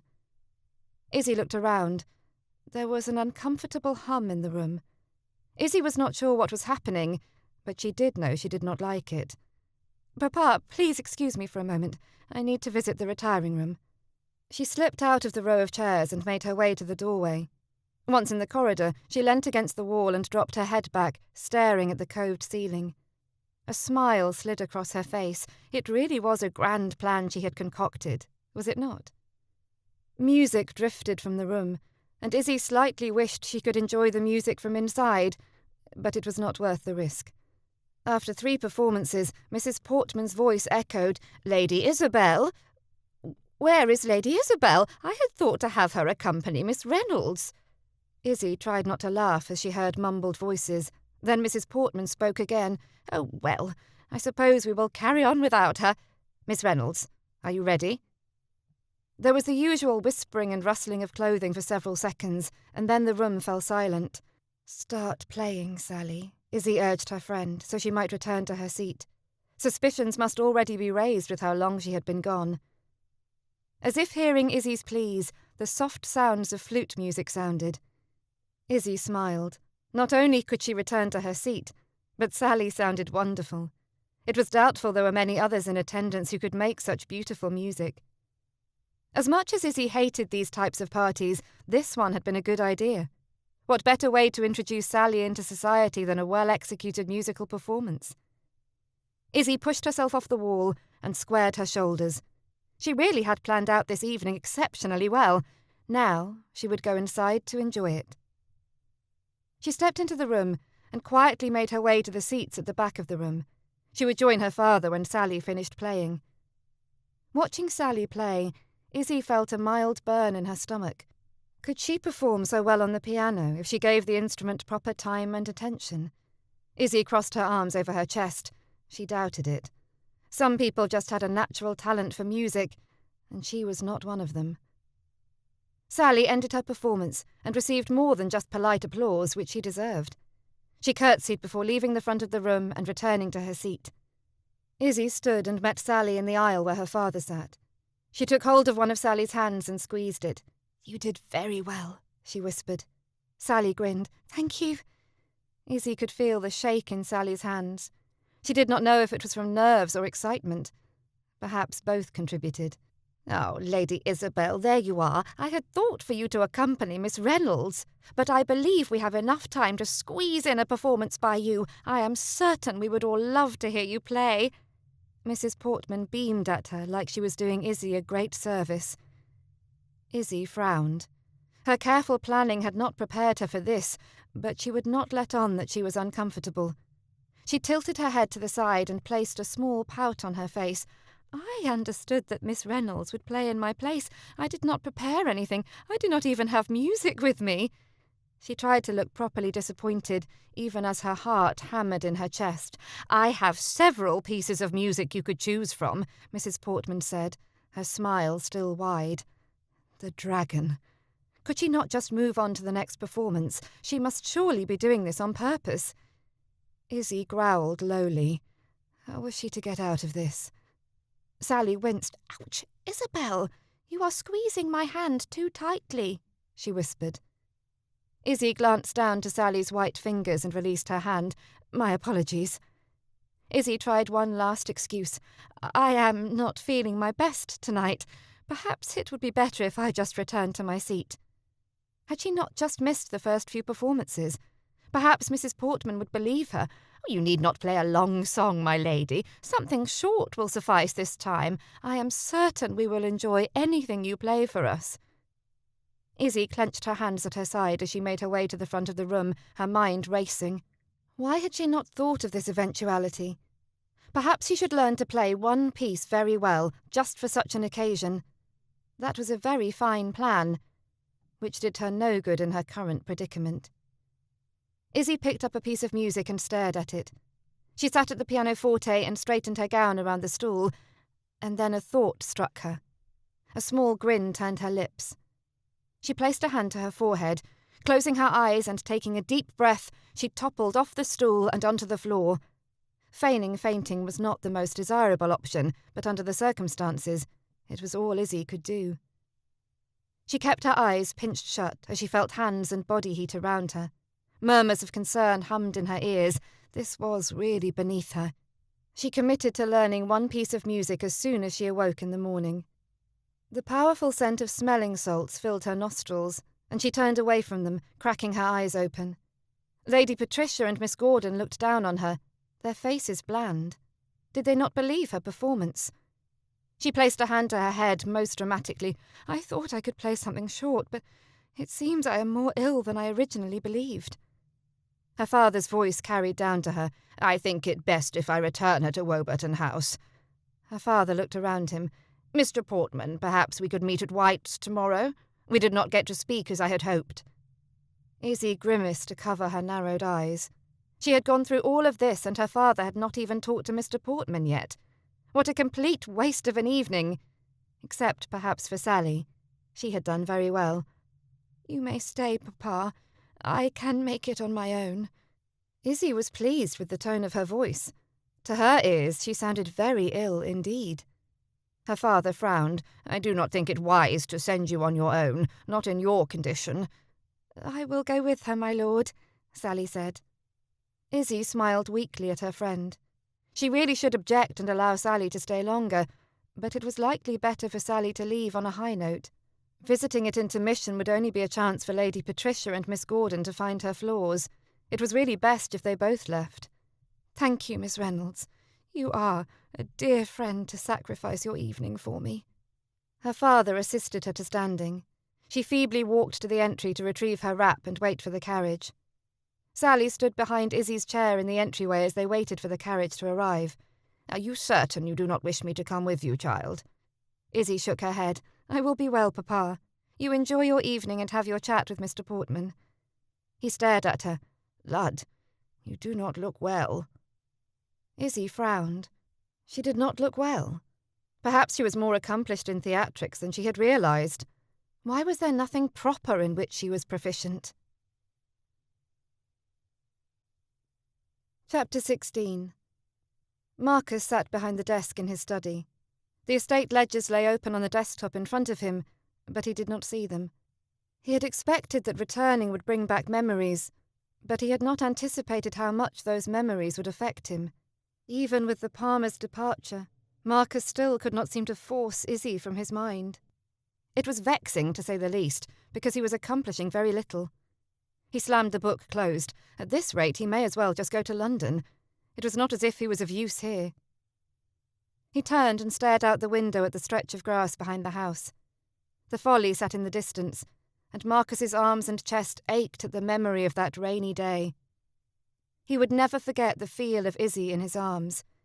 He had almost done the unthinkable and kissed her right there in the pouring rain. Thankfully, he had come to his senses in time to set her down instead. Still, he had not been able to stop himself from wiping the raindrop from her face. Distance seemed to be required where Izzy was concerned. Marcus had thought the distance between London and Writtle would be enough, but he had been wrong.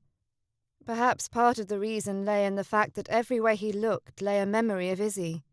Even now, he could see the haze of purple in the east fields. The bluebells had erupted only yesterday. He smiled sadly. Izzy had only missed them by 2 days. In his mind's eye, he could see her walking along the path, crouching down every few feet to examine the flowers. Even though they were all the same flower, she found something unique about each one.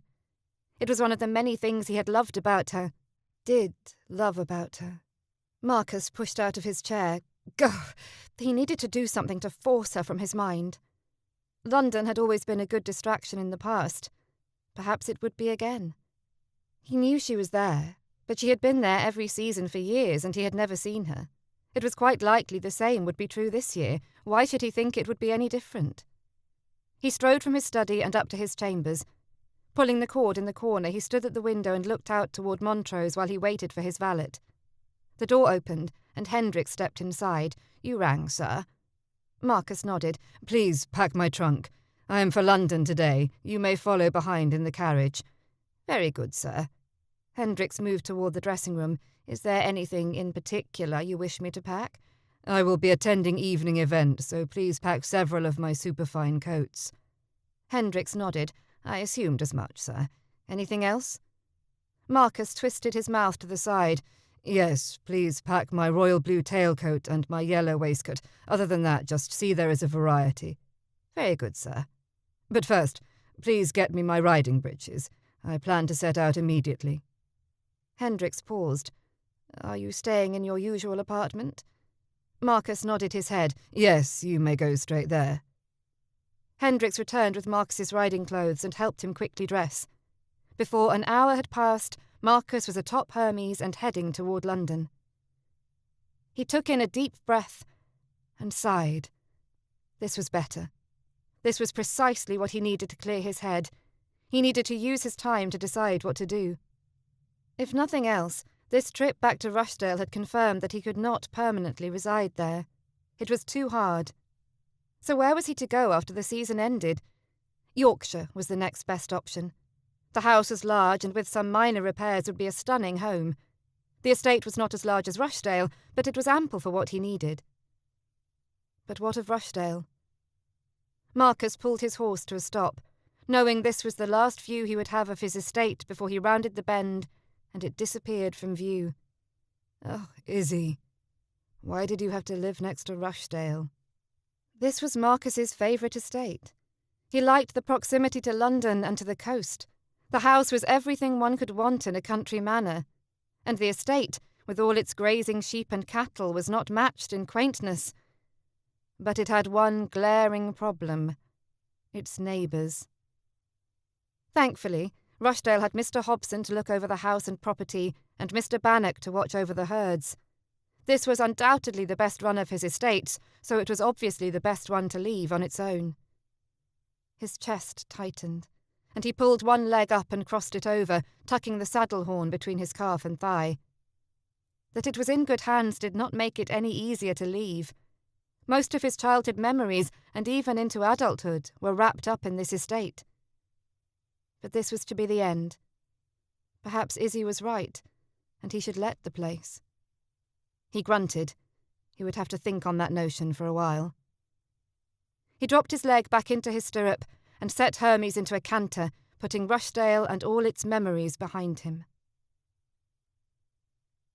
Marcus breathed deeply of the London air. It had a certain stench and thickness which differed greatly from the country air he had just left. Still, it was familiar, and brought a small measure of comfort to his disquieted mind. Not that he preferred London to the country, because he did not. London required a certain persona that was rather exhausting to maintain for months on end. However, it was a perfect place for distraction and, when he desired it, a chance to disappear. It was amazing how a generic black coat, a black waistcoat and black trousers could allow a person to blend into the surrounding crowds. He travelled directly to his apartment and handed off Hermes to the hired stable boy. He shouldered his knapsack and headed to his rooms. There were many of his friends who felt it necessary to let a town home, even though they were unmarried and did not need the space, but Marcus was not one of them. Besides, it made it less convenient for fathers to introduce themselves on behalf of their always lovely daughters. According to each father, their daughters were always lovely. When he was younger, such assertions had deceived Marcus, but not any more. Although, in recent years, those calls had lessened. He frowned, no doubt due to his blackened reputation. Perhaps a visit to Lady Brunswick should be one of his first priorities. He did not relish the notion of speaking with Margaret, but this grudge she had against him needed to stop. He would send a note in the morning. He deposited his bag in his room and looked around. What was he to do for the evening? It was still early yet. He had made good time on his travel. He passed by a mirror and stopped, running his fingers along the side of his head, and pulled the hair away from his scalp. A haircut. He was sorely in need of one. He should have had Hendricks give him one before Marcus had left Rushdale, but he had not. So he may as well take the time now when he did not have any engagements lined up. He quickly changed from his riding clothes into the clothes he had packed with him in his knapsack. Grabbing his beaver and his cane, it was a part of his London persona, he left the room and went below stairs.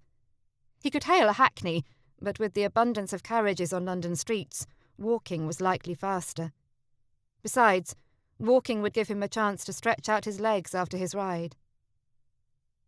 Strolling along the streets of London was like no other experience.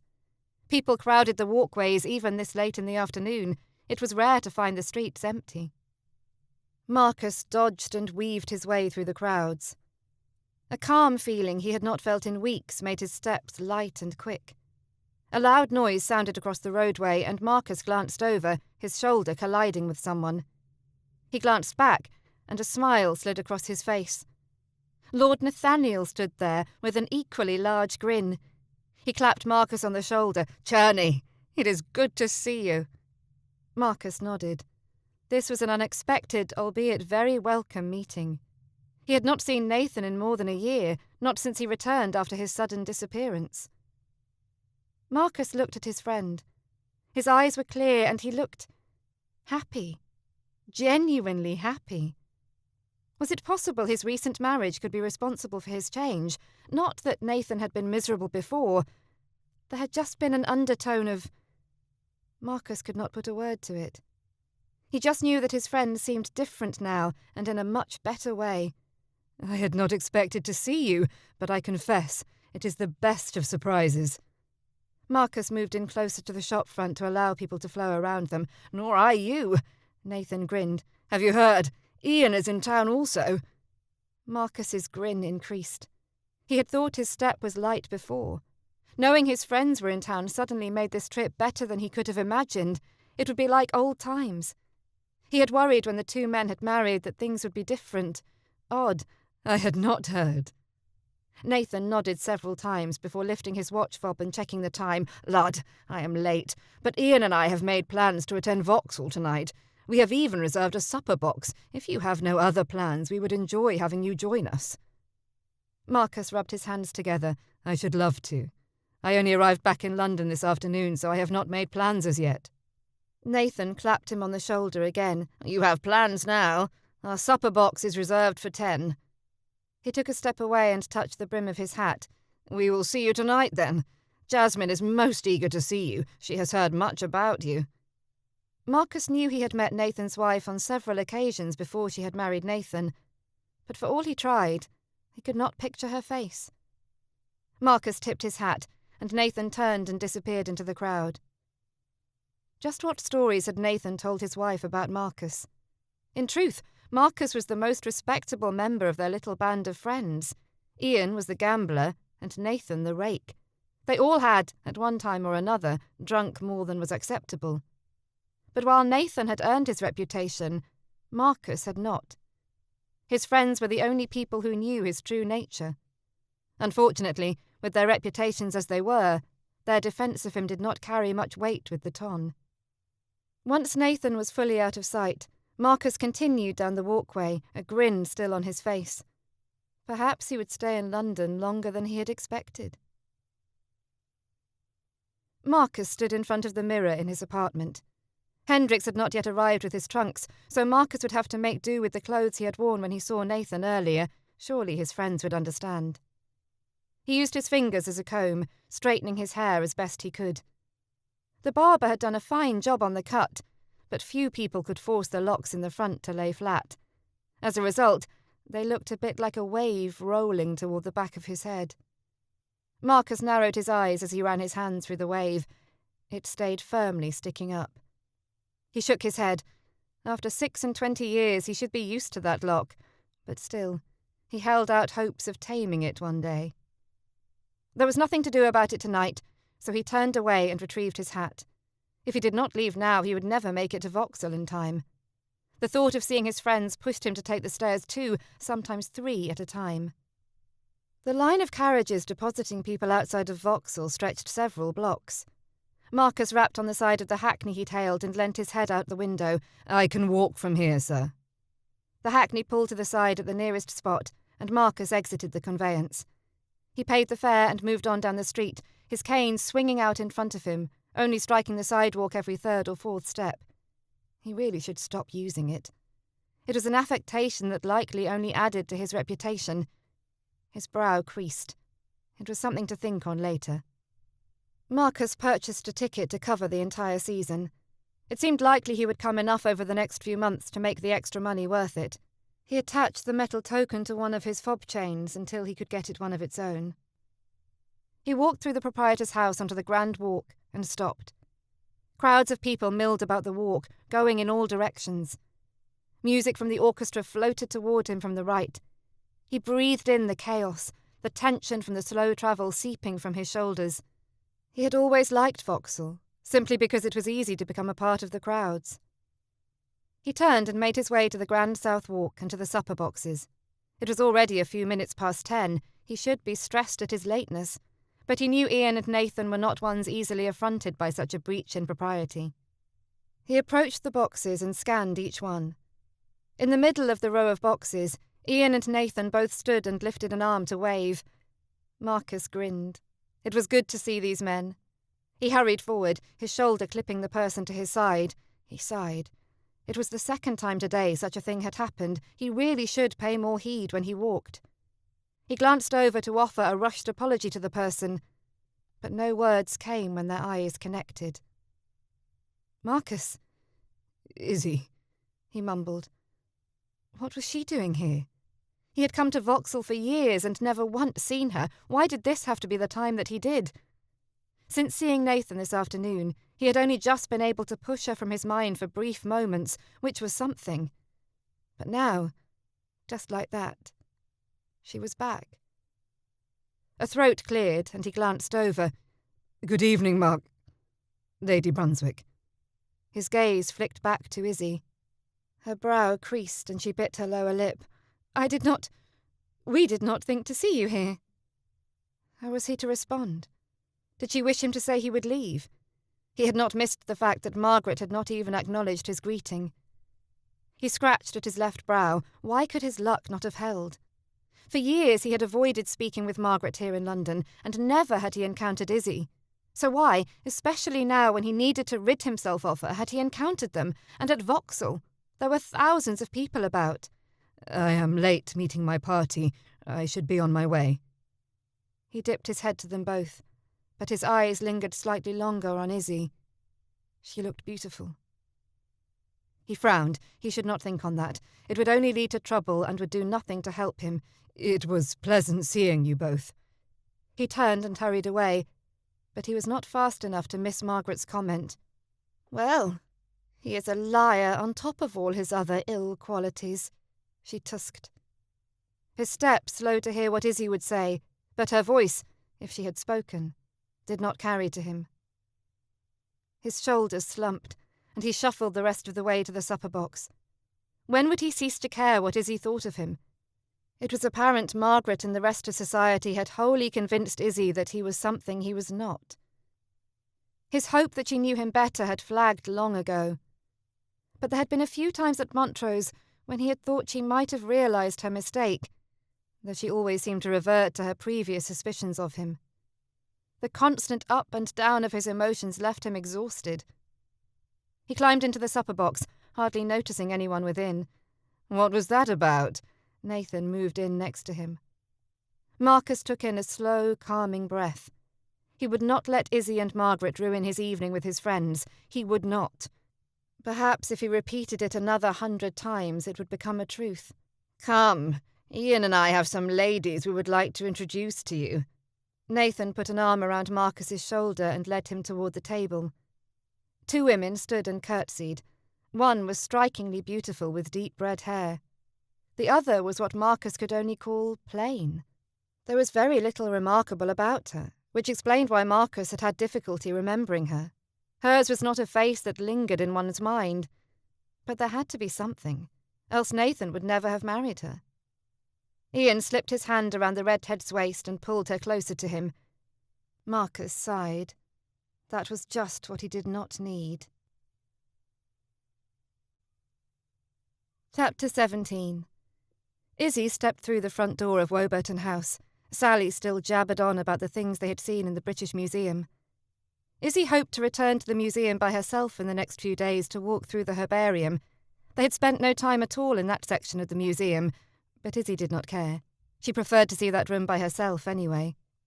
She had allowed Sally to pick what they viewed today, and they had spent hours looking at the Greek and Roman artefacts. Izzy had paid little attention, leaving her mind free to think on Mr. Tierney. She grudgingly admitted that little else had occupied her mind since seeing him the night before.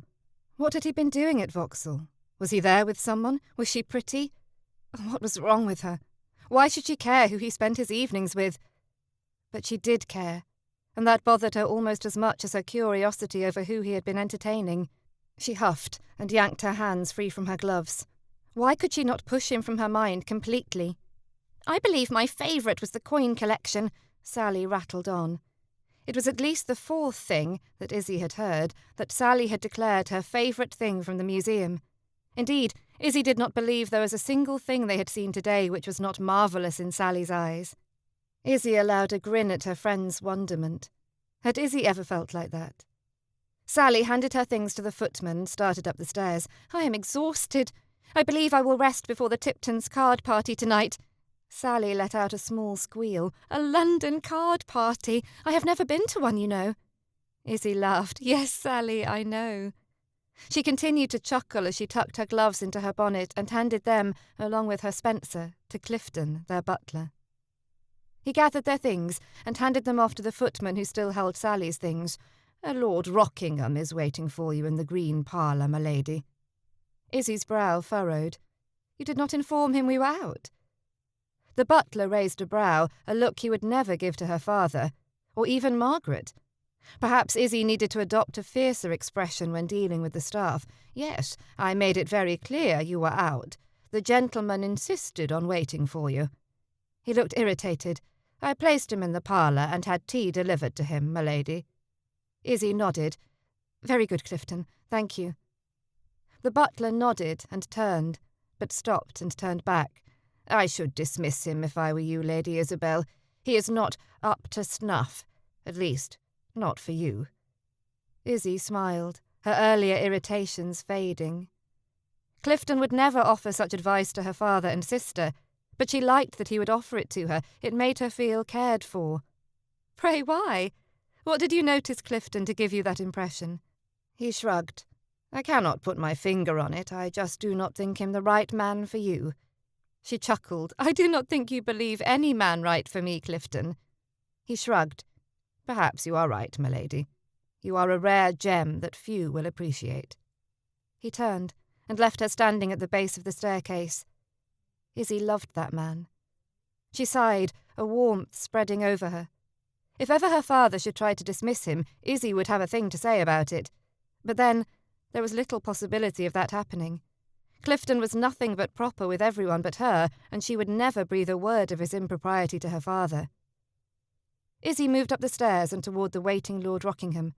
What could that man want? In the few days since their return, it had not appeared that the Ton had deemed her completely ruined from her little agreement with Mr. Tierney. But she had noticed there were more whisperings, and she had not been in as high demand the other evening at the Mycrofts' ball. Lord Rockingham had been one of those willing to risk a dance with her, which perhaps was a mark in his favour. But she had felt nothing when he touched her hand or looked into her eyes. There was no rabble of butterflies or tingling of skin, nothing noteworthy about their time together. He had sent his flowers. Was that not enough? Izzy stopped just before the room and peered inside. Lord Rockingham paced in front of the fireplace. Several times he stopped, looking at his reflection in the highly polished black marble surrounding the firebox. He turned from side to side, smiling widely to check his teeth. The man was a complete peacock. And for what? He was nothing in looks when compared to Mr. Tierney, or other men of her acquaintance, she quickly added. Izzy was certain many ladies would appreciate such attention to detail, but she found it off-putting. Not that she wished for a gentleman with unkempt hair and dirty teeth. But was that not something to be checked before one left the house? She sucked in a long, measured breath through her nose.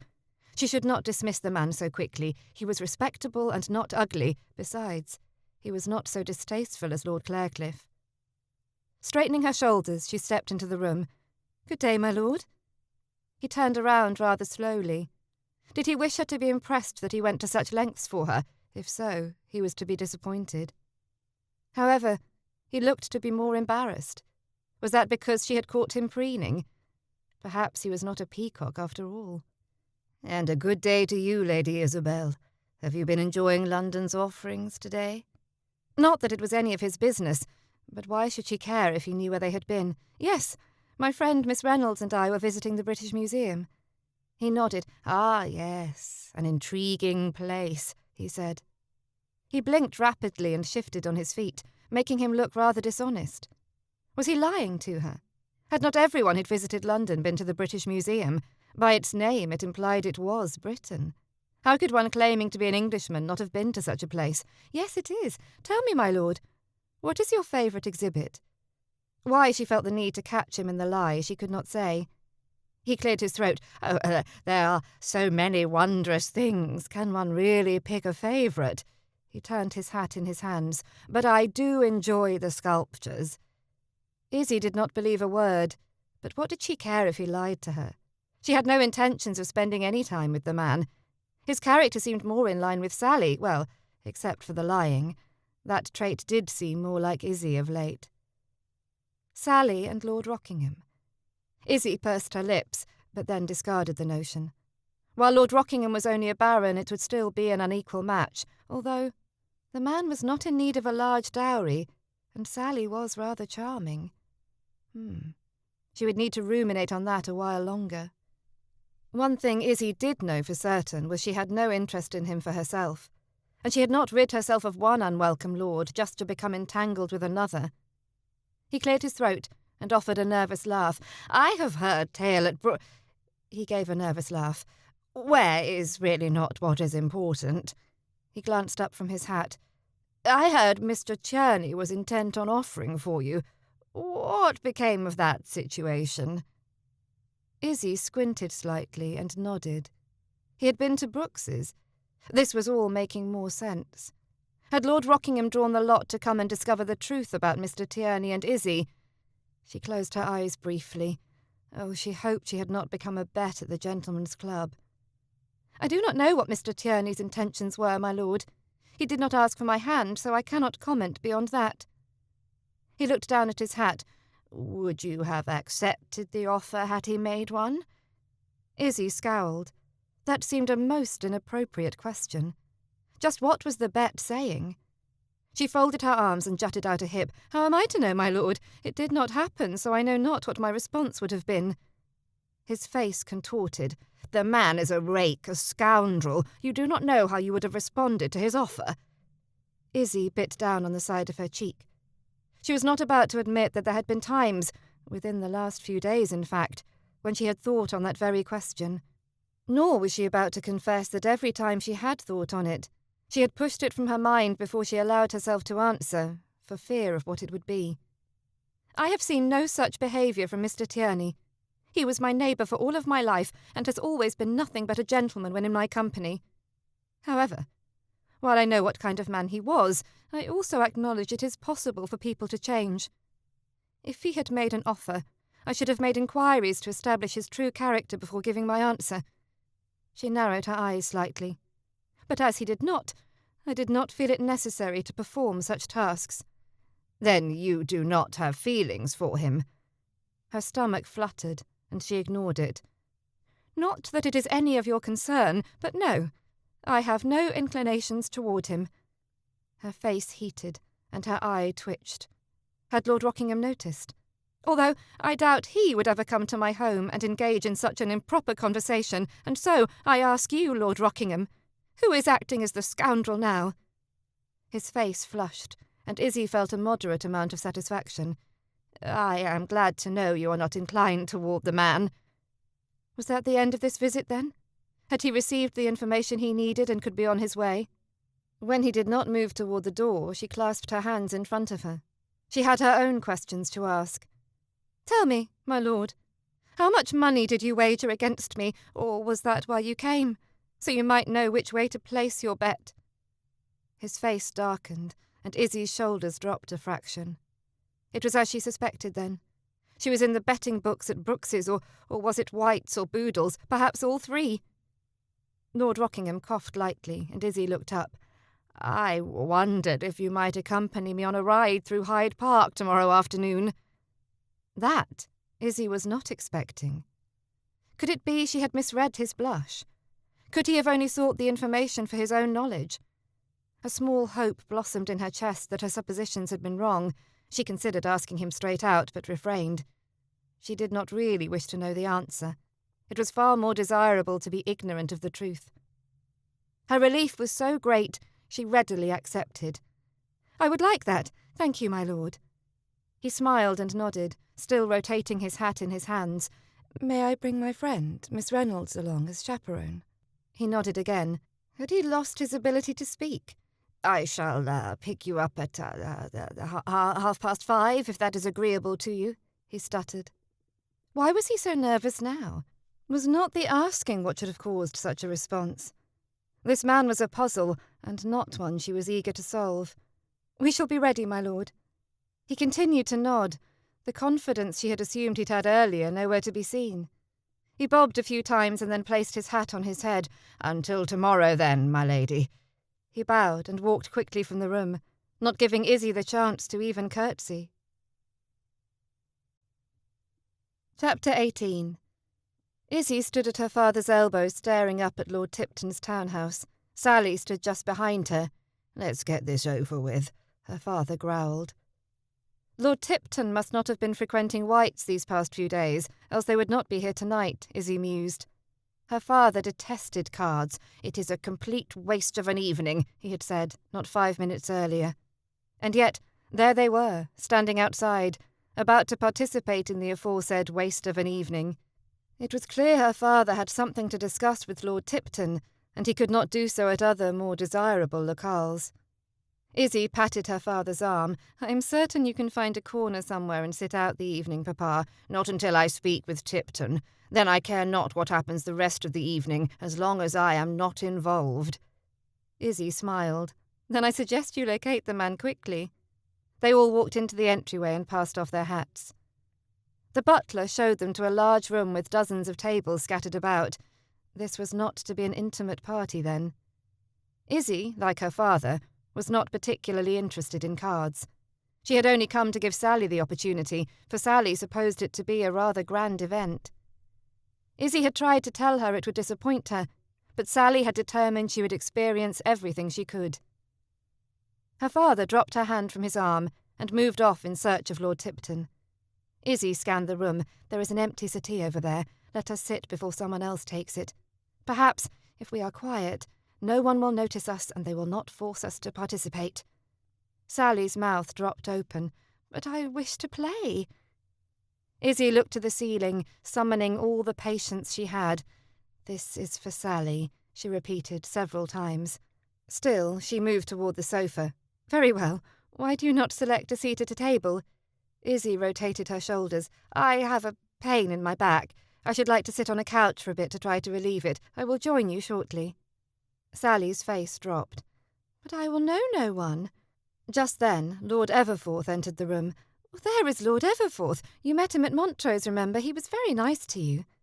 Sally frowned, but moved over and sat down at the same table as the Earl. Lord Everforth grinned, or perhaps leered, as Sally leant over to reacquaint herself with the older man. Izzy raised a brow, a burning sensation warming her stomach. Older was being kind. The man was at least 10 years older than Sally's father. Still, the man was hunting for a new wife, so anything was possible. Izzy hoped she had not mistakenly turned his aim toward Sally by suggesting she sit at the same table. The table filled, and soon the game was underway. Sally was paired with Mr. Glassman and seemed to be enjoying herself, so Izzy sat back on the couch and closed her eyes. While she loved having Sally here with her, the hours involved with entertaining her were taxing. Somewhere across the room, a gruff voice asked why there was no music being played. Izzy sighed, sinking down a little farther into the couch's corner. "Why does Lady Isabel not play? I understand she is quite proficient on the pianoforte." Izzy jerked upright. When had he come in, and why was he volunteering her to play? Mr. Tierney stood not more than a rod away from her now less than discreet seat. Several voices spoke up in agreement, and Izzy's face paled. Did he have any idea what he had just done? Did he suppose he was doing her a favour, or was he purposely trying to make a fool of her? Her stomach made several unpleasant noises. He strode over and stared down at her. "It has been requested that you play." He extended a hand to help her up from the couch. She batted his hand away. "Why did you suggest me? There are any number of ladies here who could play." His brow creased. "But I thought you liked to play. You said it was a pleasure that had replaced your plants." One side of her lip curled, and she growled lowly. Why had she not practiced a song after the musicale? Had she not vowed to do just that? She had been busy taking Sally hither and yon and had not had the chance to practice. She swallowed. That was a lie, and she knew it. There had been time, but she had chosen not to use it for practicing, and now she regretted it.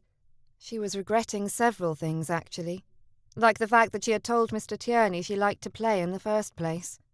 She wished to place the blame on him for that one, but it would be another lie. The servants entered carrying a pianoforte and placed it at the other end of the room. There was truly no way out of this. It was not like she could pretend to faint again, not so soon after the last incident. She was going to humiliate herself in front of all these people. It was not as crowded as it had been at the musicale, but it was crowded enough. At least Miss Gordon and Lady Patricia were not here, thank goodness, but Izzy felt confident they would learn of it before the end of the day tomorrow. She placed a hand to her temple. There was no need to fake a headache this time. One pulsed in her temples and down the back of her neck. The tumultuous storm raging in her stomach picked up even more. Which would be more detrimental to her reputation, playing badly or vomiting on Lord Tipton's Indian carpet? "What is wrong? You do not seem excited at the prospect of playing." Mr. Tierney still loomed over her, re-extending his hand to help her up. This time she accepted it, because she was not sure she had the strength to push it away. As she stood, it occurred to her that all these years of avoiding musicales and feigning headaches to excuse herself from playing had only done one thing. It had fostered the growth of undue expectations. Eyes followed her to the piano, and conversation stopped or turned into whispers. There was clearly great anticipation regarding this performance, which meant it would be that much more memorable when she failed spectacularly. She walked on shaky legs to the other side of the room. "I am not prepared to play." Mr. Tierney, who walked beside her with his hand behind his back, shook his head. "I am sure you will do exceedingly well. It is not a musicale after all, only a little background music for those playing cards, and you have forsaken much to learn it. I know you will do well." Was he walking beside her because he thought she might run away? The thought had crossed her mind. Perhaps he should just admit everything now. Would that not be better than allowing people to hear? She licked her lips as she lifted the stack of music the servants had brought in along with the stool, thumbing through them, looking for the simplest piece. Biting down on her lip, she wished for a pencil. If she could only write the notes in beforehand, perhaps she could at least play them all, although the tempo would still be completely wrong. She glanced over at Mr. Tierney. Again she wondered if he knew she could not play and was doing this just to embarrass her. She would not put it past him. But as she lifted a piece of music to examine it, he smiled. It was not a malicious, mean smile. Instead, it was one of encouragement and confidence. He had confidence in her. Somehow that thought only made the situation worse. He would never have confidence in her again, and that notion bothered her greatly. She sat down on the stool and placed her hands on the keys, feeling them out for a moment. "Well, get on with it," someone shouted from the card tables. Izzy closed her eyes and tried to calm her nerves. Her fingers shook on the keys. She played a few halting notes, playing as many incorrectly as she did correctly. She glanced up to see Mr. Tierney's brow furrowed again, his look of confidence completely gone. Oh, this was even worse than she had thought. "Lady Isabel, this music is for a duet. Why did you not ask for a partner?" Mr. Tierney's voice was louder than necessary. "Stop there, and I shall fetch a chair and play the piece with you." Izzy stopped and dropped her hands in her lap to hide the shake. What was he doing? This piece was not a duet, and how would his fumbling along the keys make any difference? Her hopes rose a fraction. Perhaps if he was bumbling along, people would think he was the one making a muddle of the song. She allowed a small smile to form. Perhaps Mr. Tierney was still her friend. But then, had he ever acted as if he was not? No. Only she had changed in the way she treated him. She could not think on that now, however, because Mr. Tierney sat a chair down next to her. "Scoot over so I can fit at the keys with you." She did as he instructed, and he sat down very close to her. Their arms brushed each other when he reached up to spread out the pages. He looked over at her. "Are you ready?" She took in a breath. No, she was not ready, nor was she likely ever to be. She nodded. "Yes." He raised a brow, then turned his attention to the music, placing long fingers on the keys. Had he always had such strong fingers? He played the first strains, and the piano vibrated with pleasant sounds. He played well. When had he learnt? "Please, at least put your hands on the keys so it looks as if you may actually be playing," he whispered. Izzy pulled her eyes away from his hands and hovered her own above the keys. "When did you learn to play?" He shrugged. "My mother taught me." How had she not known that? Perhaps it was because all they had ever done together was traipse about their estates looking for plants. "I had no notion you were so proficient." He grinned. "I wish I could say the same for you." She pursed her lips, wanting to be mad, but a small laugh escaped and she could not maintain the scowl. "Yes, at this particular moment I wish the same thing." He glanced over at her. "Did you not tell me this was one of the enjoyments you had taken up?" She hummed. "Did I not also tell you I no longer had my plant books?" He chuckled. "Pardon me. I did not realize I should consider everything you say a lie." It was not a complete lie. It was something Margaret insisted I learn, and I did try. I'm just completely inept at it. He looked over to her, and his smile grew larger. Goodness, he was handsome. Her fingers dropped, and she played the wrong notes again. How was it he could talk and laugh without missing a note? He truly was a surprise. I have done quite well in avoiding all situations where I might be prevailed upon to play, thus hiding my lack of talent. She looked up at him with a raised brow and quivering lips. "Until tonight. Thank you for ruining years of hard work." He shrugged. "Perhaps next time you will not tell such Canterbury tales. How was I to know you had not a stitch of talent?" She turned back to the music. She did not know if anyone was fooled by their little display here, but she was, nonetheless, very grateful. People may realize she was not proficient, but hopefully they would not know she was downright terrible. The song ended, and Mr. Tierney stood and bowed. "Perhaps you should allow someone else to display their talents." The corner of his lips ticked up ever so slightly. Izzy stood and smoothed her dress as her cheeks warmed. "Very well, sir. Thank you for your assistance with the song. Next time I shall not be so sheepish to ask for help with a duet." She raised her voice on the last word. Whispers buzzed about the room. Izzy did not know if it was due to her playing or Mr. Tierney playing with her, but either way, it was not the kind of whispering she wished for. He stood at her side, staring for several beats before dipping his head. "It was my pleasure, my lady." He took 2 steps back before turning and moving toward the other side of the room. Izzy breathed in deeply, a masculine scent lingering after him. She watched him move lithely across the floor. When had it become so warm in here? Chapter 19. Marcus quickly walked through the exhibit of Roman and Greek statues, his walking stick barely touching the tile floor. He had seen them numerous times, and they were interesting, but not what he had come to the museum to see. He moved through the other exhibits without a second glance until he came to the herbarium. He stopped just outside the exhibit room, taking in a deep breath. He had avoided this part of the British Museum for years, knowing what, or rather who, it would bring to his mind. Such thoughts would not have been acceptable for him to have before. But now that she was older, did he wish to allow those thoughts to come? They were not wrong now, at least not because of her age. but perhaps for other reasons. He straightened his shoulders. She had been a constant part of his thoughts for more than a fortnight. It seemed silly to use that excuse to avoid this room any longer. He was curious about what he would find inside.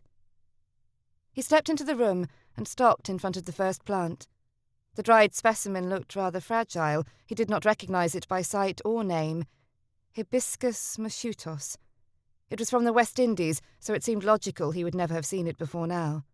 From the small watercolour painting posted next to the description, Marcus knew the now dull red colours of the petal had once been a vibrant red. Oh, what would it be like to see such a plant in the wild? He moved to the next plant, studying the blatilla. From the picture, it looked to be an orchid with lovely purple petals. He had seen a similar flower in several hothouses, but he did not know if they were the same flower. "Good afternoon, Mr. Tierney." His heart thumped louder, and his stomach flopped even before he looked up. He did not need to see her face to know the voice. He heard it in his dreams both day and night. When he looked up, it relieved him to see she had a smile on her face. It was not the greeting he received from Izzy of late. "And to you, Lady Isabel." She looked around them. "I did not know you were interested in plants. I always thought it was something you did because of me." He shrugged. She was not completely wrong. He'd always thought plants mildly interesting, but nothing like Izzy. He had gone along with her on her expeditions because he had enjoyed her company, her intelligence and her wit. But he now understood the value in having knowledge about them. That knowledge had saved several of his estates. Even if he had avoided this room for years, it was not because he had no interest. "I suppose after so many years of studying them with you, they became a part of me, but it has been years since I have been here." Did he dare tell her he had never been here before? That he had not wished to visit it because of his feelings for her? No, he did not dare. He was a coward. He glanced over her shoulder. "Have you already been through all of the exhibits?" She looked down at the blatilla he was standing in front of. "Yes, I have only to see these last few." She glanced up at him. "I started at the other end." He nodded. "Well, I do not wish to keep you." He stepped back to allow her room to walk past him. She pulled at her top lip with her teeth. "I do not mind seeing them again. I come here often when I am in London." She laughed, but it held a note of nervousness. Was she uneasy around him? He clenched his fists at his side. "Perhaps I can help you if you do not understand something." She looked up at him through her lashes. Did she want to stay with him? It seemed if she did not, she would excuse herself and leave, had he not given her that option. Marcus looked around them as he moved to the next plant. "Where is Miss Reynolds? You are not here alone, I hope." "Miss Reynolds was still abed when I left. I do not think she is used to town hours." Izzy nodded toward a woman standing a few feet away. "Besides, I do not think she would find this room intriguing. I brought Jennings with me instead." Marcus recognized the woman from the Palmer household. If he remembered correctly, she had been Izzy's mother's maid, too. He placed his hands behind his back, his walking stick swinging side to side as he walked to the next plant. He barely registered that he had not looked at the one before. Izzy kept pace with him, neither speaking as they studied each plant and its marker. Well, he assumed Izzy was at least studying it. He could barely think with the scent of orange wafting past his nostrils every time she moved. "Look at this one. Oh, the colours are so vibrant. I can only imagine what it would look like on a rainy day." Her voice was wistful. "Imagine seeing it in its natural habitat." "You wish to travel abroad to see such things?" He did not know why that notion surprised him.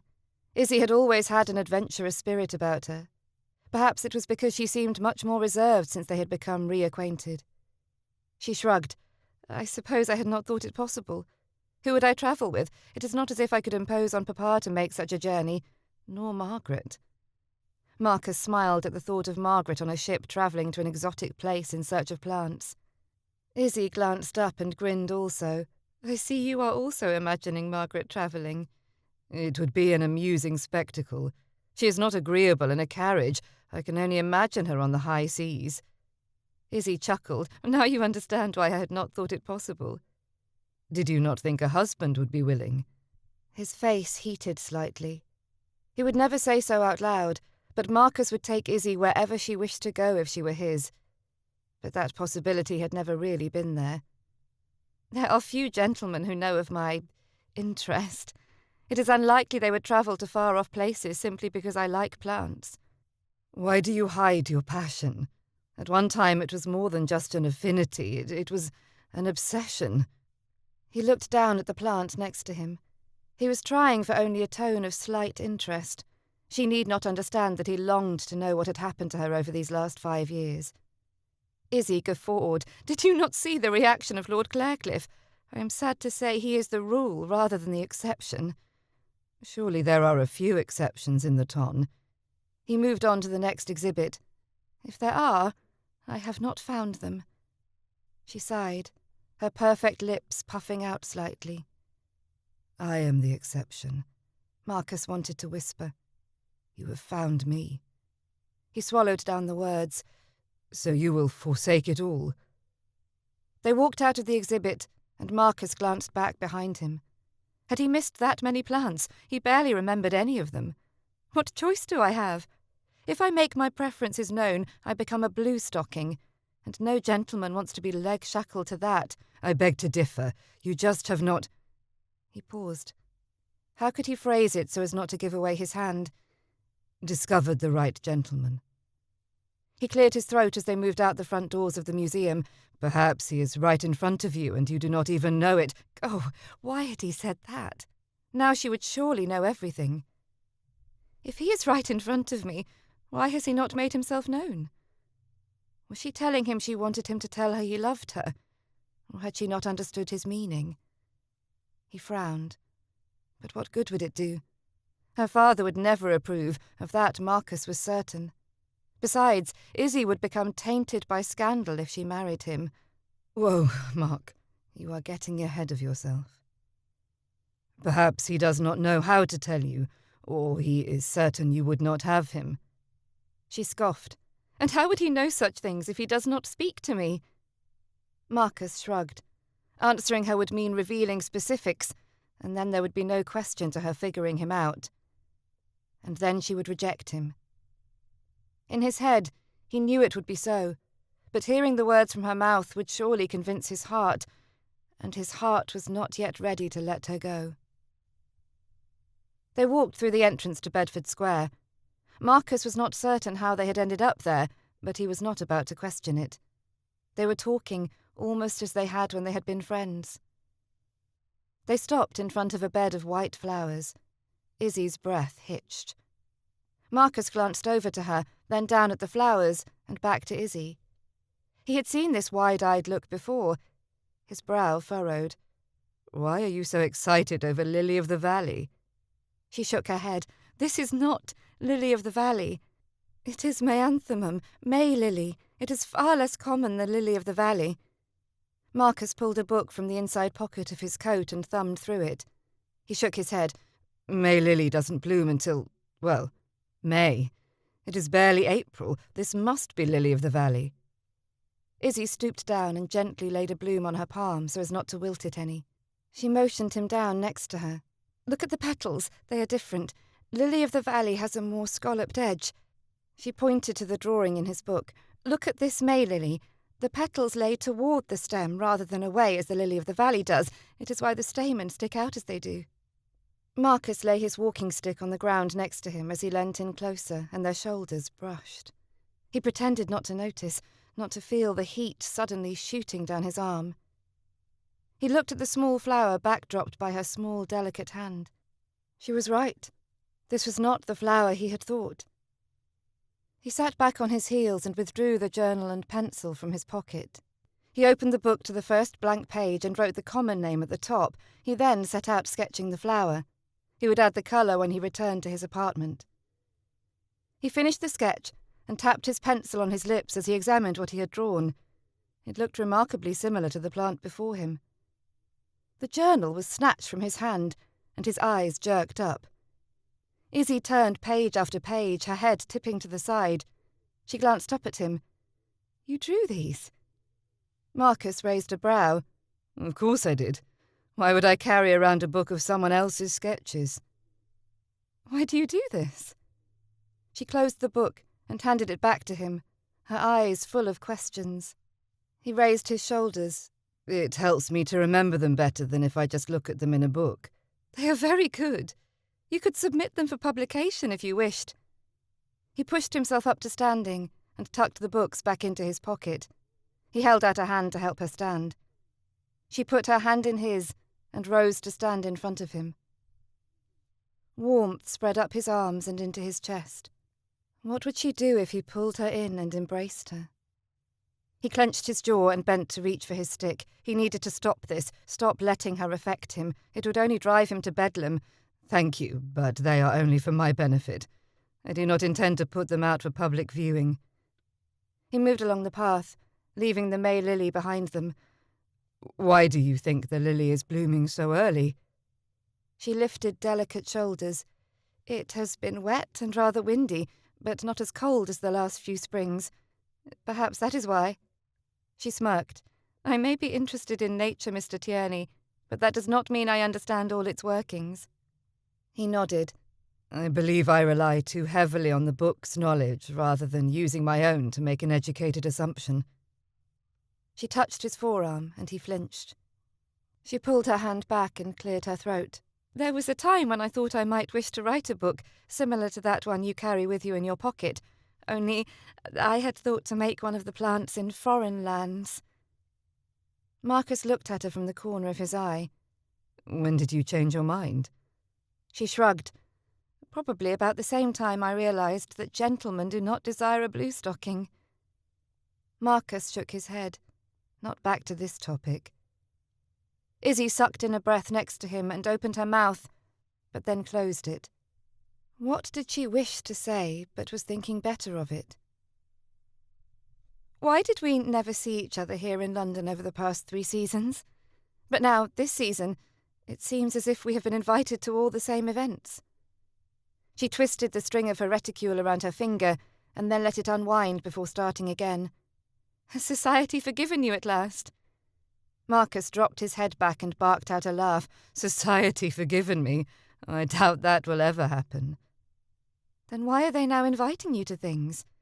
She looked genuinely confused. Who is to say that they ever stopped inviting me? A wry smile stayed on his face. I have only now begun to accept the invitations. But your reputation? How could they invite you and not share in your scandal? Marcus raised a brow. Have you not yet learnt that money supersedes reputation? It is my 13,000 per annum that society approves of, not me. Her eyes widened. 13? Yes, not only am I exceptional at sketching. He winked and immediately regretted it. She would probably see it as a further indication that he was a rake. I also excel in land management. He gave her a bland look, notwithstanding my ill-mannered sheep. Her lips quirked up briefly. Lud, they were enticing lips. I thought you said your other estates had demanded your attention. He nodded. They did. But once they received my attention, they turned around and are all doing astoundingly well. If I should lose everything in a hand of cards, at least I know I could find a position as a steward. Her eyes widened, but he did not know if it was the notion of him gambling or seeking employment that drew the look. Your 11,000 became 13. She shook her head. And so your reputation does not matter. He grunted. It did not really matter at 11,000 either. I was still much sought after. Her lips pursed, and she raised a pert brow. Yes, I have heard how sought after you are. He heaved out a sigh. There it was again, her accusations. How much longer must he be subjected to this? Margaret had yet to reply to the note he had sent asking to speak with her. He may have to set aside propriety and simply show up on Lady Brunswick's doorstep and demand an audience. I thought we discussed this already. It is possible your information is incorrect. She stopped in the middle of the walkway. Are you saying those rumours are lies? Are you alleging Margaret is a liar? Her voice rose in pitch. His body slouched. I am saying nothing of the sort. He sighed. I am certain I have kept you longer than you anticipated when you left home. I shall bid you good day." He tipped his hat and turned on his heels, hurrying in the opposite direction. Why did he keep trying to convince her that he was not what she thought, when he knew he would never be successful? He clutched tightly to his walking stick. He should move on, but the thought pained him worse than her accusations. He simply was not ready to let her go. Chapter 20. Izzy hurried back to Woburton. She was to ride in Hyde Park with Lord Rockingham that afternoon, and she had no notion if Sally was even awake yet. She pushed open the front door and stripped off her gloves and bonnet, handing them out to the footman. Clifton stepped out of the side room. "Lady Isabel, Lady Brunswick is in the Peacock parlour taking tea. She wished to speak with you as soon as you returned." Clifton bowed and moved to continue his inspection of the silverware. "Thank you, Clifton. I shall go to her directly," Izzy grumbled. "Have you seen Miss Reynolds?" Clifton nodded. "Yes, she is in the green parlour with Lord Everforth." He motioned to a vase of flowers on the entry table. "He sent those for her as well." Izzy grimaced. She may have inadvertently placed Sally in an undesirable position. That was a problem to deal with later. For now, she had her own problem in the Peacock parlour. What could Margaret want? They had been back in London for more than a week already, and aside from meeting Margaret at Vauxhall, this was the first she had visited. What could she have to visit about? It was rarely good news. Still, she was Izzy's sister. Izzy stopped outside the door of the parlour and ran her hands down the front of her gown. There were a few specks of dirt on the hem, obviously from her walk in Bedford Square. Few people would even notice them, but Margaret would. Sometimes Izzy believed God had put her sister on this earth just to criticise Izzy. She stepped inside and walked over to the couch where her sister sat. "Hello, Margaret. It is good to see you." Margaret stood and motioned for Izzy to come sit on the couch. "Yes, I had intended to visit before now, but I have been very busy of late." Looking for bonnets, no doubt. Izzy sat on the far side of the couch from her sister. Margaret had a look in her eye that told Izzy this was not to be a pleasant social call. But what had Izzy done this time to warrant her sister's disapproval? Indeed, Izzy could think of many things she had done just today which Margaret would find improper or below one of Isabel's rank. Margaret's voice echoed in Izzy's mind. But which indiscretion did Margaret know of? Izzy clasped her hands in her lap and looked past her sister. How long would this visit last? "Shall I ring for tea?" Izzy wished she could call back the question. Tea was no way to end this lecture early, for that was certainly what it was to be. If Margaret was drinking tea and eating biscuits, it would only prolong her stay. Margaret motioned to the tea service inside. "Clifton already saw to that. Besides, I cannot stay much longer. I have many other errands to attend to before the Tillmans' party tonight."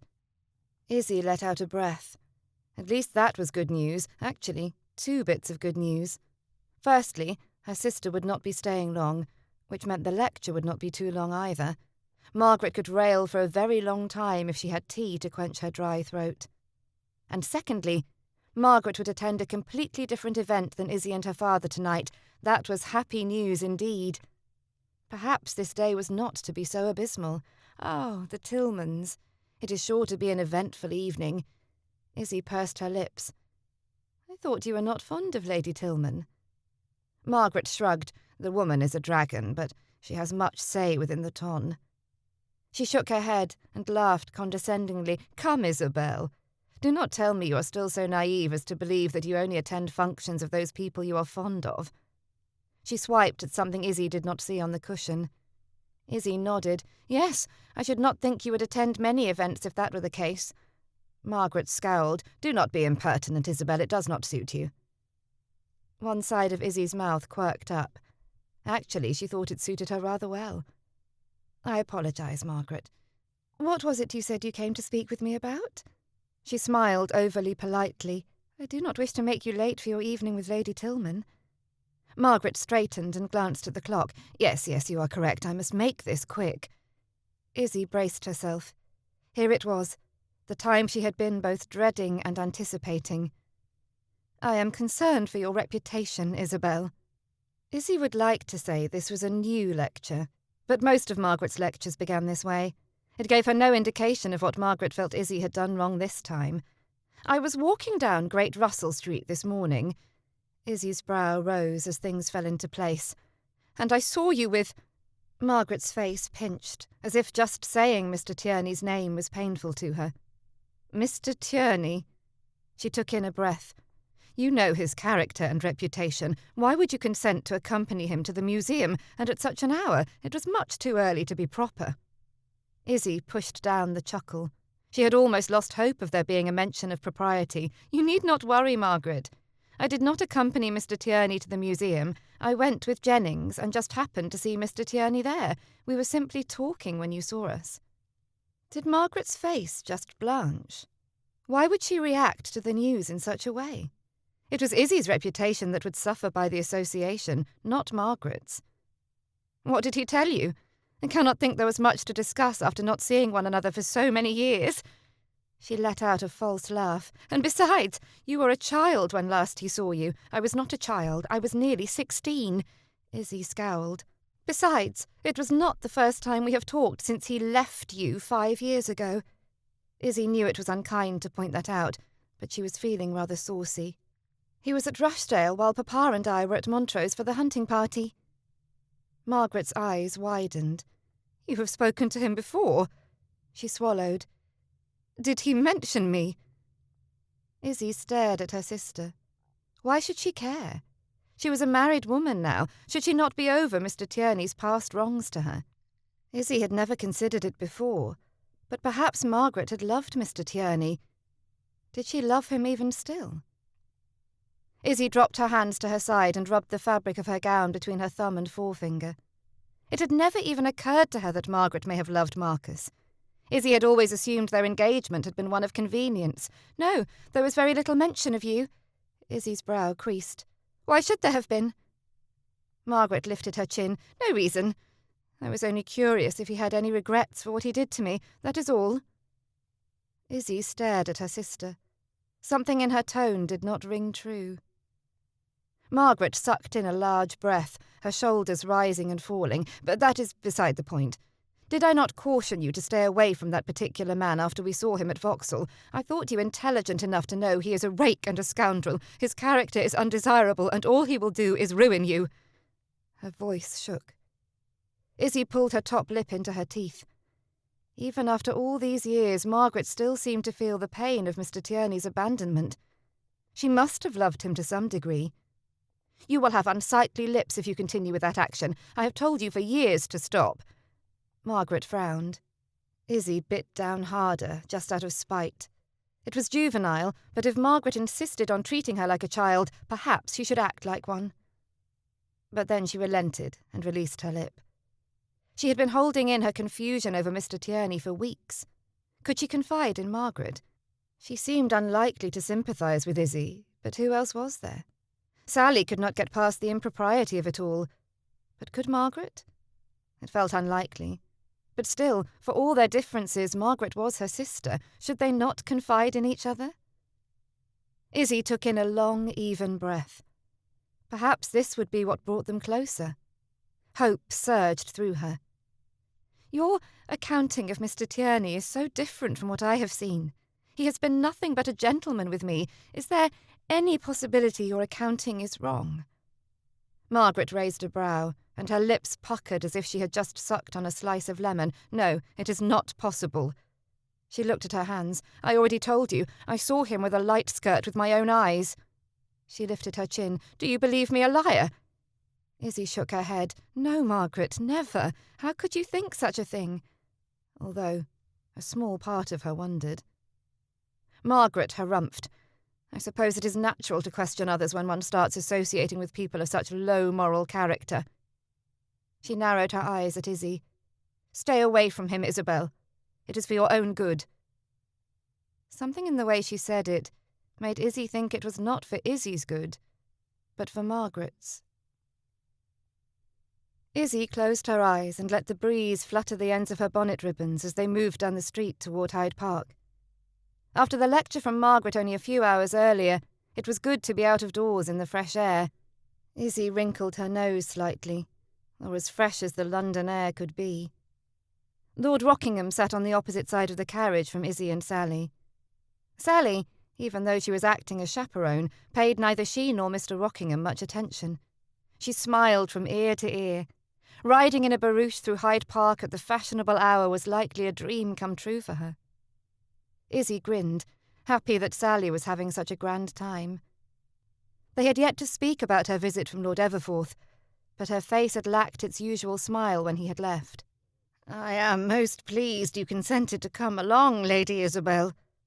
Lord Rockingham ran a nervous hand down his thigh, his smile slightly wobbly. It seemed he had not regained his peacockedness from yesterday, if, indeed, he had actually ever possessed it. It was peculiar that she had held his haughtiness against him in the beginning, and now that she had discovered it was never there, she held that against him also. When had she become so fickle? She could not help thinking that Mr. Tierney would never show such weakness. He seemed always to have an air of confidence, almost to the point of arrogance about him, although there had been a few times she had thought she saw vulnerability in his eyes, but perhaps she had been wrong. Izzy had thought his overconfidence was something she disliked about Mr. Tierney, but upon closer inspection, or perhaps comparison, she rather thought she preferred it. She smiled as the carriage turned off Piccadilly to enter Hyde Park. "I can assure you, my lord, the pleasure is all mine. What with the lovely day it is, anyone should be grateful to be out of doors." She tilted her head to the side. That had sounded both encouraging and dismissive. In truth, she was not sure which she had intended. The longer she sat here, the more she was thinking solitude in the back garden would have suited her needs just fine. But Lord Rockingham seemed not to notice. He smiled as he nodded his head to those they passed on the road. Sally sat up straighter, her smile growing, if that was even possible. Izzy took the chance, while Lord Rockingham was displaying, to look at the man. He was not undesirable, she supposed. His straight blonde hair seemed to lay perfectly in place, even around the brim of his beaver, whereas Mr. Tierney's hair tended to stick out, especially in the front. She frowned, but continued her assessment while she could do so unnoticed. His eyes were blue, which she usually found quite pleasing, but Lord Rockingham seemed rather dull. Mr. Tierney's eyes always held a spark, whether of laughter or disdain, it was always there. Lord Rockingham's gaze flicked toward her. Izzy hurriedly looked out at the park. She did not wish to give him any false impressions about her interest. "There are many out picnicking today, are there not? Do you enjoy picnics, my lady?"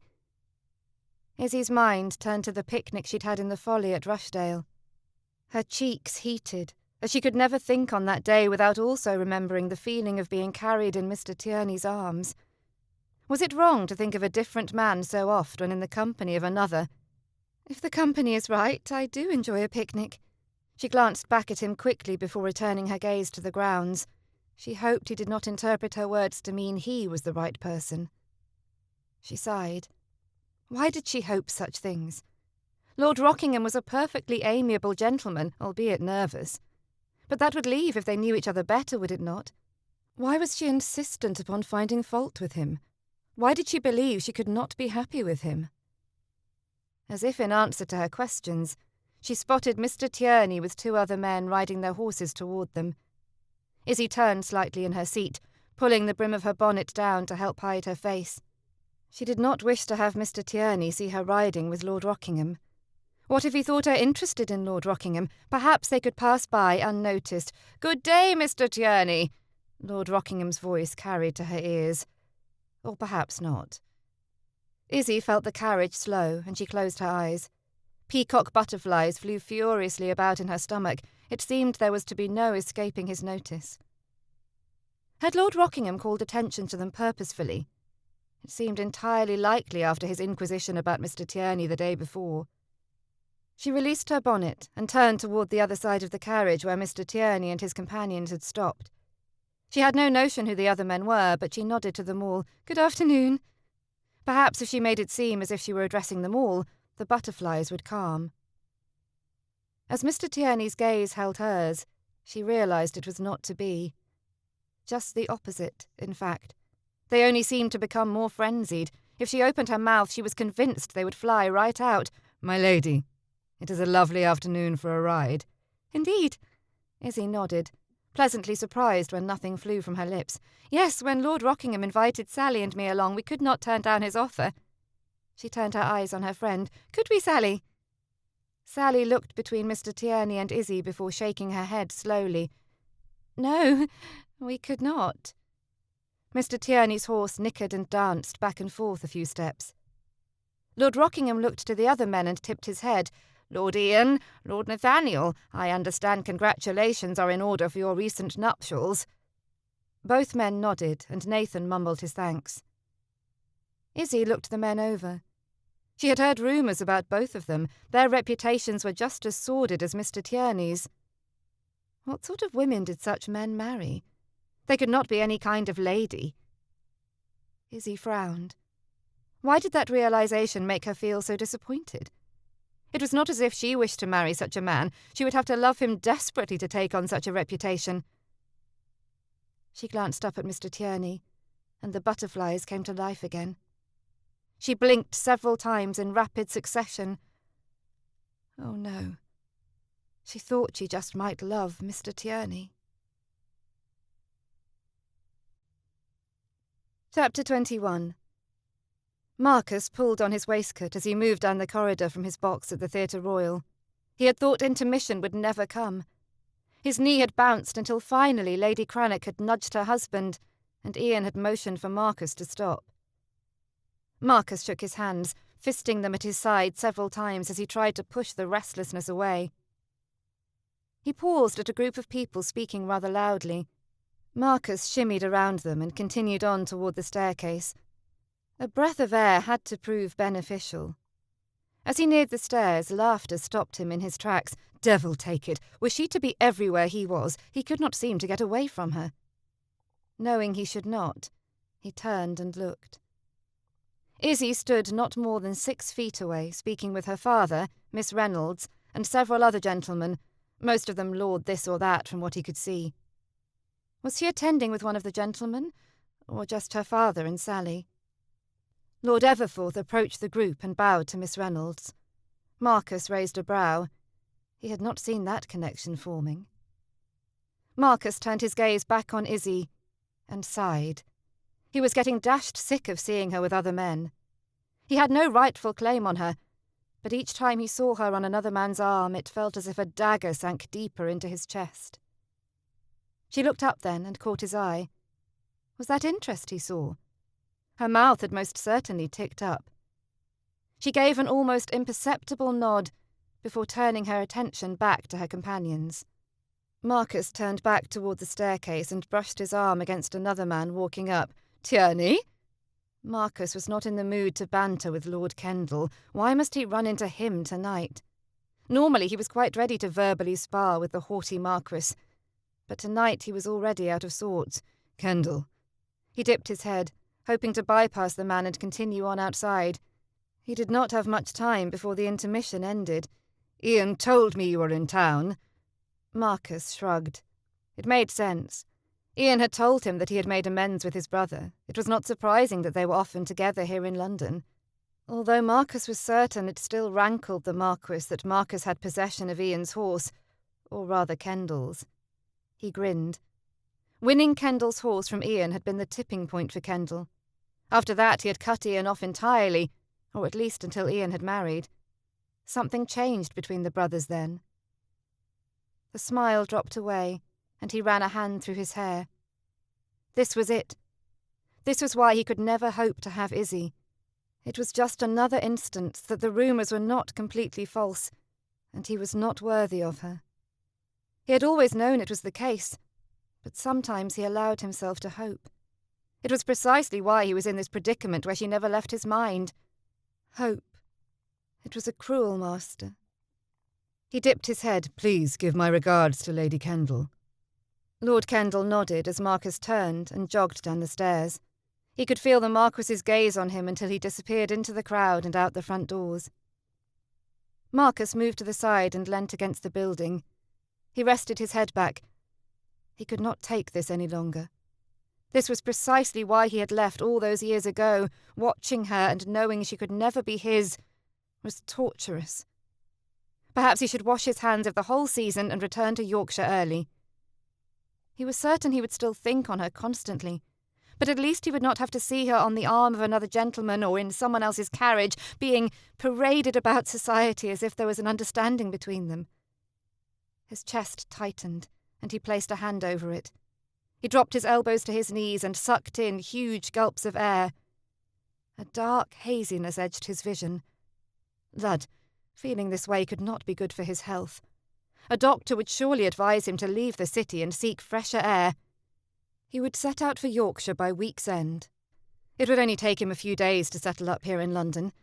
He could pass by Rushdale on his way north and see that they forwarded everything to the Yorkshire estate. He rubbed at his chest. Just having a plan in place seemed to ease the tightness there. Several deep breaths later, he thought he may just be able to make it through the rest of the performance. He strode inside into his box, ignoring the calls of his name in the corridor. It was easy to do when he made no indication of having ever heard them. The interior of the theatre was a cacophony of voices and laughter. He dropped down into his seat, grateful that neither of his friends or their wives had yet returned. He needed a moment to regain his composure, his perfectly constructed facade. He placed his hands on his thighs and closed his eyes once more. He could do this. He could last a few more days. Izzie's face from the corridor passed through his mind. She had smiled, he was certain of it. Perhaps their friendship was not completely lost. But could he settle for only friendship? She would eventually marry, soon, if all those gentlemen hanging on her every word had any say about it. Then where would they be? Friendship with a married lady hardly seemed acceptable, especially when he was the man offering friendship. It was doubtful any gentleman would willingly allow his wife to have a simple conversation with Marcus, let alone continue a friendship. And so he came full circle. Yorkshire was calling. The box filled with voices, and Marcus opened his eyes. Lady Cranach and Lady Nathaniel seemed to get on well together. Considering Ian and Nathan's reputations, it was quite remarkable either of them had secured such advantageous matches. That they were in love was even more exceptional. His chest warmed, and Marcus cursed under his breath. There was that hope again, making him think if it had worked out for Ian and Nathan, perhaps it could for Marcus also. But it was different for him, which meant the outcome could not be the same. The actors came on the stage, and the noise in the theatre quieted. Marcus looked around at the other boxes. He tried to tell himself he was looking for Lord Kendall, but it was not the truth, and he knew it. He was a glutton.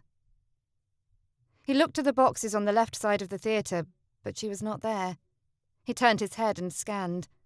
When he reached the fourth box from the stage, his breath sucked in. Ian stirred next to him, but Marcus could not pull his attention away from her. Besides, Ian was certainly just reaching for Lady Cranach's hand. Izzie looked lovely tonight. Her dark brown hair shone in the candlelight, almost looking as if she wore a halo. While he could not see it now, he had noticed in the corridor how the emerald green dress made her normally pale green eyes darker, stormier. Now that he thought on it, he wondered if it was only the dress that had caused the change. She looked away from the stage and found his eyes much quicker than he had found her. Had she already known he was here?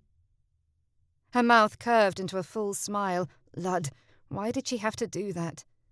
It would surely only make the stupid hope already surging through him increase. This was why he needed to leave.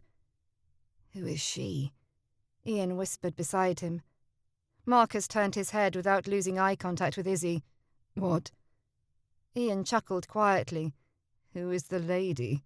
I do not believe I have ever seen you so distracted as you have been since returning from Rushdale. Marcus swallowed and pulled his gaze over to Ian. Lady Isabel Palmer. Ian's brows rose. As in Lord Haverley's daughter?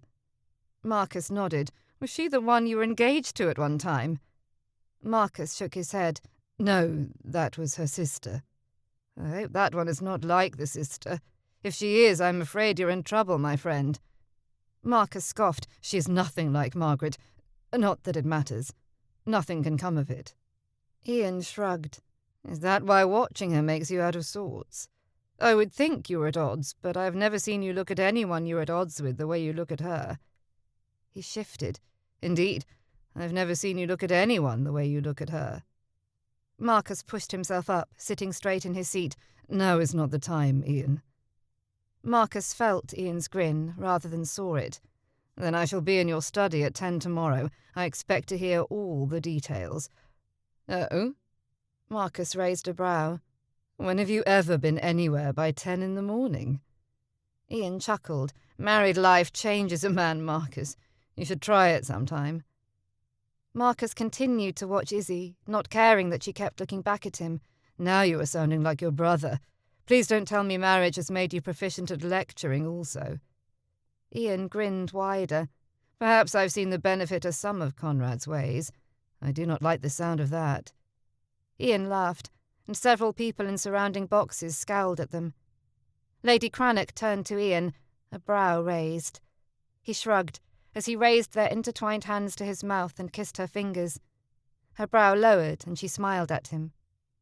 If Marcus had not felt the need to remove to the country already, watching his friends in their marital felicity might have driven him there anyhow. Chapter 22. Izzy wandered about the house, trying to find something to occupy her time. She was bored. Sally seemed incapable of understanding how such a thing was possible. They had already been to Gunter's twice. They had been to the theatre, a card party, and the museum. Izzy was certain Sally would enjoy one of the menageries, but she had not the constitution for them today. Perhaps tomorrow she would suggest it. Voices sounded in the entryway, and Izzy quickened her pace to see who was within. Perhaps it was someone of interest. She scurried around the corner, pulling up just short of a collision. "Mark! Mr. Tierney!" She spoke to his chest, before raising her eyes to meet his. Had he come to see her? That was unexpected, especially after how her father had received him at Montrose. He cleared his throat and took a step back. "Lady Isabel." His hand worked at his side. She smiled, and he took another step away. Her face fell. Why was he moving farther away from her? "I need to discuss a matter of business with your father." He cleared his throat again and looked away. So he had not come to see her.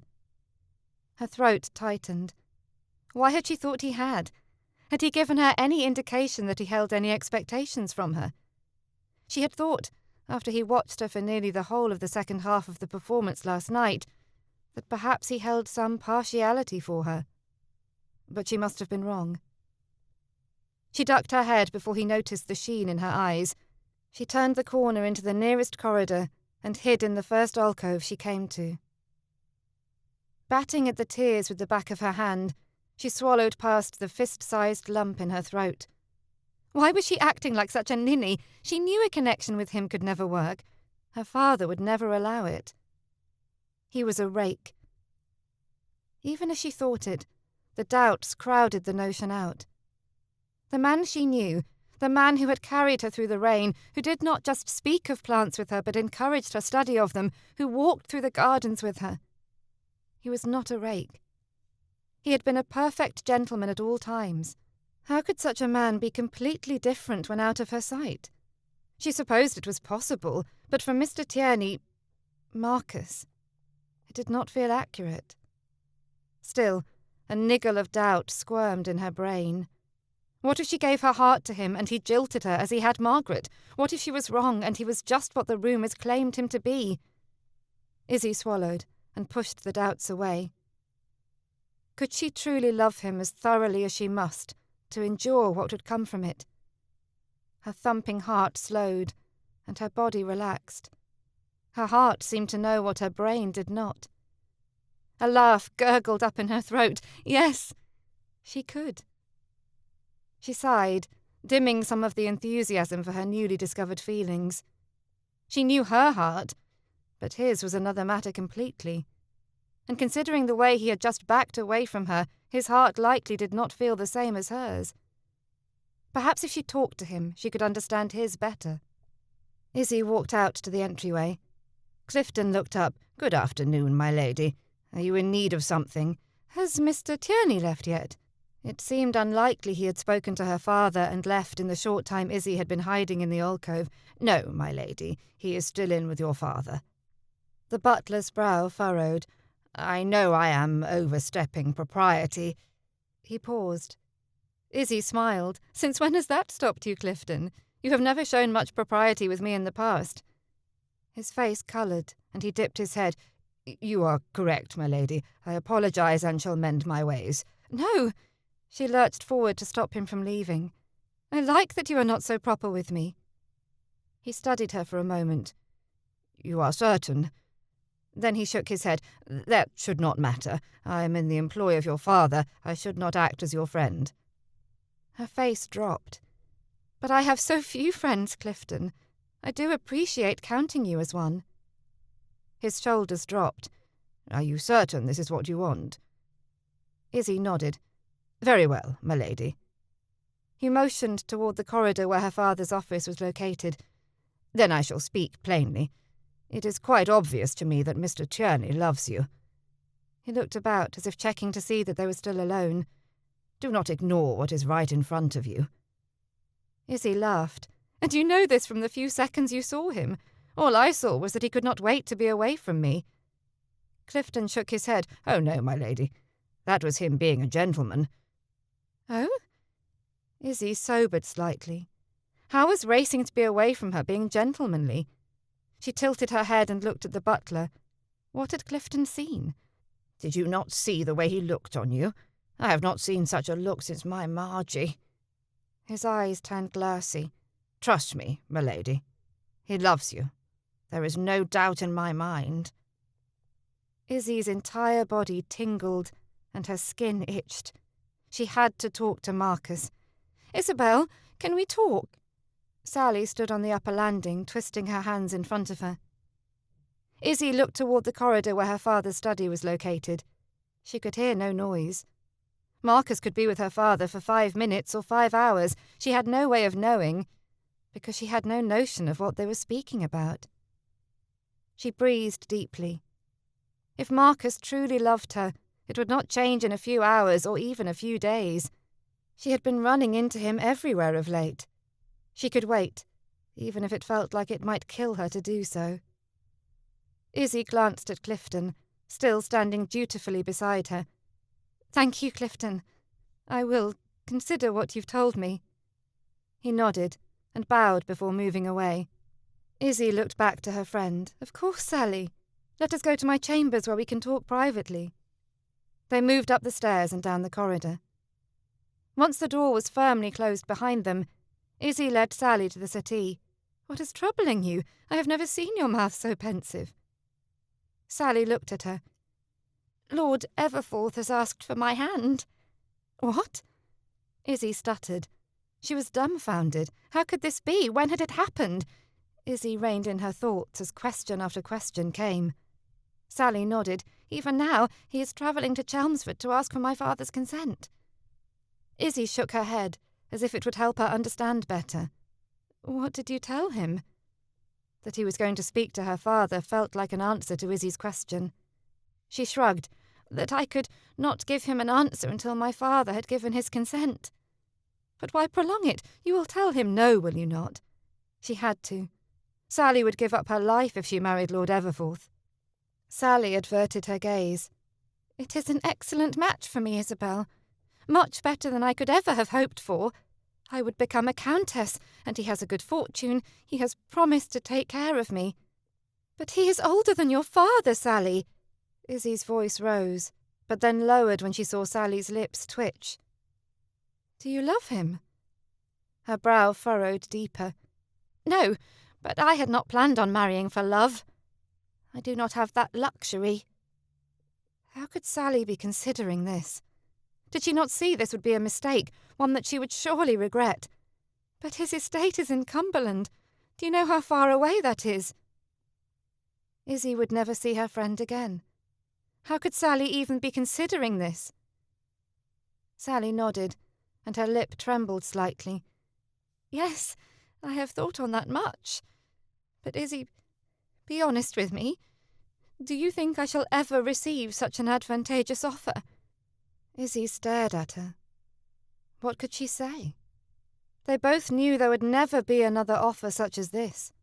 That Sally even had the chance to have a title was beyond expectation. If she turned the offer down, it was possible she would never marry better than a clergyman, or a solicitor, or even worse, end up a spinster. Sally sighed. It is as I thought. You cannot dispute it either. She twisted her fingers. And my father cannot afford to have me remain unmarried. I fully expect him to give his consent. If I do not accept this match, I will likely have to seek employment as a governess or companion. Izzy closed her eyes. How was she to advise her friend on this matter? All of her options were dreadful. Sally deserved a home of her own, not a position schooling someone else's children. But must it follow that her home was to be with an old man? Besides, she picked at her nail, it is not as if he will live so very long, and then I will have my freedom to do as I please. She frowned at her open practicality. He already has a son to inherit, but he has promised me the dower house when the time comes, and says he will see that I have a generous jointure. Izzy sat blinking at her friend, guilt worming around in her stomach. This is all my fault. If I had just played cards with you that evening, this would never have happened. Sally put her hand on Izzy's. Do not think on it as anyone's fault. As I already said, this is good for me. I should thank you for placing me in Lord Everforth's path. How could Izzy ever accept such praise and credit? She would forever look on her role in this match in a negative light. If you are happy, I shall try to be happy for you. Sally nodded. I am as happy as I could expect. My only worry has been what you would think. Izzy leant forward and embraced her friend. Never had more apathetic words been uttered. When will the nuptials take place? Please say the banns would be posted. Sally brightened. He said, once he receives my father's blessing, he will obtain a special licence and we will marry immediately. She clapped her hands together. Can you believe I will be married by special licence? Undoubtedly, so as not to allow you time to change your mind. Izzy put a smile on her face. How could she dampen her friend's mood when it was Izzy's fault she was in this predicament? As much as Sally claimed this was beneficial, Izzy could not help but feel otherwise. A happy thought indeed. Who would have ever guessed? The crease in Sally's brow had smoothed, and her perpetual smile returned. Ugh, how was Izzy going to pretend for the next week, or more depending on how slow Lord Everforth's travel was, that she was happy for her friend? Her little charade with Marcus had not prepared her for this. Chapter 23. Izzy straightened her gown as she and Sally walked into Lord Biltmore's townhouse. Her father, walking at her side, patted her on the arm. I shall be in the card-room, my dear. Sally leant over.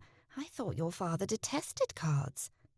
Izzy grinned. He does. He will not play, but many influential men will be in the room. Papa can socialise and speak of politics when the gentlemen break for a drink. She chuckled, and as much as he detests cards, he abhors dancing even more. Sally's brow creased. Is there anything he enjoys doing?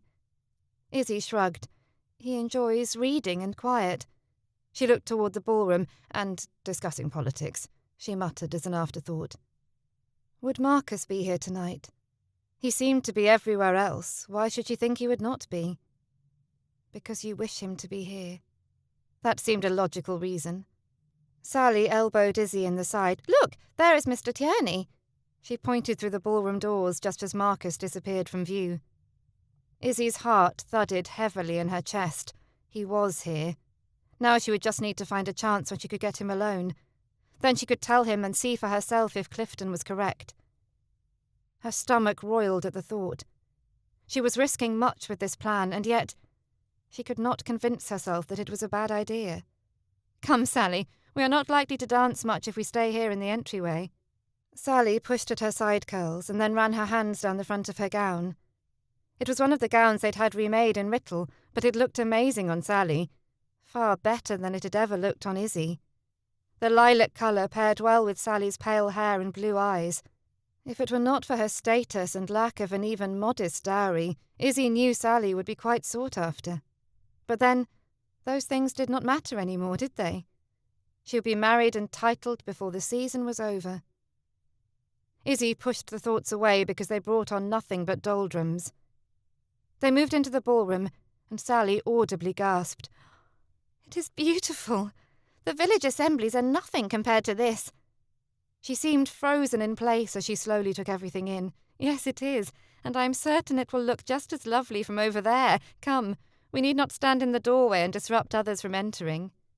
Izzy grabbed Sally's hand and pulled her along behind her.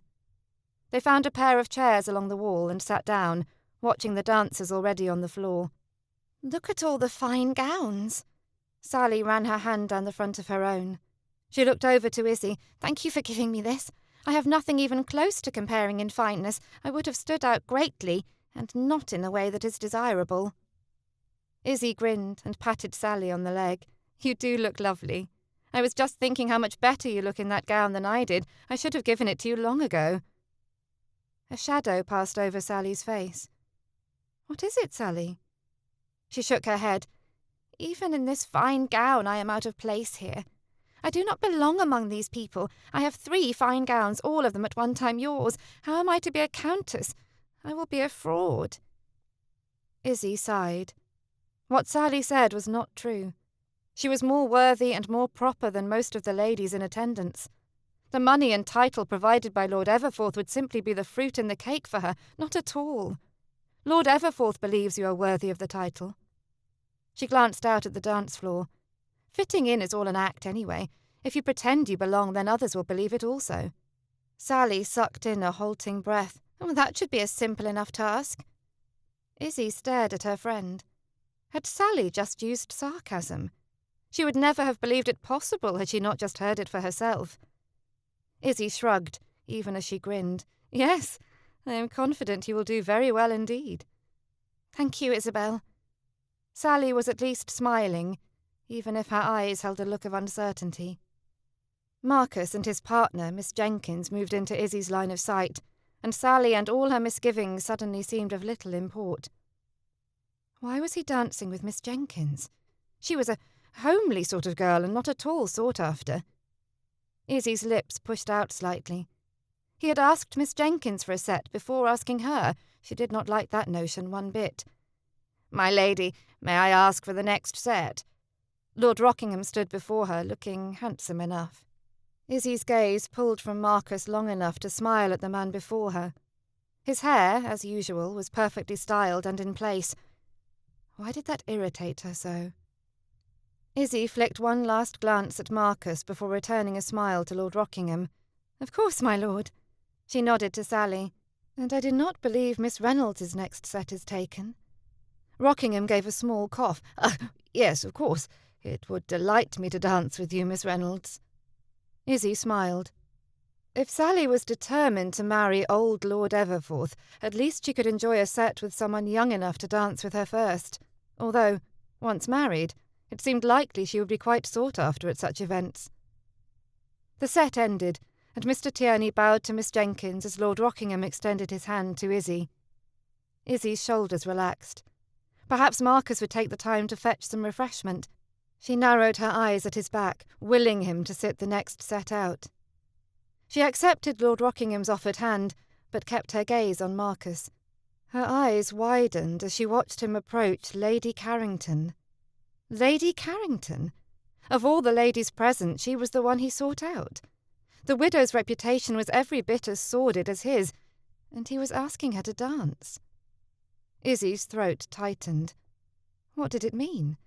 Had she been wrong to put her faith in him? He had said things were not as they seemed, and she had begun to believe him. But if he was not that kind of man, why was he dancing with that woman? Her heart thudded painfully in her chest. It was too late not to love him, even though she now realized it might be a mistake. How could she have believed Clifton? Izzy moved through the steps of the quadrille and then the country dance, but her eyes were never far from the couple on the other side of the dance floor. When the music ended, she smiled politely at Lord Rockingham as she dipped a curtsy. He offered her his hand, but she waved it away. "I beg your pardon, but I am quite heated. I believe a breath of air will do the trick. Please, excuse me, my lord." "I would like nothing more than to accompany you, my lady." He grinned widely at her. "But did you not reserve this set with Miss Reynolds?" Izzy had never been so grateful to have Sally with her. He grunted. "Ah, yes, indeed. Thank you for the reminder. Perhaps I will come and join you after the set." Izzy smiled, vowing to be somewhere dark and not easily found when that time came. She moved through the crowd and onto the terrace, finding a moment's peace in the shadows of a large column. "I am in need of some air. I shall return shortly." Izzy recognised Marcus's deep, rich voice. Just the sound of it brought tingles to her skin. She rubbed her hands up and down her arms, trying to rid herself of the traitorous feeling. She was questioning her desire for Marcus. Or was he Mr. Tierney again? Oh, she did not know what to think any more. Why did her body not seem to understand that? "I could use some fresh air as well. I will come with you." Izzy cringed at the sound of Lady Carrington's purring voice. She had imagined what Marcus's interactions with such women might be like, but actually hearing it made her stomach burn and twist. He cleared his throat, and she snuck a peek around the column. "You are most kind, my lady, but I thought I saw Lord Ian come this way, and I have a matter of great urgency I need to discuss with him. A private matter." Izzy had not seen Lord Ian come this way. Was Marcus just telling a bouncer? Lady Carrington sighed. "Do not stay out too long, sir. I shall be anxiously waiting for your return." Her voice was breathy. Marcus ran a hand through his less-than-perfect hair. "I shall do my best, my lady." Izzy peered around the column to see Lady Carrington glide back into the ballroom. Marcus sighed and rotated his shoulders. He squinted out into the gardens before jogging down the staircase. "Now, where are you off to, Marcus?"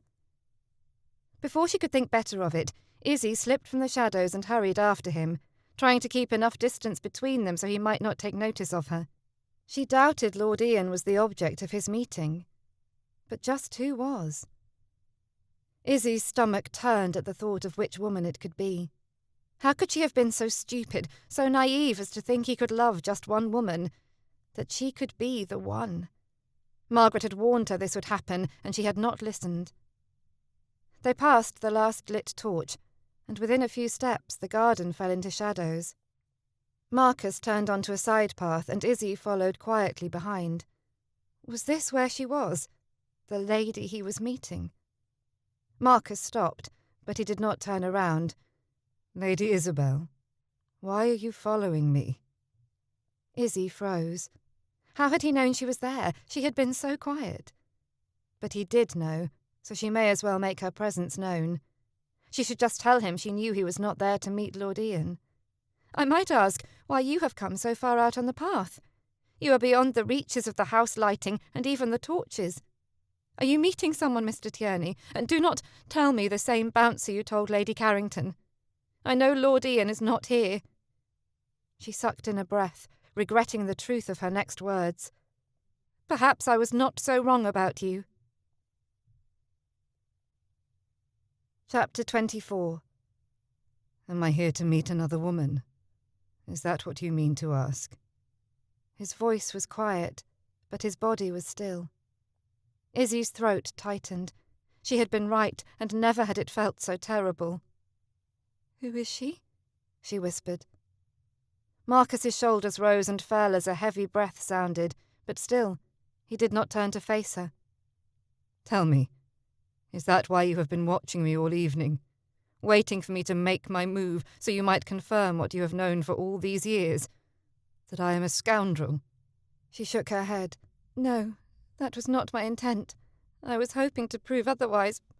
But what else am I to think when you come to such a secluded area?" He turned and faced her. "Did you not come here too? Perhaps it is I who should be leery of you." One corner of her mouth quirked up. He had nothing to worry about by her. She shook her head. "I came hoping... Oh, it was stupid of me to have followed you. I do not wish to know who she is." She turned to leave, but his voice stopped her. "But she is right here. Are you to give up when you are so close to discovering her identity?" Izzy turned back. "What do you mean she is right here? There is no one here but you and me." In the shadows, she could just make out the uptick of his lips. "Yes, it is just you and me." He took a step closer and her breath hitched. This had not been a good idea. She had a difficult time thinking straight when he was this close. "What?" She shook her head. "You are making no sense, only adding to my confusion." He took another step toward her.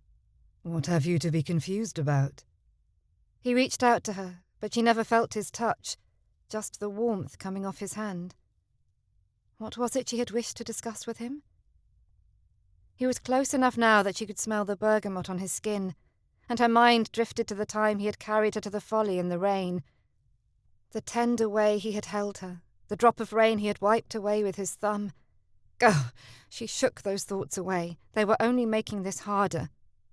"Have I made you angry?" His voice held concern. "No, I am not angry." She frowned. "Just confused, then?" His breath lifted the curl at the side of her face. "Yes." She shook her head. "I mean, no, I am angry and confused." Who had he come out to meet, and why had he danced with Lady Carrington? She looked up at him, her breath catching when she caught his gaze. There was an intensity there she had rarely seen, thrice, if she recalled correctly. Once, when she had laughed over finding a ghost orchid in the forest near the bridge. Heavens! That was a long time ago. It had happened just before he jilted Margaret and left. She had seen the look again when he had rescued her from the disastrous performance on the pianoforte, but she had no notion what it meant. Then there was the time in the rain. Oh, why must she always come back to the rainstorm? "You still have not told me why you are angry and confused. Perhaps I can help." Must he stand so close? "How can you help when you are the cause?" She took a step back and wrapped her arms around her. She needed distance, even if only a little.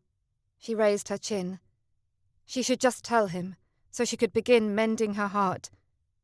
"I love you, Marcus, and that makes me confused and angry because I know how it will end. There is no good that comes from it. You will ruin me just as you did Margaret, and I will be left with a broken heart." "You love me?" His voice was calm and even. He took a step forward. "And that makes you angry?" "Yes, that is what I said, but were you not listening? It does not matter. I cannot go through what Margaret did." She took another step back, her head shaking. "Healing my heart in private will be hard enough. I do not need society to watch it all." "There is an error in your thinking." He shook his head. "This time will not be the same as Margaret." "Now who is telling the Canterbury tales? I know who you are. I saw what you are. Why did it have to be true?" "First of all—" He stepped in and lightly gripped her arms. He was not angry. She had expected him to stomp off, as he usually did when she made mention of his reputation. But this time, his voice was soft as was his touch. "I jilted Margaret because of you, Izzy." She snorted out a laugh. "What did I have to do with it? I was only 15, Marcus." He growled. "Yes, I am very aware of that fact." He closed his eyes and took a breath. "You are making no sense." "Do you not see, Izzy? I broke my engagement with Margaret because I was in love with you." He ran a hand through his hair. A flutter tickled her stomach. He looked so handsome, even with his hair sticking straight up. "What?" Her eyes widened slightly and she took a step back. "I know, it is terrible. You were so young. It was wrong, and I knew it. What kind of man loved a child?" She bristled and frowned. "I was hardly a child, Marcus. I was nearly 16. While it was not considered acceptable, she had heard of several girls of 15 who had eloped and married. My mother was only a year older when she married my father. He shook his head. "In the eyes of society, you were still a child." He gave her a bland look and moved down the path several paces. Why was he moving away? He scrubbed his hands over his face, focusing on the ground in front of him. "I remember the moment I knew I loved you like it was yesterday." We were out collecting specimens for your laboratory. You were determined to find a ghost orchid." He chuckled lightly. "We searched high and low for that blasted thing. After months of looking, we found it near the bridge." He looked up. She nodded. "I remember that day." Her brow creased. "Something changed between us then." He nodded with her. "Indeed it did. You laughed when we found it, and I felt my chest squeeze. I told myself I was simply proud of our accomplishment, proud of you. You were so intelligent and full of life." He stared at her. "It took me a moment, but when I realized what I was really feeling—" She stilled. She could see the pain in his eyes. How could love cause so much pain? "It was awful. I knew nothing could come of it, not for years, but I decided I could wait. I could wait until you were old enough for us to marry. But I was already engaged to Margaret." He paused. "I could not marry her, Izzy. Not when I loved you. It would not have been fair to either of us." He laughed mirthlessly. "And I had thought having to wait for you to grow up was awful. That was just the beginning. It became evident there was no way for us to be together. If I broke the engagement, your father would never let me near you. But if I didn't break it, Margaret and I would be miserable, and you would still never be mine." He ran his hand through his hair.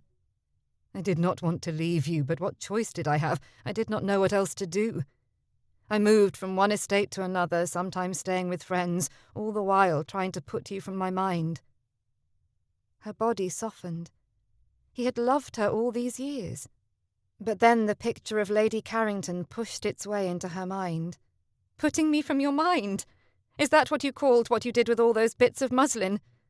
Her anger renewed, as the picture of him in a tavern with a woman on his knee replaced the one of Lady Carrington. How many times had that image fueled her anger toward him? Her cheeks coloured at the thought. He swore. "There were no other women, Izzy. It was all rumours and gossip." He held his hands out to his side. "There has never been anyone but you." "I just saw you dancing with Lady Carrington, Marcus. Her reputation is hardly better than yours." He sighed. "Did you see anyone else dance with her? She does not receive many offers.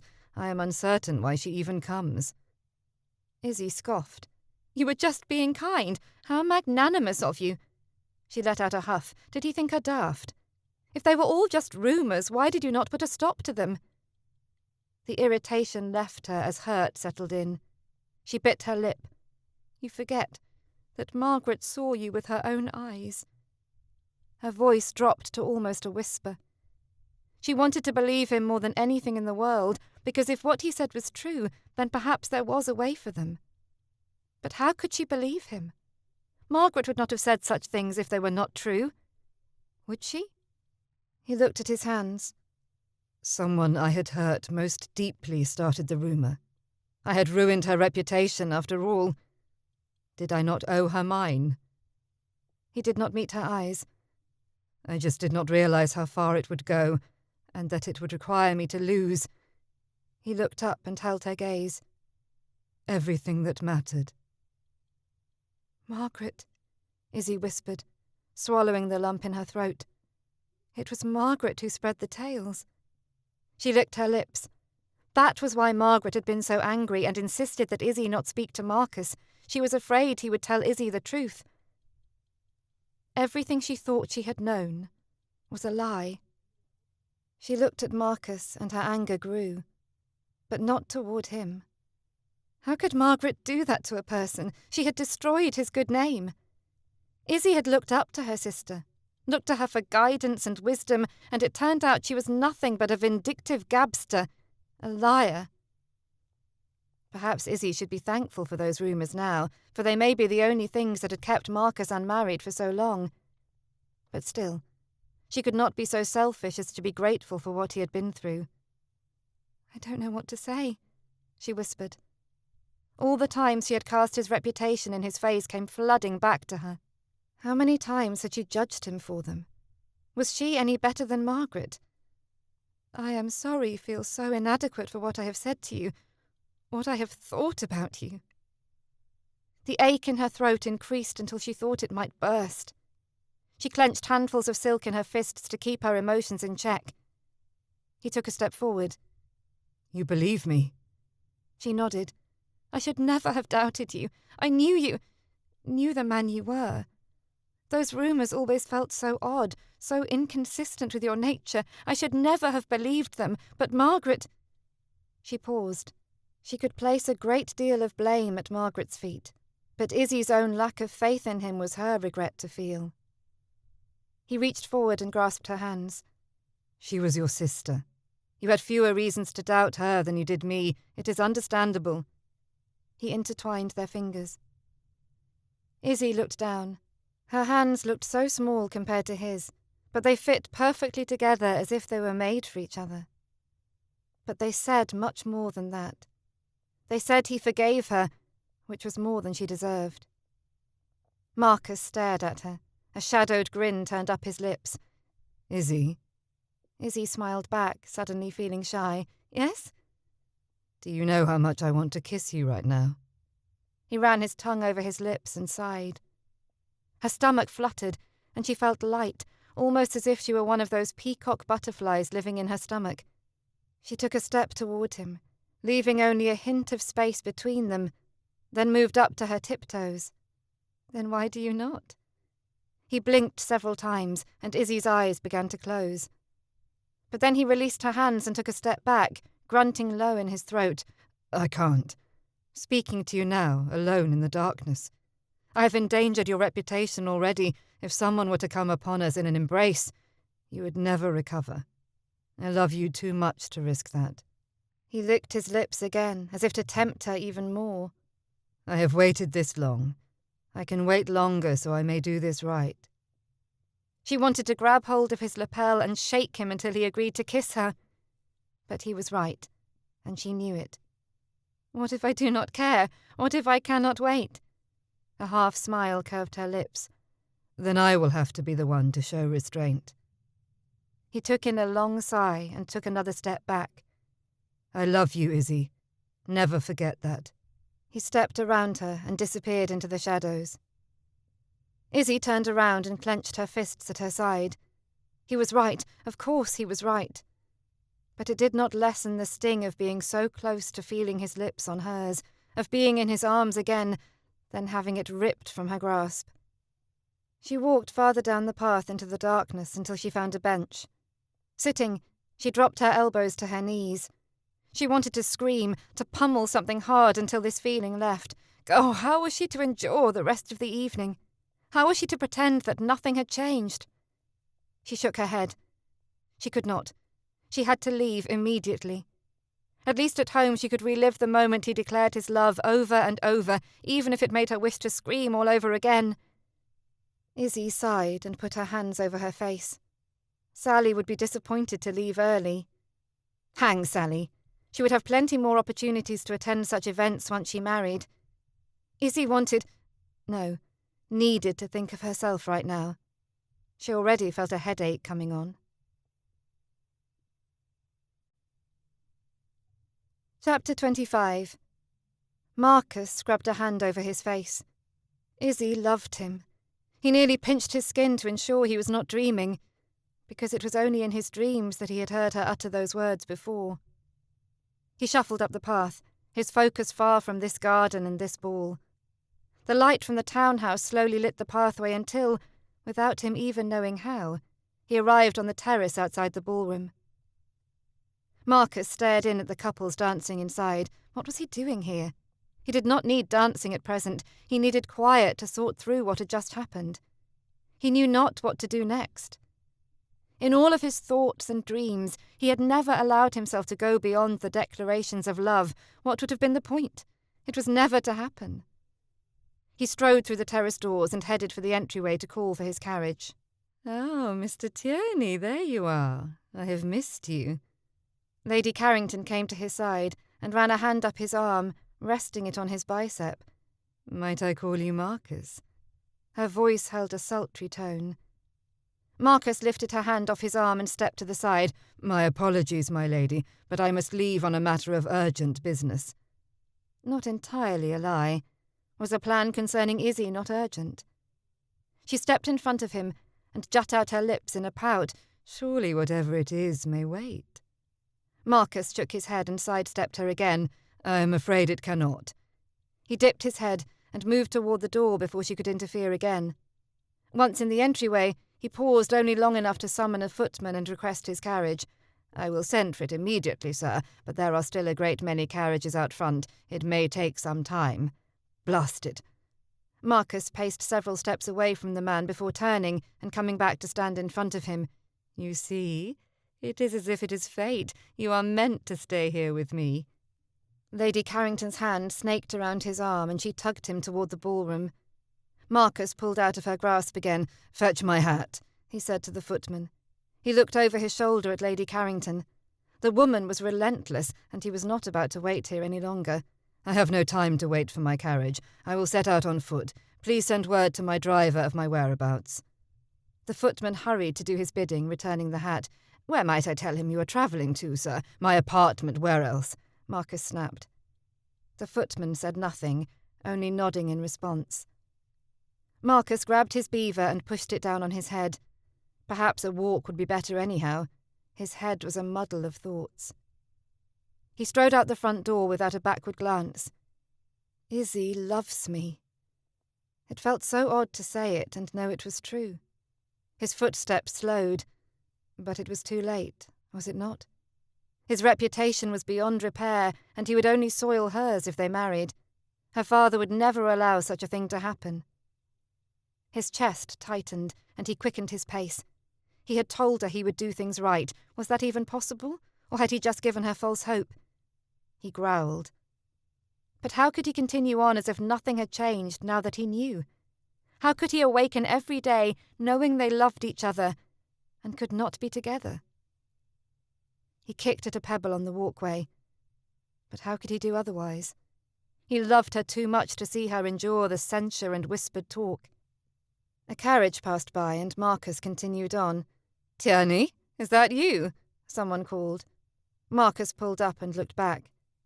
The carriage had stopped in the middle of the street, and Ian's head stuck out of the window. He seemed not the least bit concerned that several carriages had to stop abruptly behind them. Marcus grinned and lifted a hand in greeting. Come, get in before we cause a roadblock. Ian motioned Marcus to him. Marcus looked down the street. The Cranach carriage was heading in the opposite direction. But perhaps this was the distraction he needed. Without further consideration, he hurried and bounded inside the carriage. Oh. Marcus squinted against the dimness inside. Ian and Lady Cranach were not the only ones inside. Nathan and his wife, as well as Lord and Lady Kendall, sat within. Everyone scooted this way and that to make room for Marcus on the bench. The Cranach coach was large, but with so many people within, it was tight once Marcus took a seat. Where were you off to, Tierney? Nathan had his wife's hand firmly clasped in his. Marcus swallowed. He need not see such open affections at a time like this. Had he not joined them to get his mind off of such things? I just left Lord Biltmore's ball. My carriage was boxed in, and it would take some time until they could free it. I had not the time nor inclination to wait for it. What was so urgent that you could not wait? Ian leant forward on the bench and studied Marcus. Lady Carrington had singled me out. All the men in the coach cringed. What did you do to earn that lady's attention? Lord Kendall asked. Marcus shook his head. I asked her to dance. Nathan chuckled. You know better than to do such a thing. If she thinks you are interested, she will never leave you be. But she was sitting there alone. No one had asked her for the whole of the evening. Ian laughed. I believe it is part of her ploy. You should not have fallen for it. Lady Cranach swatted her husband on the arm. It sounds to me as if he was acting as a gentleman ought. She raised a brow. Perhaps you should take a note, my dear. Ian gave her a penitent look, but then his face broke into a large grin. He turned from his wife and looked at Marcus. I think it is more than Lady Carrington. There is something you are not telling us. What has happened? You look utterly bereft, Lady Cranach said, finishing for him. Yes, exactly, my love.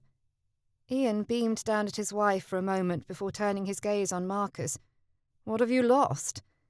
It is nothing. Marcus shrugged. He did not wish to discuss his problems with Kendall and the ladies present. We were headed to Lord Biltmore's ball ourselves. Ian looked at Lady Cranach, although we are dreadfully late. She huffed. I already apologised, and I shall do the same to Lady Biltmore once we arrive, but it could not be helped. Lady Cranach pierced her husband with a look. Nathan sat back on the bench opposite Marcus. I do not know why we are even going. I should be perfectly happy to return to Blakely House. He grunted. I would even consider spending the evening at Falstaff. He raised his brows at Kendall. Apparently the Marquis and Nathan were still not the best of friends, but it seemed they were making an effort. Was it just for Ian's benefit? Lady Kendall looked at each person and shrugged a shoulder. I, for one, think Lady Biltmore a complete bore. I find I am in agreement with Nathan. Ian grinned and winked at his sister-in-law, even as Lord Kendall scowled at him. I sent our acceptance. We should be there, Kendall protested. Lady Kendall sighed. But we are beyond fashionably late, my love. All eyes turned on Lady Cranach again, who folded her arms across her chest. I have no desire to attend the ball now. She narrowed her eyes at everyone. I am not certain I wish to spend the evening with any of you. Marcus noticed that her Scottish accent became thicker as her irritation grew. Ian threw his head back and laughed. Lord Kendall sighed. I seem to be in the minority. He glanced at Marcus. And if Tierney here has already abandoned the event, it cannot be too enticing. He looked up and sighed. Very well. Let us make our way to Falstaff. Lady Kendall patted her husband's hand. A grand idea, my love. She then snuggled into his side. Ian knocked on the carriage and yelled the new directions to the driver. Kendall shook his head. Do you know how long it will take us to get turned in the right direction? Ian grinned. Oh, do not be such a curmudgeon, Conrad. We will be back home before you know it. Chapter 26. Kendall had been more accurate in his time assessment than Ian, but the polite small talk had helped to move the time. The carriage pulled to a stop in front of the Grosvenor Square townhouse. The door opened, and a footman stood ready to hand out the ladies. Marcus stepped out last and straightened his waistcoat. I am grateful for the ride, Kendall. I will be on my way. My apartment is not too far off. Ian reached out a hand. What is your hurry? We never discussed whatever is troubling you. Marcus waved him away. Another time, perhaps. Nonsense. Come inside and we will send word to your apartment for your carriage to retrieve you here. Lady Kendall tucked a dark brown lock of hair behind her ear. You look very troubled indeed, Mr. Tierney. Marcus grimaced. Must all of them be a part of the discussion? It was bad enough that Kendall would be present, although Marcus still hoped that the Marquis would find some reason to excuse himself. But to have the ladies a part of this conversation would be more than uncomfortable. Nathan's wife stepped forward. Who better to speak with on matters of the heart than the women? She looked up to her husband. I can only imagine what misguided advice he would impart to you. Why should you assume the trouble is a woman? Marcus frowned at Ian. Had he shared their conversation with his wife? Marcus should not be surprised, but it still irritated him. Do not look at me. You asked me not to speak of it, so I have not. Ian raised a disapproving brow. It is not concerning a woman, then? Lady Cranach asked. Marcus looked at Lady Nathaniel, then at Lady Cranach. Perhaps these women could add something helpful to the discussion. Were they not in the exact position as Izzy? They had married men with reputations very similar to Marcus's, only in Nathan's case was the reputation earned. Marcus sighed, allowing himself to lower his pride for a moment and allow his friends to help him. He glanced at Kendall. While they had always shared a mutual dislike of each other, he had seemed to improve in recent years. He and Ian had even settled their differences and were not just brothers but friends. Marcus looked to Lady Kendall. Perhaps it was she that was responsible for the change. Marcus shook his head, his stomach gurgling quietly. He could not believe he was agreeing to this. Very well. Ian slapped him on the back and chuckled. It was wise to give in early, my friend. They would have persuaded you eventually. He tugged him toward the front door of the house. Everyone removed their wraps and hats, handing them off to a footman. Simmons, will you please have tea and perhaps some cake prepared? Lady Kendall handed over her gloves and bonnet before smiling at the elderly butler. She turned to Kendall. "Shall we move to the King James drawing-room?" Kendall grinned and kissed his wife on the cheek. "I suppose this event is worthy of such a room, even if they do not realise its historical significance." "Oh, please do not start sharing your incorrect historical insights," Ian groaned. "This all started at Lady de Brevon's house party, and still they continue it." Marcus studied Lady Kendall for a moment. He had attended the same house party where Lord and Lady Kendall had met several years before. At the time, he had thought her rather unremarkable, and if he remembered correctly, she'd had nothing in the way of a dowry to offer a gentleman. Yet Kendall had seen past that and fallen in love with her anyhow. Perhaps there was more to Kendall than his surly exterior. Marcus's brow creased. It was curious. She brought out a side of Kendall Marcus had never seen in all their years knowing each other, which, considering they had attended Eton together, was a very long time. They moved to the drawing-room, though why it should be called the King James, Marcus did not know. There was nothing remotely Scottish about the room, nor was there even a picture of the king. The group moved to the couches near the fire, where a maid was already stoking the flames. Marcus took the only chair directly across from the fire, while the ladies all took seats next to their husbands on the settees. Marcus felt a little outnumbered as all eyes turned on him. "I'm going to assume this has something to do with Lady Isabel." Ian leant back and crossed his legs at the ankles. "Lady Isabel Palmer?" Lady Kendall asked. Ian nodded. "You know of her, Jess?" "I do not know her well, but we have attended several events together. She is lovely." Her eyes lit. "I can see why you are drawn to her." "Lady Isabel Palmer, as in Lord Robert Palmer, the Earl of Haverley's daughter." Kendall leant forward, placing his elbows on his knees. "You are right, Tierney. You have a problem." Lady Kendall's brow creased. "Why should he have a problem?" Kendall guffawed. "You know his reputation as well as I, Jess. The Earl is not likely to consent to an offer by a man such as Tierney." "But why should that immediately discount his suit?" Nathan's wife spoke up. "Nathan's reputation was far worse than Mr. Tierney's, but that did not keep me from marrying him." Nathan sat up and looked at his wife. "Thank you, my dear, for that resounding character assessment." Kendall let out a heavy breath. "Yes, but your father was not Lord Haverley. He will never allow his daughter—" Ian raised a brow. "Conrad, I thought you had learnt not to listen to the gossips. You are wrong about me, and you will find you are wrong about Tierney." Kendall narrowed his eyes. "Are you telling me he is not a rake and a scoundrel? That is exactly what I am telling you. It was all started by one person to ruin his good name." Ian moved to the edge of the cushion, his face stern. Kendall looked blandly at them. "Oh? Pray tell, by whom?" Nathan settled back into the couch. "By Lady Brunswick." "Lady Margaret!" Kendall choked. "That is Haverley's eldest daughter. What would she have to gain by starting such rumours?" "Mr. Tierney jilted her." Lady Kendall spoke up. "I heard of it my first season. It was a rather large scandal until everyone learnt that you were seeing light skirts," her face pinked, "on the side." Ian laughed mirthlessly. "But he wasn't. It was just the dragon being vindictive." "Wait," Kendall said. "Why have I not heard of this? Surely you said something, set the record straight." Nathan sighed. "Mr. Tierney here is more of a gentleman than I would have been. He has never refuted the tales, did not want to ruin her more than he already had." Marcus swallowed. His friends knew most of the story, but they did not know the whole of it.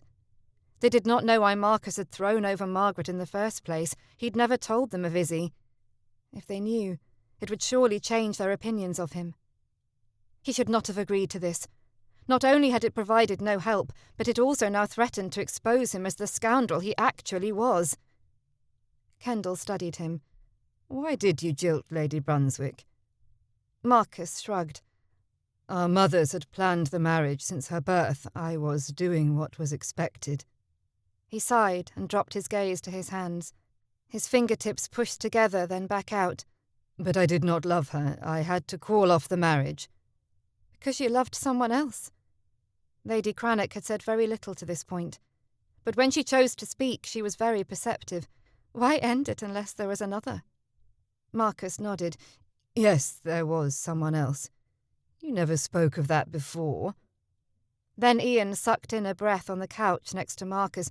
Oh, I understand. It was Lady Isabel, was it not? He rubbed his hands together. This is much better than I had imagined. This was it. It would all come out now. They would know what kind of man he truly was. She must have been very young. Nathan looked to be adding the years in his mind. She was not yet 16, Marcus said slowly. Somehow, when he phrased it that way, it did not seem as bad as it really was. Oh, she was not so young as I thought, Lady Kendall said brightly. She looked at him. From the look upon your face, I thought she must have been much younger. Kendall nodded. I see. Once you threw Lady Margaret over, there was no question Lord Haverley would withhold his consent. He rubbed a hand over his chin. Did Lady Margaret know about your feelings for Lady Isabel? Wait. That was it. There was not to be any judgment that he had allowed himself to fall in love with a mere girl. Marcus shook his head. No, I never told her. What kind of a nodcock did they think him to be? Kendall sighed. So Lady Margaret, out of spite for you having jilted her, spread rumours that you were a rake to damage your reputation as much as you did hers. Do I have the details right? Nathan's wife shook her head. I cannot believe it of any lady to do something so mean-spirited. She was not so totally out of line. I treated her very ill. Marcus shrugged. But there is nothing for it. As you can see, there is no way I can marry Izzy. Does she love you, sir? Lady Cranach asked. Marcus swallowed, Izzy's words playing over in his mind. I love you. He chose not to remember the part about her confusion and anger with him. I discovered this evening that she does, but you are missing the point. There are far too many obstacles to overcome. Society thinks me a rake, and I love her too much to take her down with me. Society will not be kind to her. Are you implying Nathan loved me less? Nathan's wife scoffed, her nostrils slightly flared. No, of course not. Marcus wished those words back. Why should you care what society thinks? If you love her, that is what matters. Nathan's wife raised her chin. Besides, you are a man of great means. The ton will not cease their invitations. She glanced at her husband. Will they, my dear? My money will not stop the whispers behind fans, my lady. Marcus rubbed his hand over the back of his neck and pushed himself up to leave. Then she will need to stiffen her spine. But if she is worthy of you, she will do so without hesitation, Lady Nathaniel continued. He sighed. He did not think he could ask it of Izzy. I have imposed on your evening long enough. I should go. Marcus moved toward the door. She will not have to face it alone, Mr. Tierney. I know. She will have me, but I do not know if that is enough. Marcus stopped and turned back to see Lady Nathaniel standing beside the couch. The other two ladies stood and joined her. She will have us with her as well. Nathan's wife raised her chin. Lud! Did Nathan know how fortunate he was in his choice of wife? We are not without influence, even with our choice of husbands. Lady Cranach glanced over her shoulder at Ian's grinning face. Excuse me, but I have never been deemed a rake by mistake or otherwise. Lord Kendall frowned. Why is my name being bandied about as if I am such a man? Conrad, my love, now is not the time. Lady Kendall turned her eyes on Marcus. What we mean to say, Mr. Tierney, whatever happens, she will not be without friends. Marcus swallowed. He had gambled and drunk with Ian and Nathan, considered them his closest friends. But he had never realized the depth of that friendship, and that their wives would willingly accept Marcus and Izzy almost as family, brought a lump to his throat. I think it high time you speak with Lady Brunswick. You have paid for your sin toward her for long enough. Lord Kendall stood up and slipped his arm around Lady Kendall's waist, placing a kiss on her cheek. Marcus stared at the couple. That is what he wanted, what they had. And now that he had discovered it, he did not think he could live without it. He would go see Margaret tomorrow, and then he would face Lord Haverley. But one way or another, if Izzy would have him, she would be his. Chapter 27. Izzy could not sit still. She pushed herself from her chair and made a turn about the room. Rain pelted the window panes, echoing in her head, which did nothing to calm her. After she had returned from the garden, the ball was a bit of a blur in her mind. She had tried to leave immediately, but Mr. Carter, or had it been Lord Bolton, had been relentless and not allowed her out of their set. Izzy had little recollection of what they had even spoken of during the dance. Once it was over, she had gathered Sally and left before any other gentleman could claim them. Her father, unlike Sally, had been quite agreeable about leaving. Izzy picked at her fingernails, almost wishing there was dirt beneath them, so at least the act would serve a purpose. Marcus loved her. He loved her so much that he had jilted Margaret. She frowned. He had declared it, but she had no notion what it meant. There had been no offers, nor even a kiss to indicate where they were to go from here. He had said he would do it right. But what did that mean?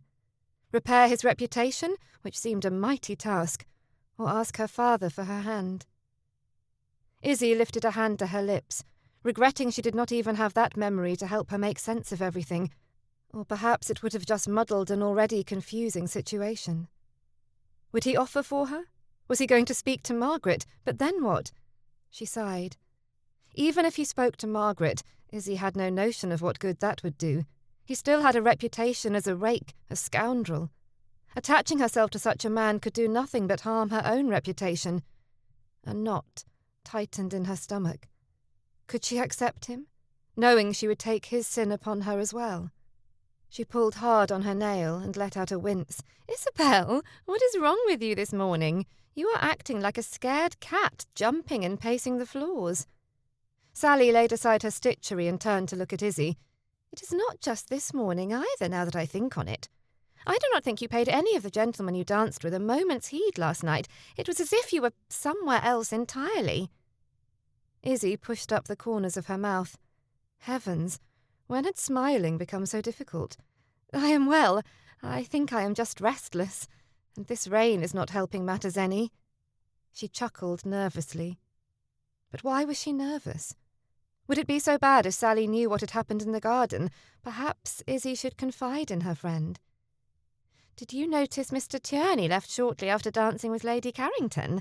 There was insinuation in Sally's voice. "I saw him gathering his things when I returned from the withdrawing room." "You pay close attention to the man's comings and goings, Sally. Tell me, do you have an affection for him?" Sally's eyes widened and her mouth formed an O. "I should think not, and I am very nearly engaged myself. It would not do me a moment's good to set my sights on a man with his reputation." She eyed Izzy. "I had thought perhaps you held a tendre for him." Izzy made another turn about the room. Any thoughts of speaking to Sally about Marcus now gone. "I should watch what you say. Your observations may lead people to think quite the opposite of what you wish." Sally sighed. "You are likely right." She stood up and walked over to Izzy. "But do you think he left with Lady Carrington? I did not see her after he had gone." Izzy flinched. Marcus leaving with Lady Carrington? She clenched her fists until her knuckles turned white. No, she would not believe it of him. She had believed too many false things already. She knew Marcus, and she needed to remember that. How should I know such a thing? Izzy lifted a brow. Although, now that you mention it, I have wondered if any of the allegations against the man are true. Sally put a finger to her lips. "But what would make you think that?" Izzy shrugged. "I have been thinking about it for some time, actually. We have spent a good deal of time with him, and never has he behaved inappropriately towards either of us. He has been nothing but a gentleman. How could a man be so wholly bad and yet show no indication of it in all the time we have been together?" "But how would such horrible tales have come to be if they were not true?" Sally's brow furrowed. For all her sweetness and properness, Sally was quite naive to the ways of society. It is easy to imagine that someone with a taste for vengeance could spread such rumours. If only Izzy could not put a face to that person. "But why would he not stop it if that were the case?" Sally moved back over to the couch and picked up her embroidery. "I cannot imagine someone allowing talk of such horrible things about them if they were not true." "Perhaps he had his reasons," Izzy whispered. She turned and moved to the far window. Staring out at the grey skies, she watched drop after drop hit the window and slide slowly down, growing as they picked up other drops on their path to the bottom. Was that how Margaret's lies had spread? One lie getting larger and larger as it was repeated about town?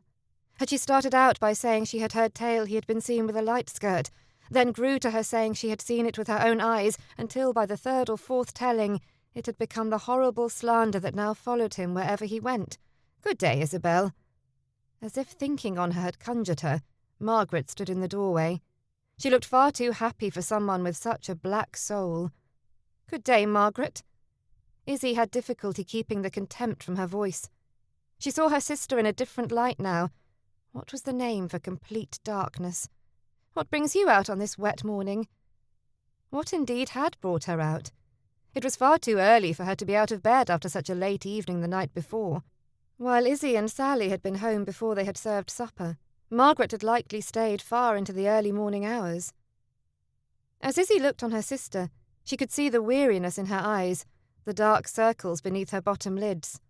Why was she here, then? "I had plans to go shopping for a new bonnet this morning." She came closer and lowered her voice. "But Mr. Glenmore told me in secrecy that he was to receive a shipment of silks late last night. He said if I was to his shop early, he would allow me to choose what I wanted before he put the bolts out for sale." That sounded more like Margaret. She would forego sleep altogether if allowed first pick of London's best bolts. Izzy looked outside. The weather seems ill-suited for such an outing. Her brow furrowed. "And if those were your plans, why are you here instead of at Mr. Glenmore's shop?" Margaret closed the distance between them. "I would not keep such things all to myself. I came to ask if you wished to come along. It has been some time since last we went shopping together." Izzy shrugged. "I do not need any new gowns. Papa purchased me many new ones before the season began." Margaret let out a huff. "A lady can never have too many new gowns, Isabel." She wrapped her hands around Izzy's upper arm. "Please, come with me." She pouted. "But what of Sally? We had our own plans today." Sally opened her mouth, but Izzy shook her head, and Sally closed it. Margaret cast a look over her shoulder towards Sally. "I supposed Miss Reynolds could come along. Does that mean you agree?" That would make the outing at least bearable. She did not know if she could make polite conversation with her sister for 5 straight minutes, let alone the entire morning. For all Margaret's insistence that she wished to shop, Izzy still did not fully believe her, although Izzy did not know if that was because she doubted every word out of her sister's mouth, or because she had never been interested in shopping with Izzy before, not unless Papa promised to buy Margaret something as well. Izzy looked back out the window, not relishing the idea of traipsing around London in a downpour. But Margaret had decided, and she would not leave until they did as Margaret wished. Perhaps she should get the chore over with. She sighed. "Very well. Let us fetch our bonnets and coats." Izzy looked to Sally. "You are coming, are you not?" Sally nodded, but her eyes held little excitement. She never had been comfortable around Margaret. The rain continued to beat down on the roof of the carriage.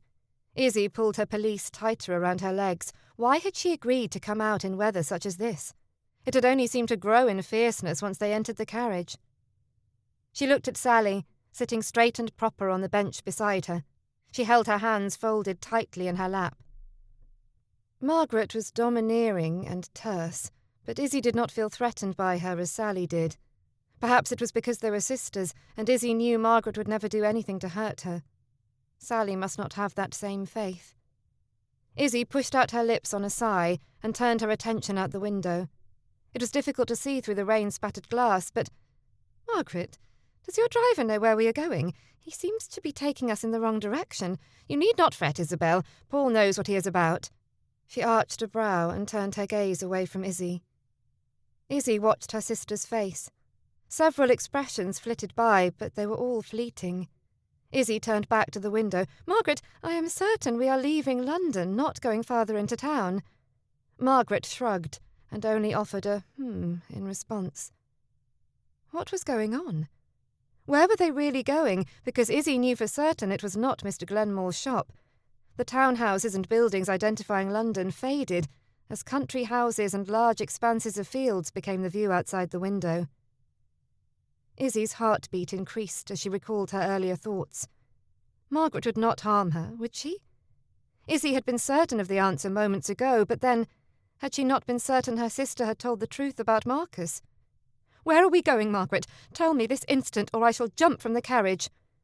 Her sister looked at her as if she were daft. It would surely do you great harm, if not kill you, to leap from a carriage at this speed.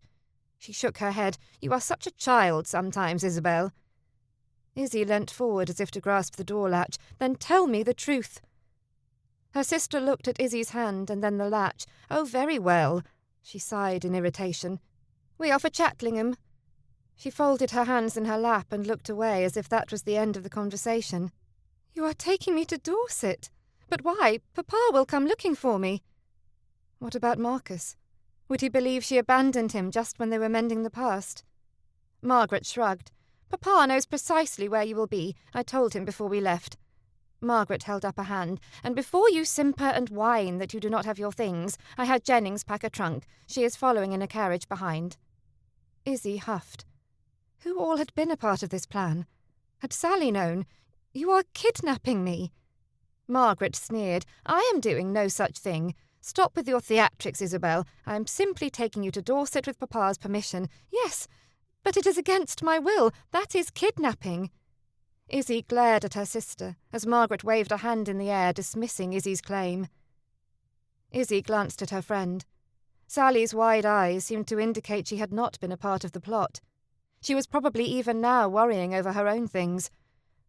"What if Lord Everforth should return before we do?" There was panic in her whispered voice.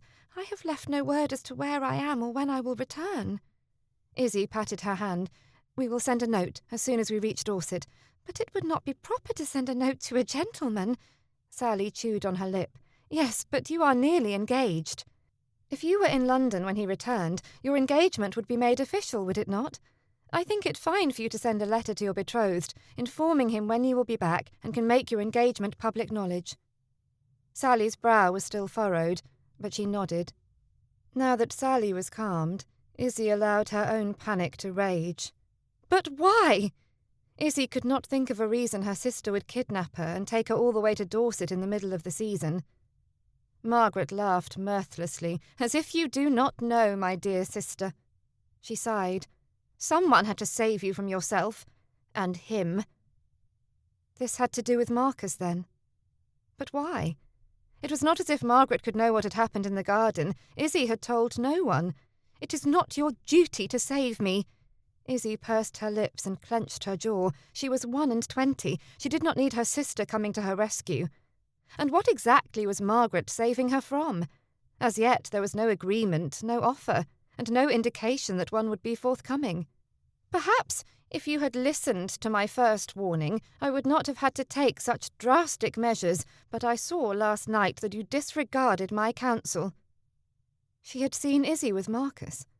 Had she heard their conversation or just seen them and assumed, although Izzy really did not care. Her sister was the last person she wished to listen to. "Your counsel!" Izzy spit the word out. "Are you worried more for my reputation or yours? What would the Ton say if they knew of your lies, Margaret?" Sally sucked in a breath and moved into the corner as though trying to become invisible. Margaret swallowed hard and pursed her lips together. "And just what lies are those?" Her gaze flicked to Sally in the corner. "Do you really wish for me to lay them at your feet? We both know what you did." Izzy glared at her sister. "Did he tell you this information? Are you going to believe the word of a rake over your own sister?" Margaret's voice shook. But was it from fear or anger? "I cannot fathom how I ever believed your tales of Marcus to begin with. They were so far out of his character, but I let you convince me of their truth." The pain that always accompanied the recollection of her betrayal pierced her chest. "He is the one lying to you, little Isabel." Margaret's eyes and her words were in conflict, and using the childhood name Izzy hated was only her way of distracting Izzy from that fact. "He did not need to tell me it was you that spread those lies, Margaret. Even after all you have done to him, he still protected you. I figured it out on my own." She shook her head. "And your face tells me the truth, even if your words do not. How could you be so wicked? What you did to Marcus is unforgivable." "Then I suppose it is good that I have not asked for his forgiveness." she spat out. He is the one who wronged me. He received what he deserved. Who was this woman? This was a Margaret Izzy did not know. Her sister could be superior and arrogant, but this meanness was something Izzy had never seen before. Take me back to London, Margaret. Izzy folded her arms across her chest. Now. Margaret shook her head. Not until you see what a child you have become. When you can see Mr. Tierney for what he is, then we will return to London. But not a moment sooner.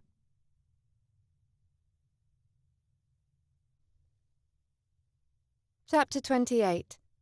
Marcus stopped in front of Claridge House. Margaret's house. He looked up at the yellow townhouse and sighed. This should have happened long ago. He shook his head. Or maybe it shouldn't have. He raked a hand through his hair. Lud, he did not know much of anything anymore. He paced back and forth in front of the house. Was this necessary? Could he have Izzy without taking this step? He placed his hand on the low gate separating the house from the walk. He was being a coward again. Why did the Palmer women always bring out that side of him? It was for Izzy he was doing this. With that thought in his mind, he pushed open the gate and walked to the front door. Raising the knocker, he dropped it several times. He sucked in a deep breath and exhaled through his nose. He could do this. The door opened, and the butler stared at him. "May I help you, sir?" Marcus presented his card. "I need to see Lady Brunswick." The butler looked down at the card in his hands. "I am sorry, Mr. Tierney, but Lady Brunswick is not at home." Marcus's brow furrowed. Was she not at home, or just not at home for visitors? "Will she be at home to visitors tomorrow?" The butler shook his head. "I should not think so, sir. She has removed to the family's country estate for a time." Marcus raised his brows. Margaret was in Dorset. She must have departed early this morning, for he had seen her at the ball last evening. "Oh, then I shall not attempt to call back for some time." The butler nodded and shut the door without another word. Marcus stood in place for a moment. If she was in Dorset, should he travel to Dorset and seek her out, or wait until she returned? But when would she return? And why had she returned to Dorset? It must be something important for her to leave in the middle of the season. London at the height of the season had always been Margaret's favourite place. Izzy's face flashed through his mind. Dorset was lovely this time of year, or so he had heard. He would set out for Dorset first thing in the morning, but first he would go see Izzy. He did not wish her to think that he had left her. He would not make that mistake ever again. His steps were lighter as he made his way to Woburton. A smile curved his face. He would not have imagined, even yesterday, that his life would have taken this turn. He had firmly believed that his chances with Izzy were over. He turned onto Evans Row and quickened his pace until he came to Woburton House. His grin broadened as he knocked on the door. A footman appeared in the doorway. Disappointment creased his brow that Clifton had not been the one to greet him. He had been very courteous the few times Marcus had visited recently. "Good morning. Is Lady Isabel about?" The footman fingered Marcus's card. "Who is there, George?" Lord Haverley huffed over to the door and threw it open. He sneered. "Tierney, what do you want?" "I have come to see Lady Isabel." He swallowed, feeling like a schoolboy standing in front of the headmaster. "And what could you have to see my daughter about? You have done enough damage to her reputation with your antics at the hunting party." He narrowed his eyes. "It is precisely why I have had to send her off with Lady Brunswick. The rumours still persist." Marcus's skin chilled. Izzy was in Dorset as well. Why would she have left without telling him? He had thought they had come to an agreement of sorts last night. Although, as he thought back on their conversation, he had left before they had made any arrangement. And from the way Haverley spoke, it sounded as if Izzy had not a choice in the matter. He cleared his throat. There was no question he would set out for Dorset. If not to speak to Margaret, to speak to Izzy, and leave her with no doubt regarding his intentions. He pulled his attention back to the Earl. "I have not heard such rumours. I apologise for any trouble it may have caused you." Lord Haverley scowled. "The two of you have made the betting books at White's and Brooks's. It would not surprise me to learn Boodles was in the game also." He skewered Marcus with a glare. "You would do wise to set your sights elsewhere, Mr. Tierney." Marcus took in a breath. "I am afraid I cannot oblige you, my lord. You see, I love Lady Isabel, and I believe she loves me too." "You do not know the meaning of love, sir. That much is obvious with the way you carry on." He straightened to his full height. "As for her feelings for you, she is simply confused. You were once a friend, and she obviously believes you to be that again, but I shall not allow it to happen." Marcus nodded. "I understand, my lord, which is why I am doing you the service of telling you I will leave for Dorset at first light." He took a precautionary step back. "I thought it only proper to inform you of my intention." The Earl blustered. "But how do you know they are in Dorset? Margaret may have taken Isabel to Essex or Derbyshire." Marcus smiled. "Then I will travel to Essex after Dorset, and then on to Derbyshire if I must." He turned to leave. "I will have my Izzy if she will have me." "If you loved her, you would not see her ruined." Lord Haverley stepped out onto the landing. Marcus paused. "I do love her. Make no doubt about that. I have stayed away for a very long time for that very reason. But Izzy knows my true character, and she is the only one I care about. I do not know her mind on the matter, but that is why I must go to Dorset. I must know if she loves me enough to set aside the opinions of society and consent to be my wife." Haverley's lips pressed into a hard line. "Not if I make it to Dorset first, you won't." Marcus smiled. "Then I bid you safe journey, my lord." He left Lord Haverley blustering on the step and made his way back to his apartment. He did not doubt the Earl would be true to his word and set out immediately for Dorset, which meant Marcus must move his plans up as well. He instructed Hendricks to pack a trunk and follow along later. Marcus would not be taking the carriage. He could make faster time on his horse, and time was of the essence in this case. He should make it to Chatlingham long before Lord Haverley and his well-sprung carriage. He packed only the essentials and headed out, a determination he had not felt in years warming his chest and spurring him to go faster. Margaret had more than a half a day on him. He must hurry. Chatlingham had long since fallen into darkness when Marcus rode up the drive. It was far too late to knock on the door and have his talk with Margaret or Izzy, but he dared not seek shelter at an inn in the village. He did not know if the Earl would take lodging at night, or just change horses and continue on as Marcus had done. Normally, Marcus would count on the former. The Earl was not one to forego comfort. But Haverley seemed more motivated on this trip. Marcus did not want to risk the man arriving before Marcus could make it back from the village in the morning. He led the horse toward the stables. Would the grooms have retired for the night? The stable yard was not as large as Rushdale, but there were enough buildings to have some place Marcus could spend the night without arousing attention. He swung down and led the horse quietly toward the farthest building. The horse nickered, and Marcus cringed. Oh, he wished he had Hermes with him. Hermes would surely know to be quiet at a time such as this. But Marcus had pushed the horse hard in the early part of the journey, and had been forced to trade him out. Hendricks would fetch him on his way here, but now he was stuck with this stranger. He tethered the horse to a fence rail of a nearby paddock, and continued the rest of the way alone. He stepped through the main entrance and squinted against the darkness of the yard. Whinnies and nickers could be heard coming from all directions, but the buildings appeared dark. Marcus moved along, looking through the windows. The third building appeared to be nearly empty, only 2 of the horse stalls being occupied. Would one more horse be noticed? Marcus would just need to rise early and take the horse out before any of the stable hands started work. He scrubbed a hand over his face, rubbing a few times at his scratchy, burning eyes. What was he doing? Skulking about the stable yard like a common horse thief. He thought of Izzy and nodded. All of this would be worth it. It had to be. "Excuse me, sir." The emphasis on the last word was not lost on Marcus. "May I help you?" Marcus turned around slowly. This was the last thing he wanted to happen. "My apologies. I just arrived and I was looking for the head groom." The man remained in the shadows. "Where is your horse? Or were you looking for that also?" Marcus chuckled uncomfortably. What if this man applied to the butler, or even to Margaret herself? The latter seemed unlikely. They would not bother the mistress of the house with something like this at this time of night, Would they? But they may involve Lord Brunswick. Or was the man still in London? No one had told him that Brunswick had come with Margaret. My horse is tethered to the rail out front. Marcus slowly inched toward the main gate of the yard. Staying at the inn in the village suddenly seemed the better idea. The moon peeked out from behind a cloud, and Marcus leant forward slightly. Robbins? Is that you?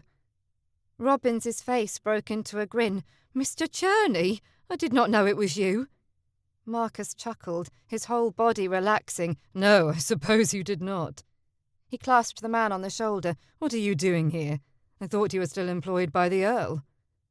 Robbins shook his head. I was until about a year ago. Lord Brunswick's head groom died suddenly and he had an opening. The Lady Lady Brunswick, recommended me to her husband for the job. Even in the darkness, Marcus could see the pride in the man's eyes. I am happy for you. You seem to be happily situated here. Robbins nodded. Aye, sir. His brow creased. Why have ye not inquired at the house for lodging? Marcus squirmed. It is late. I did not wish to awaken Lady Brunswick. I had thought to just sleep in the stable until morning, then I will knock at the house. Robbins studied him. You would rather sleep in the stable than at the house? Marcus tilted his head. He did not particularly wish to tell this man his intentions. While he had known Robbins as a stable hand at Montrose, it did not make them intimate friends. He had not even wanted to share the details with those who were his intimate friends. But it was almost certain this man knew about Marcus's history with Margaret. I arrived later than I expected, and Lady Brunswick is not expecting me. In truth, I do not believe she will be altogether happy to see me. I tried to speak with her in London, but she left before I had the chance. Lady Brunswick has not arrived yet, sir. Robbins squinted at him. Besides, there is an inn in the village. Yes, I am aware. He sighed deeply. He must have overtaken them somewhere along the way. May I stay in the stables or not, Robbins? The man smiled and nodded. I suppose it would not be a problem, sir. He flicked a glance toward the house. But all the same, I would appreciate you not mentioning it to Lady Brunswick.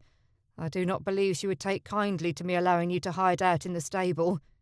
Marcus laughed. You have my word. He had no desire to tell Margaret anything about this evening. Now, where is this horse you supposedly tied up outside? Marcus led Robbins out of the main gate of the stable yard and over to the rail where the gelding stood nibbling on the grass. Here he is. He gave the man a sideways look. You did not think me lying, did you, Robbins? The man shook his head as he ran a hand down the horse's side. Not once I knew who you were, sir. Marcus yawned. Now, if you could show us to our quarters, I would greatly appreciate it. Robbins untethered the horse and led it back to where they had come from. I have an empty bed with the stable hands, sir. You are welcome to use it, although they will likely wake you at first light when they arise to do their chores. Marcus nodded. That will do just fine, Robbins. Thank you. Robbins had not been wrong. Marcus cracked his eyes open as the surrounding beds creaked and voices sounded around him. He rubbed at his eyes. The sandy burn from the night before had decreased little, but then he had only been asleep for a few hours. He raised up onto his elbows and squinted at those around him. They all avoided looking at him. Was this because he was a gentleman or a stranger? He threw his leg over the side of the bed and placed his stockinged feet on the floor, rotating his shoulders and head. The bed had not been as comfortable as what was in the house, surely, but it had to have been better than the stable floor. He pulled on his boots and dressed quickly, tying a simple knot at his throat. Hopefully Hendricks would not dally too long in getting there. Marcus strode out of the sleeping quarters and headed toward the main gate. The sky was yellow and pink near the horizon, but darkened to deep blue and then almost purple high above him. He breathed in deeply as he moved toward the front house. Now, what was the best way to approach Margaret? Marcus sighed. He wished he could see Izzy first. He paused. And just why could he not? He studied the large edifice. It was not likely he could get inside without being detected. And then what would he do? He had never been within before. How would he know where to even begin looking for Izzy? Perhaps it was time to swallow his pride and ask Robbins for his assistance. Chapter 29. Izzy yawned and stretched on her pillow. They had arrived at Chatlingham late the previous evening, having never stopped longer than to change out the horses. Indeed, they had never even left the carriage, sending one of the footmen to secure food for them. Margaret seemed determined not to give Izzy any chance of escape. They had never made such quick time to Dorset.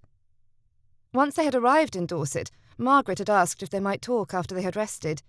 Izzy had been suspicious, but when nothing out of the ordinary, aside from being kidnapped, had happened upon their arrival, Izzy had consented. While she had not wished to do anything Margaret asked, she could not dispute that she was exhausted. She had slept little after returning from the ball, and the trip had been taxing. But then Izzy had slept all night, denying Margaret the conversation she'd requested. A juvenile sense of satisfaction at making Margaret wait for what she wanted made Izzy grin. She climbed from her bed, her stomach growling. She could hardly believe she had not even awakened for dinner the night before. She saw her trunk on the floor near the dressing-room door. Why had Jennings not unpacked it yet? Perhaps her maid realised they would not be staying long and had not seen the need. It seemed Jennings was on her side after all. Izzy went to the dressing-room door and knocked before pushing it open. The counterpane sat stiffly on the bed, and the room smelt distinctly musty, as if it had been shut up for a time. Poor Jennings. Sleeping in such a room could not have been pleasant. But where was she now? Izzy moved to the bell-pull in the corner and tugged several times. Her stomach grumbled yet again. Hopefully Jennings was even now preparing a breakfast tray for Izzy. She would eat and dress, and then have her discussion with Margaret. Hopefully they could be on their way back to London before afternoon tea. She moved over to the window and looked out, her view overlooking the stables.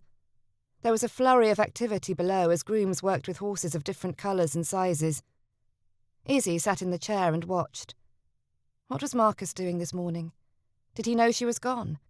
It felt as if she had been gone for days rather than just 2. Izzy leant her head against the glass. But how would he know? He would not chance seeing her father by coming to the house. A hint of a smile passed her lips. Was he, even now, wandering the herbarium, hoping to see her there? A ruckus sounded in the corridor, and Izzy looked to the door. She waited for Jennings to enter, but after several long beats the door remained closed. Where was Jennings? It was not like her to keep Izzy waiting. She stood and moved to the door, her irritation rising. Already feeling out of sorts because of Margaret, Jennings's sluggishness was only making it worse. Perhaps she could find a maid in the hallway and send her for Jennings. Izzy went to the door and pulled on the latch. The door stayed firmly in place. Izzy stared down at the latch in her hand. Was it stuck? She jerked on the door again, but still, it held firm. She looked to the nearby table for the key. Had she locked the door last night without remembering? But the table was empty. What the devil? She hit her palm on the door several times. "Excuse me, is anyone out there? The door seems to be stuck." It would appall Margaret to know that her home was in such disrepair. Papa would never stand for it. Izzy stepped back. She could not think it of her sister either. Margaret never allowed anything to be out of order. She stared at the door. Was it really stuck? It gave not an inch when she tugged on it. If it were only stuck, would there not have been even a little give? Her mouth dropped open and she sucked in a breath. No, Margaret would not do such a thing. Or would she? Izzy yanked on the door again, but with little hope of it opening. "Margaret!" she yelled through gritted teeth. "Open this door right this minute!" Nothing but silence came from the other side of the door. Izzy screamed. It was no wonder she had not been awakened for dinner.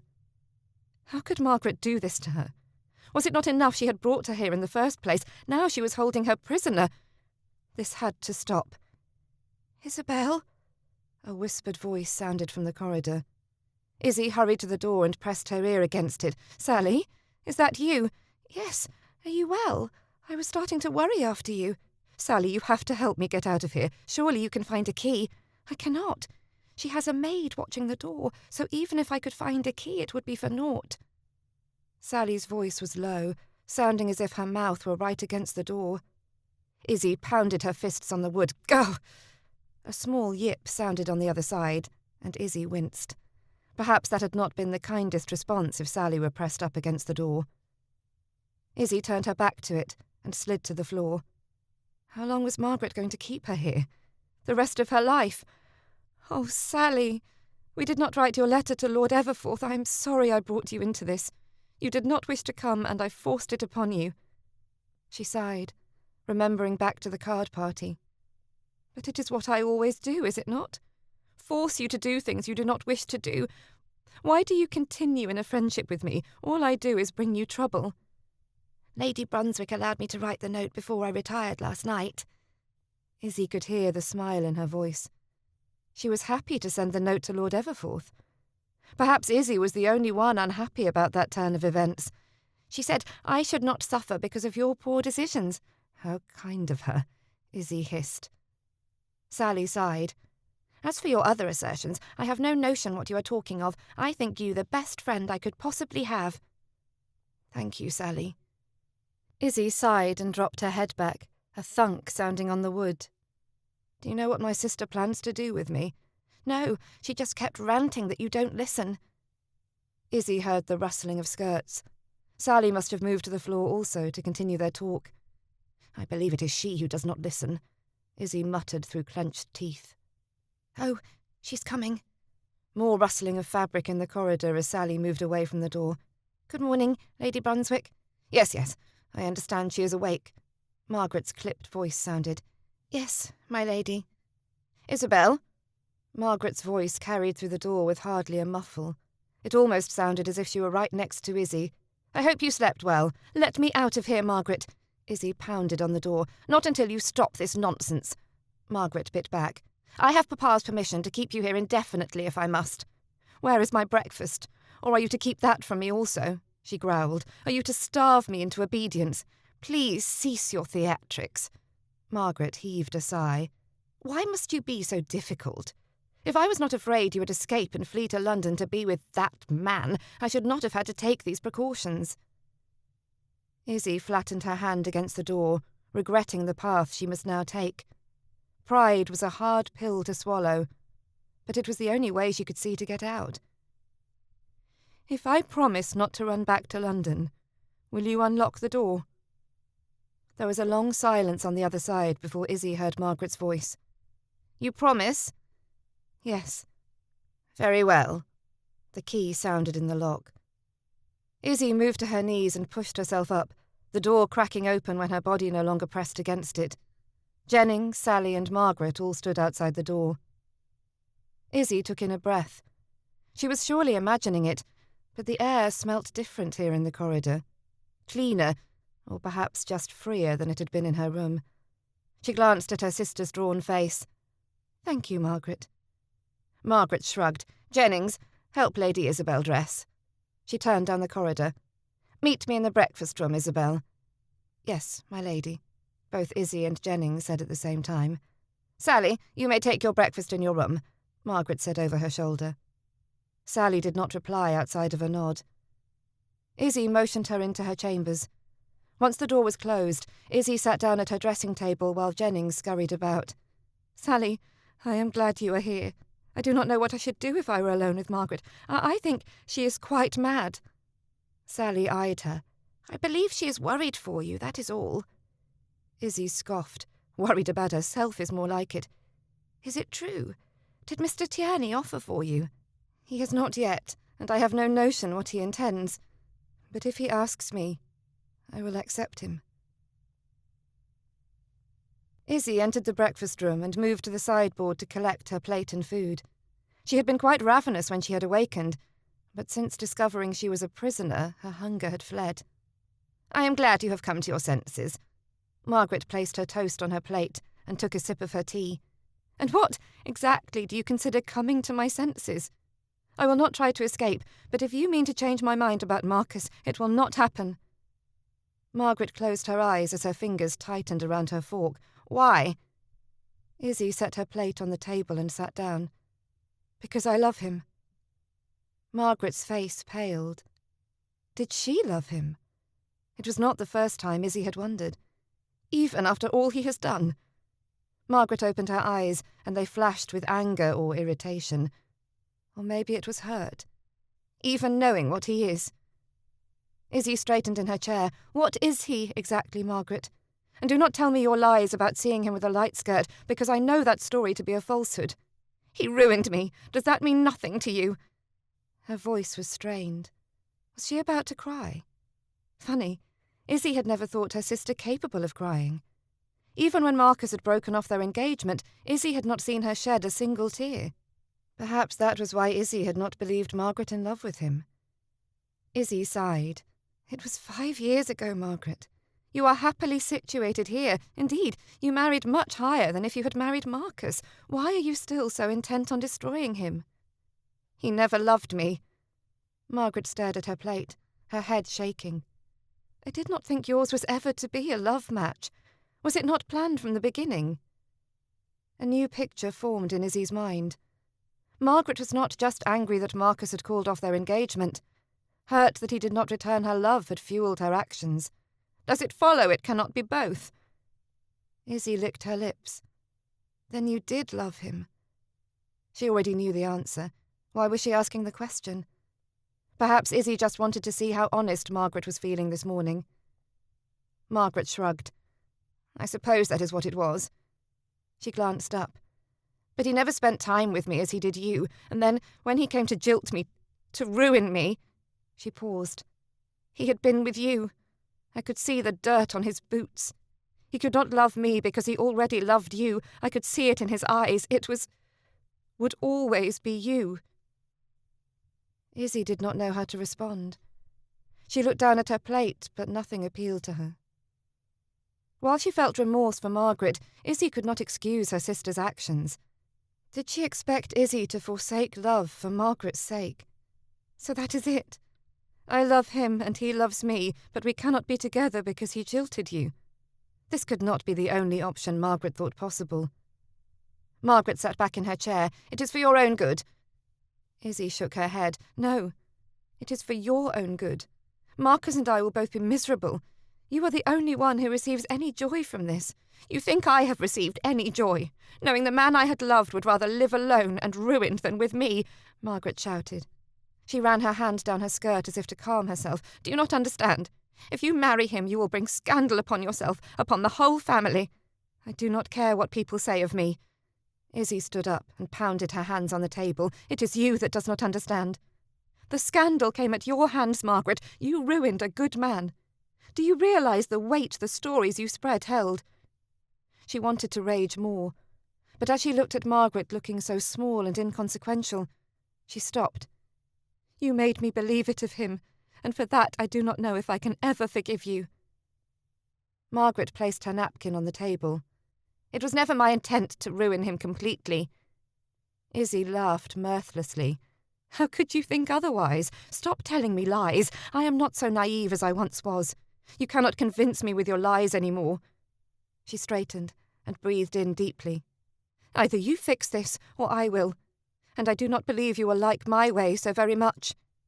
There was little Margaret could do to mend her relationship with Izzy, but Izzy would ensure that Margaret made things better for Marcus. It is too late. There is nothing to be done. Margaret motioned for a footman to pull out her chair. There is no way to tell everyone that I fabricated the stories. I can think of a way. Izzy raised a brow. But you may begin by telling Papa. Once you have accomplished that, we will sort out the rest. But, Papa... Margaret stuttered. Yes, Papa. He is very much against Marcus. You need to change that. I will marry Marcus with or without his consent, but I should like to have it. Her sister looked wildly around the room. It was Izzy who now worried Margaret may flee. She sagged, clinging to the chair back. You are right, Margaret whispered. It has gone on long enough. Izzy was moderately surprised that Margaret had capitulated so quickly. Or was she simply biding her time until she could escape or somehow avoid doing what she should? It should never have begun. Izzy shook her head. I will tell Jennings and Sally to pack. We are returning to London immediately. Izzy dropped her napkin on the table and stepped out around her chair, walking out of the breakfast room feeling only slightly better. Margaret had admitted her part and said she would make things better, but she had never said she was happy for Izzy. Izzy shook her head. She supposed she would have to be content without such knowledge, because knowing her sister, it would never come. Izzy walked down the corridor toward the staircase. At least she would be returning to London. She let out a quiet chuckle. Who would have ever thought she would look forward to that? Just past the music room, something grasped her by the arm and pulled her into the darkened room. She opened her mouth to scream, but a hand gently covered her cry. Her eyes widened and panic rose in her chest. But then she saw the familiar eyes. Marcus. Chapter 30. Marcus stared down at Izzy, her eyes wide with fear. Fiend seize it! This was not what he had intended when he asked for Robbins's help to sneak inside the house undetected. Her gaze looked wild until they found his in the shadowed room. She relaxed. He let out the breath he had been holding and removed his hand. She smiled and looked up at him. "Marcus, when did you get here? What are you doing here?" He breathed in deeply. Now that he was here with her, he hardly knew what to say. "I arrived in the early morning hours yesterday and waited patiently for you to arrive. I came to speak with Margaret. And you." He lifted his hand and ran his thumb along her cheekbone. "I had to see you. When I left you in the garden the other night, I did not leave you with much of an expectation." He swallowed. Lud, she was lovely. How had he thought he could walk away from her again? She sighed and continued to look up at him. "Izzy, if you keep looking at me like that, I will have to kiss you, and then I will be exactly what you thought of me." His breath came out ragged. "There are things to be done first." She rose onto her tiptoes, as she had in the garden before he had walked away. Oh, why had he walked away? It had seemed the best course then, but now he could not fathom how he had done so. She gripped his lapels in fisted hands, raising an eyebrow. "In case you think to leave before I am finished with you." She pulled him to her. "Words can wait, but we will not have this time alone for long." She leant into him and pressed her lips softly to his. He held her loosely at first, not wanting to scare her, or even worse, have her return to her previous beliefs of him. But would she think that when she was the one pulling him closer? She released his coat from her fists, and he missed them immediately. It had been a tender moment, but nothing like he wanted from her. But that could wait for another day. He took a step back, but then she ran her palms up his chest and around his neck, pulling him back to her and splaying her fingers through his hair at the same time. Fire ignited inside him, and he pressed his lips more firmly to hers, putting years of waiting into the kiss. She melted against him, and he thought his legs might give way. He pushed her gently back against the door, needing the leverage to support them both. In all of his dreams and imaginings, never had he thought she could consume him so completely. It was as if they were one, having been created to fit perfectly together. She turned her head to the side, taking in a rasping breath and exposing the soft curve of her neck. He could very easily become what he was rumoured to be if he was not careful. Marcus rested back on his heels, putting a slight amount of distance between them, a much-needed distance. He placed his hands on either side of her face, his little fingers resting on her neck. Her pulse thrummed beneath his touch, telling him she was as affected as he. She closed her eyes and leant her face to one side. "How did I ever think I could walk away and forget you? You consume my every thought, every beat of my heart." He rubbed his thumb along her bottom lip. She kissed it, and it was he who closed his eyes. Perhaps he should not have come here first, for he never wanted to leave her again. She dropped her head back, her whole face lit with a grin. "I was beginning to believe you did not wish to kiss me. Every time I thought you might, you pulled away and left me bereft." He growled low in his throat and kissed her neck before sliding his hands around her waist. "You do not know how hard it was for me to set you down in the folly or leave you in that garden. You were not the only confused one there." She wiggled her fingers in his hair, and he sighed, enjoying the feel of her warmth against him. "Why should you be confused? I had already confessed my love for you." He sighed. "I felt so unworthy of your love." The rumours may not have been true, but deep down I felt every bit the scoundrel I was rumoured to be. But why? She lay her head on his chest. By loving you when you were so young, I thought it surely meant I was as rakish as people said. She raised her head and looked at him. No, you were not. She twisted her mouth to the side. While I still contend I was not so very young, you did not act upon those desires. And while you hurt me when you left, I understand now why you did. He dropped his forehead to hers. I never meant to hurt you. She nodded. I know.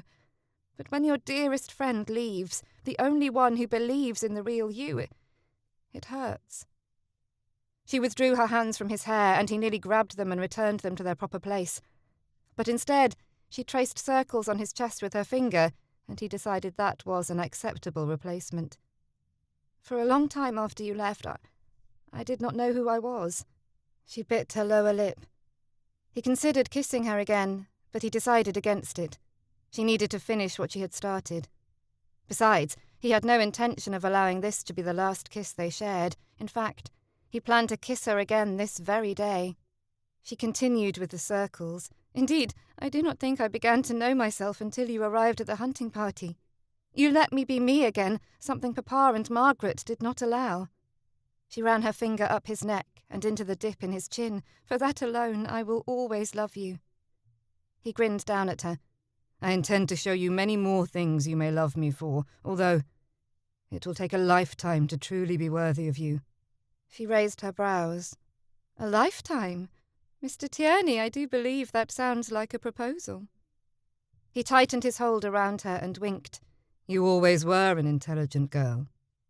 She sighed and tilted her head again. You know, you are much like the May lily we saw in Bedford Square. He pulled back slightly. Oh, pray tell how exactly. People who do not look closely believe you are something entirely different from what you really are. She pulled him back to her. I suppose I should be grateful to Lord Clarecliffe for pushing me toward you so I could take the time to study you and discover the true Marcus Tierney. He dipped his head and kissed the small of her neck. As am I. The door swung open and light streamed into the room. Marcus released her and slipped behind the door. The maid averted her eyes and looked at the floor. She cleared her throat. Sir, she said, her voice slightly raised, Lady Brunswick knows you have arrived. She does not know you are in the house, however. Marcus stepped out from behind the door. Thank you, Molly. Is the corridor clear for me to slip out? She shook her head. No, sir. She glanced at the set of French doors at the far end of the room. But if you leave out those doors, I'll make sure to lock them behind you. Izzy shook her head. Nonsense. You have endangered your position here long enough. You run along. I will lock the door behind Mr. Tierney. Molly curtsied. Thank you, my lady. Oh, and Molly. The girl stopped at the doorframe and looked back at Izzy. If my sister should discover your role in this, you need not worry. I will find a position for you at Rushdale. She glanced at Marcus and raised a brow. He nodded as his chest swelled. Izzy saw a future for them together. He had never thought such a thing possible. They moved toward the doors, and Izzy turned the lock. Marcus cracked the doors open and slipped through, but ducked his head back in and placed a quick kiss on Izzy's lips. I promise that will not be the last one, but first I must speak to your sister and your father. Izzy kissed her fingers and placed them to his lips. I know, she sighed. I do not know what will come out of those discussions, but remember I am yours, and it does not matter what Margaret or Papa say. Lud, how he loved this woman. Yes, but I should like to have their blessing all the same. They are your family. She shrugged. You are all the family I need. Now go, before someone hears us and discovers your ruse. He ducked out of the door and made his way around to the stables. Robbins was in the main building, brushing down a horse. He looked up when Marcus entered. You heard Lady Brunswick knows of your arrival? Marcus nodded. I did. He glanced at the horse. Did this fellow here give me away? Robbins nodded. I am sorry, but when questioned I could not lie. Marcus shook his head. I would not ask you to. Robbins grinned. I may have neglected to disclose that you had arrived yesterday. Mr. Chambers may be under the impression you only just arrived. Marcus grinned. How had he been so fortunate to have a few people still believe in him? Then I suppose I should present myself at the house. Robbins raised his brows. Good luck, sir. He pursed his lips. I know it is not my place to say, but Lady Isabel is a fine lady. You are fortunate if you have secured her affections. Marcus squeezed the man's shoulder. I am all too aware of that fact, Robbins. I shall thank the Lord every day of my life if she consents to be mine.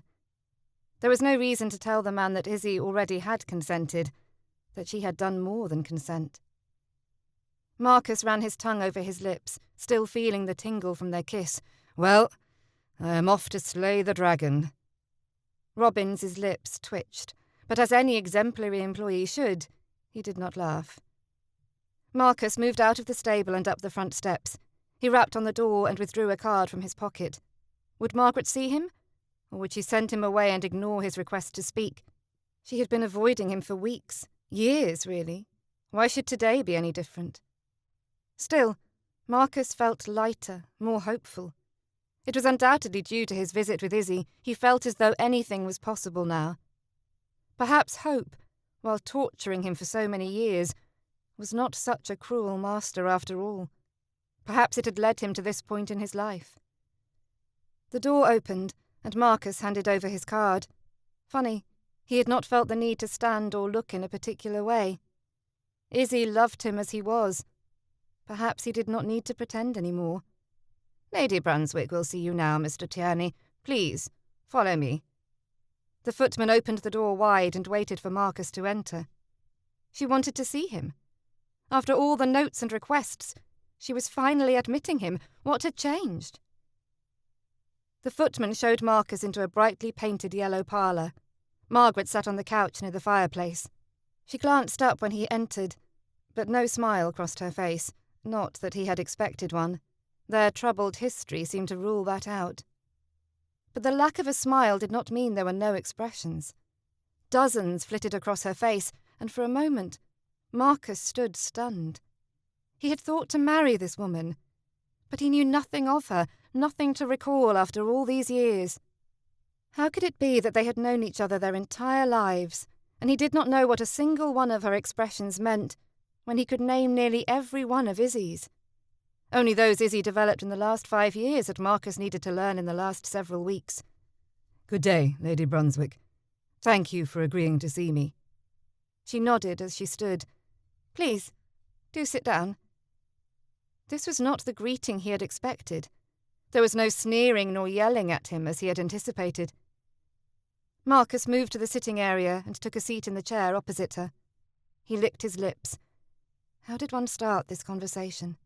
In all his times of thinking about speaking to her, he had never thought of the beginning. He had rehearsed the middle and the end, but never the beginning. How unfortunate that felt now.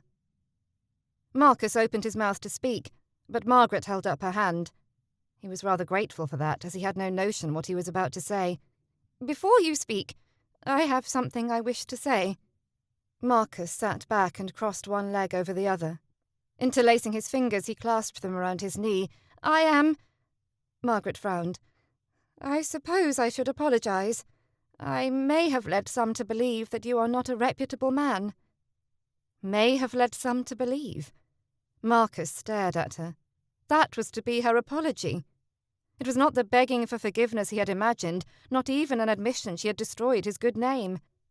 But as he watched Margaret, Marcus realized this may be all she would give him, all she could give him. The Viscountess was a proud woman, as she always had been.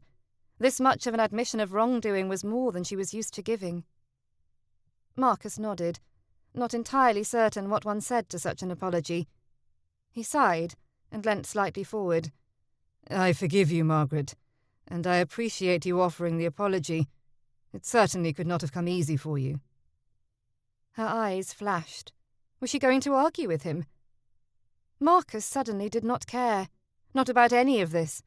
He did not care if Margaret was sincere in her apology. Indeed, he did not care that she had not actually apologized. Izzy was waiting for him, and he was wasting his time in here seeking something that did not matter. Izzy knew his true nature, as did his friends. That was good enough for him. He put his hands on his thighs to push himself to standing. "I suppose you wish me to issue some sort of public apology, to put myself up for public ruination over my actions." Margaret raised her chin. Marcus shook his head. "No. In truth, I do not care if you tell anyone of your lies. Izzy knows the truth. That is all I desire." He moved around the chair and dipped his head. "I believe she is staying here also. I shall go in search of her so I might take her back to London. Good day, Lady Brunswick." He strode toward the door, his shoulders light. Was that all it had taken to free himself from the weight he had carried all these years? Had he known it would be so easy, he would have done it years ago. His brow furrowed, but then it had not been so easy, had it? All those years of stewing had made this moment possible, that, and the knowledge that Izzy believed in him. "Why could you not love me?" Lady Brunswick's voice stopped him. He turned around slowly. "Pardon me?" She could not have said what he believed she had. She stood up and walked around the couch. "Why could you not love me as you did Isabel? I was a woman, ready to love you back. She was only a girl, unaware of her own feelings, let alone yours. Why could it not have been me?" He stared at her. Had Margaret loved him when they were engaged? But how was that possible? How had he not known? "I do not believe it had anything to do with you, Margaret. I did not choose to love Izzy over you. It just happened that way. The heart makes its own decisions, sometimes against the advice of the brain." She looked at her hands. "You made me doubt everything. I thought, in the beginning, that while you may not love me as much as I did you, that you did love me still. When you broke the engagement, knowing it was because of Isabel, I could not trust that I knew what love was any more. How could I, if I had not realized you did not love me at all?" He stood, shifting from one foot to the other. While he did not agree with her that her problems with trust were his fault alone, he could not help but feel partially responsible. "I am sorry for hurting you. I had no intention of breaking our engagement when I offered for you. Loving Izzy was as big of a surprise to me as it was to anyone." She drew in a breath. "Thank you for being honest with me. After all I have done, I did not deserve an answer, let alone the truth." He nodded. What was left to say? He would collect Izzy and her maid and return to London. He need not wait for Lord Haverley. "I will speak to my father. I should think once I explain things he will not object to you offering for Isabel." Margaret sat back down on the couch. It did not matter to Marcus any more, but he was pleased for it nonetheless. It would make things easier for Izzy. He curled his lips into a brief smile. "Thank you." Marcus turned to leave, but paused one last time.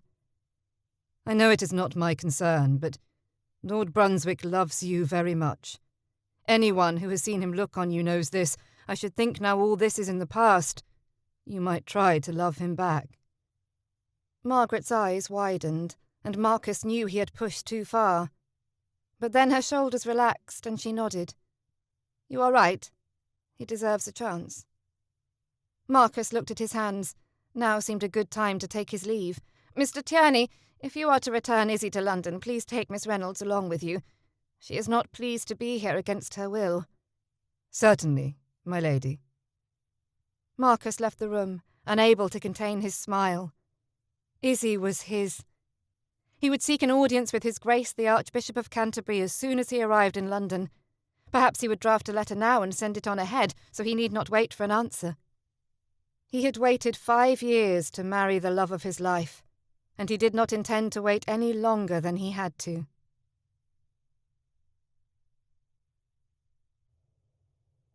Epilogue. Izzy pulled away from Marcus and scooted to the far side of the carriage. Looking out the window, she caught the first glimpses of Rushdale. This was not the first time she had seen the house. Indeed, she had likely seen it hundreds, if not thousands of times over the years. But this time it was different.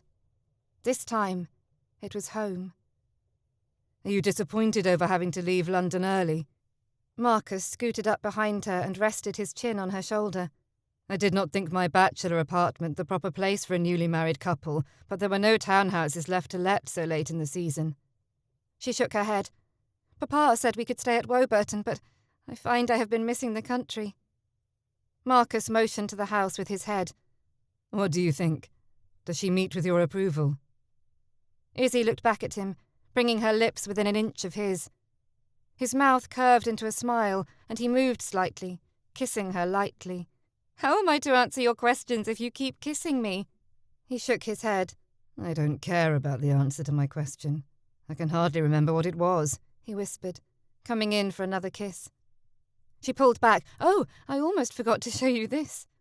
She opened her reticule and withdrew a small advertisement. It was not the way Izzy would have solved the matter, but Margaret had made an effort. She handed over the printed paper to Marcus.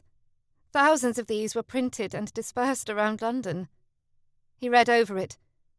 "Lady B wishes to apologise to Mr. T for any harm done to his character at her hand, and wishes him felicity on his recent nuptials."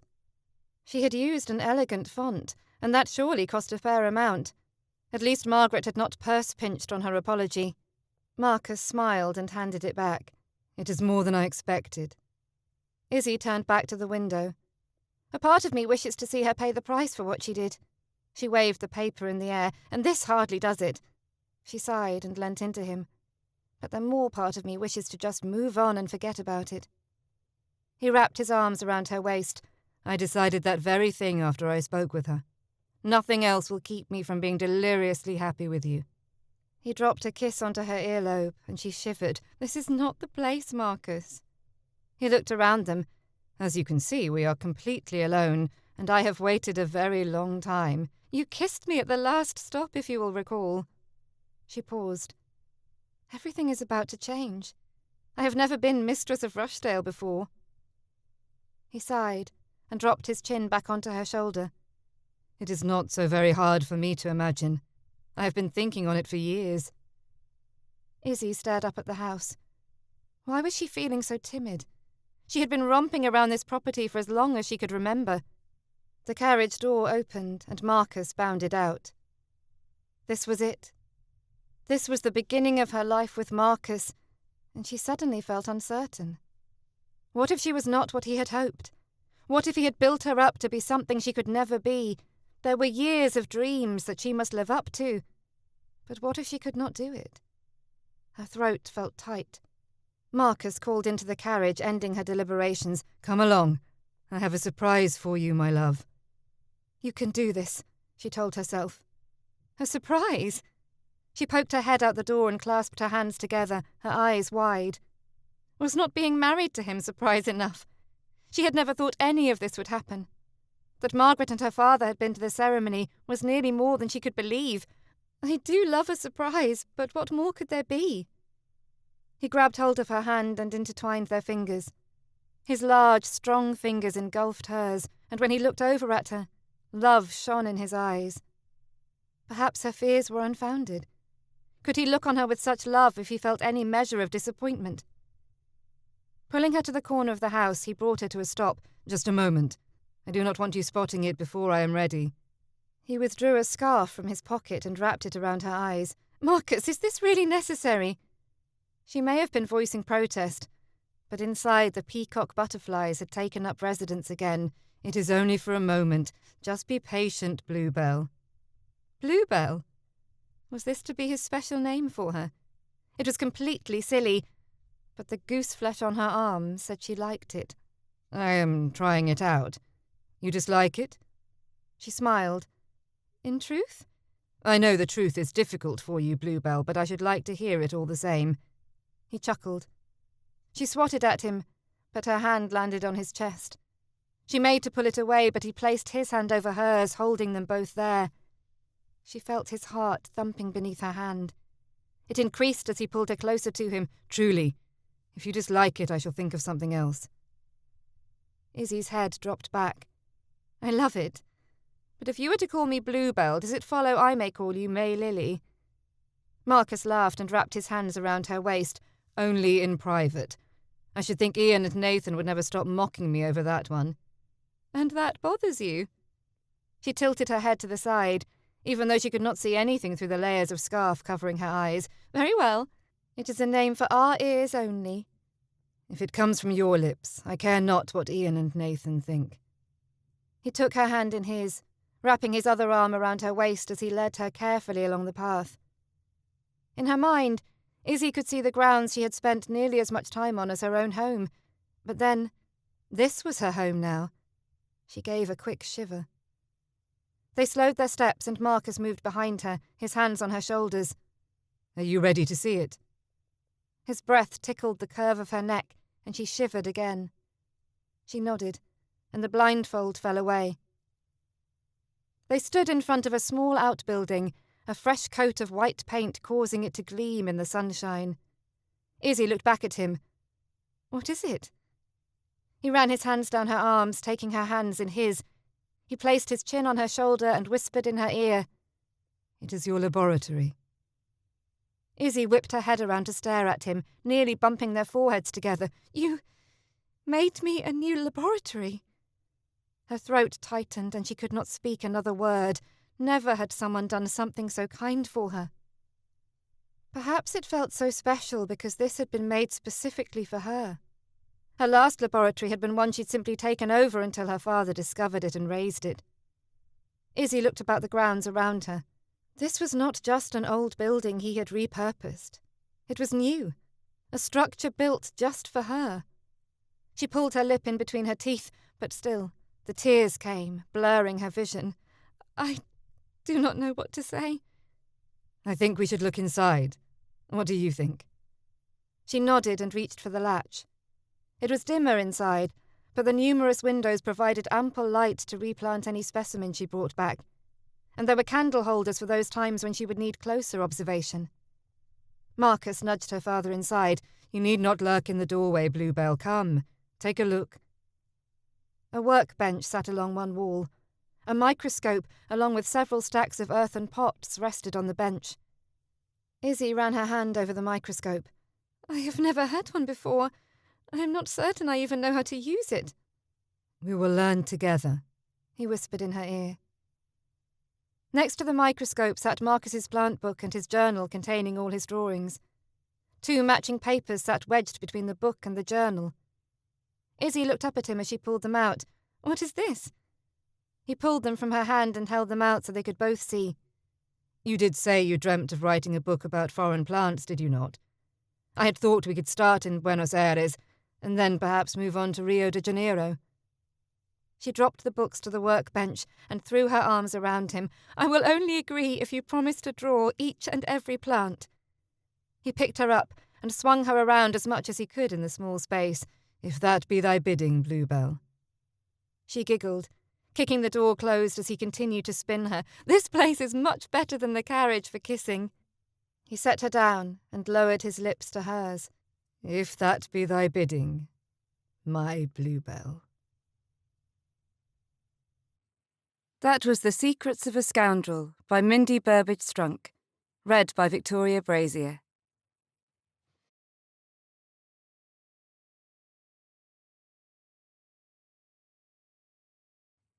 That was The Secrets of a Scoundrel by Mindy Burbage-Strunk, read by Victoria Brazier.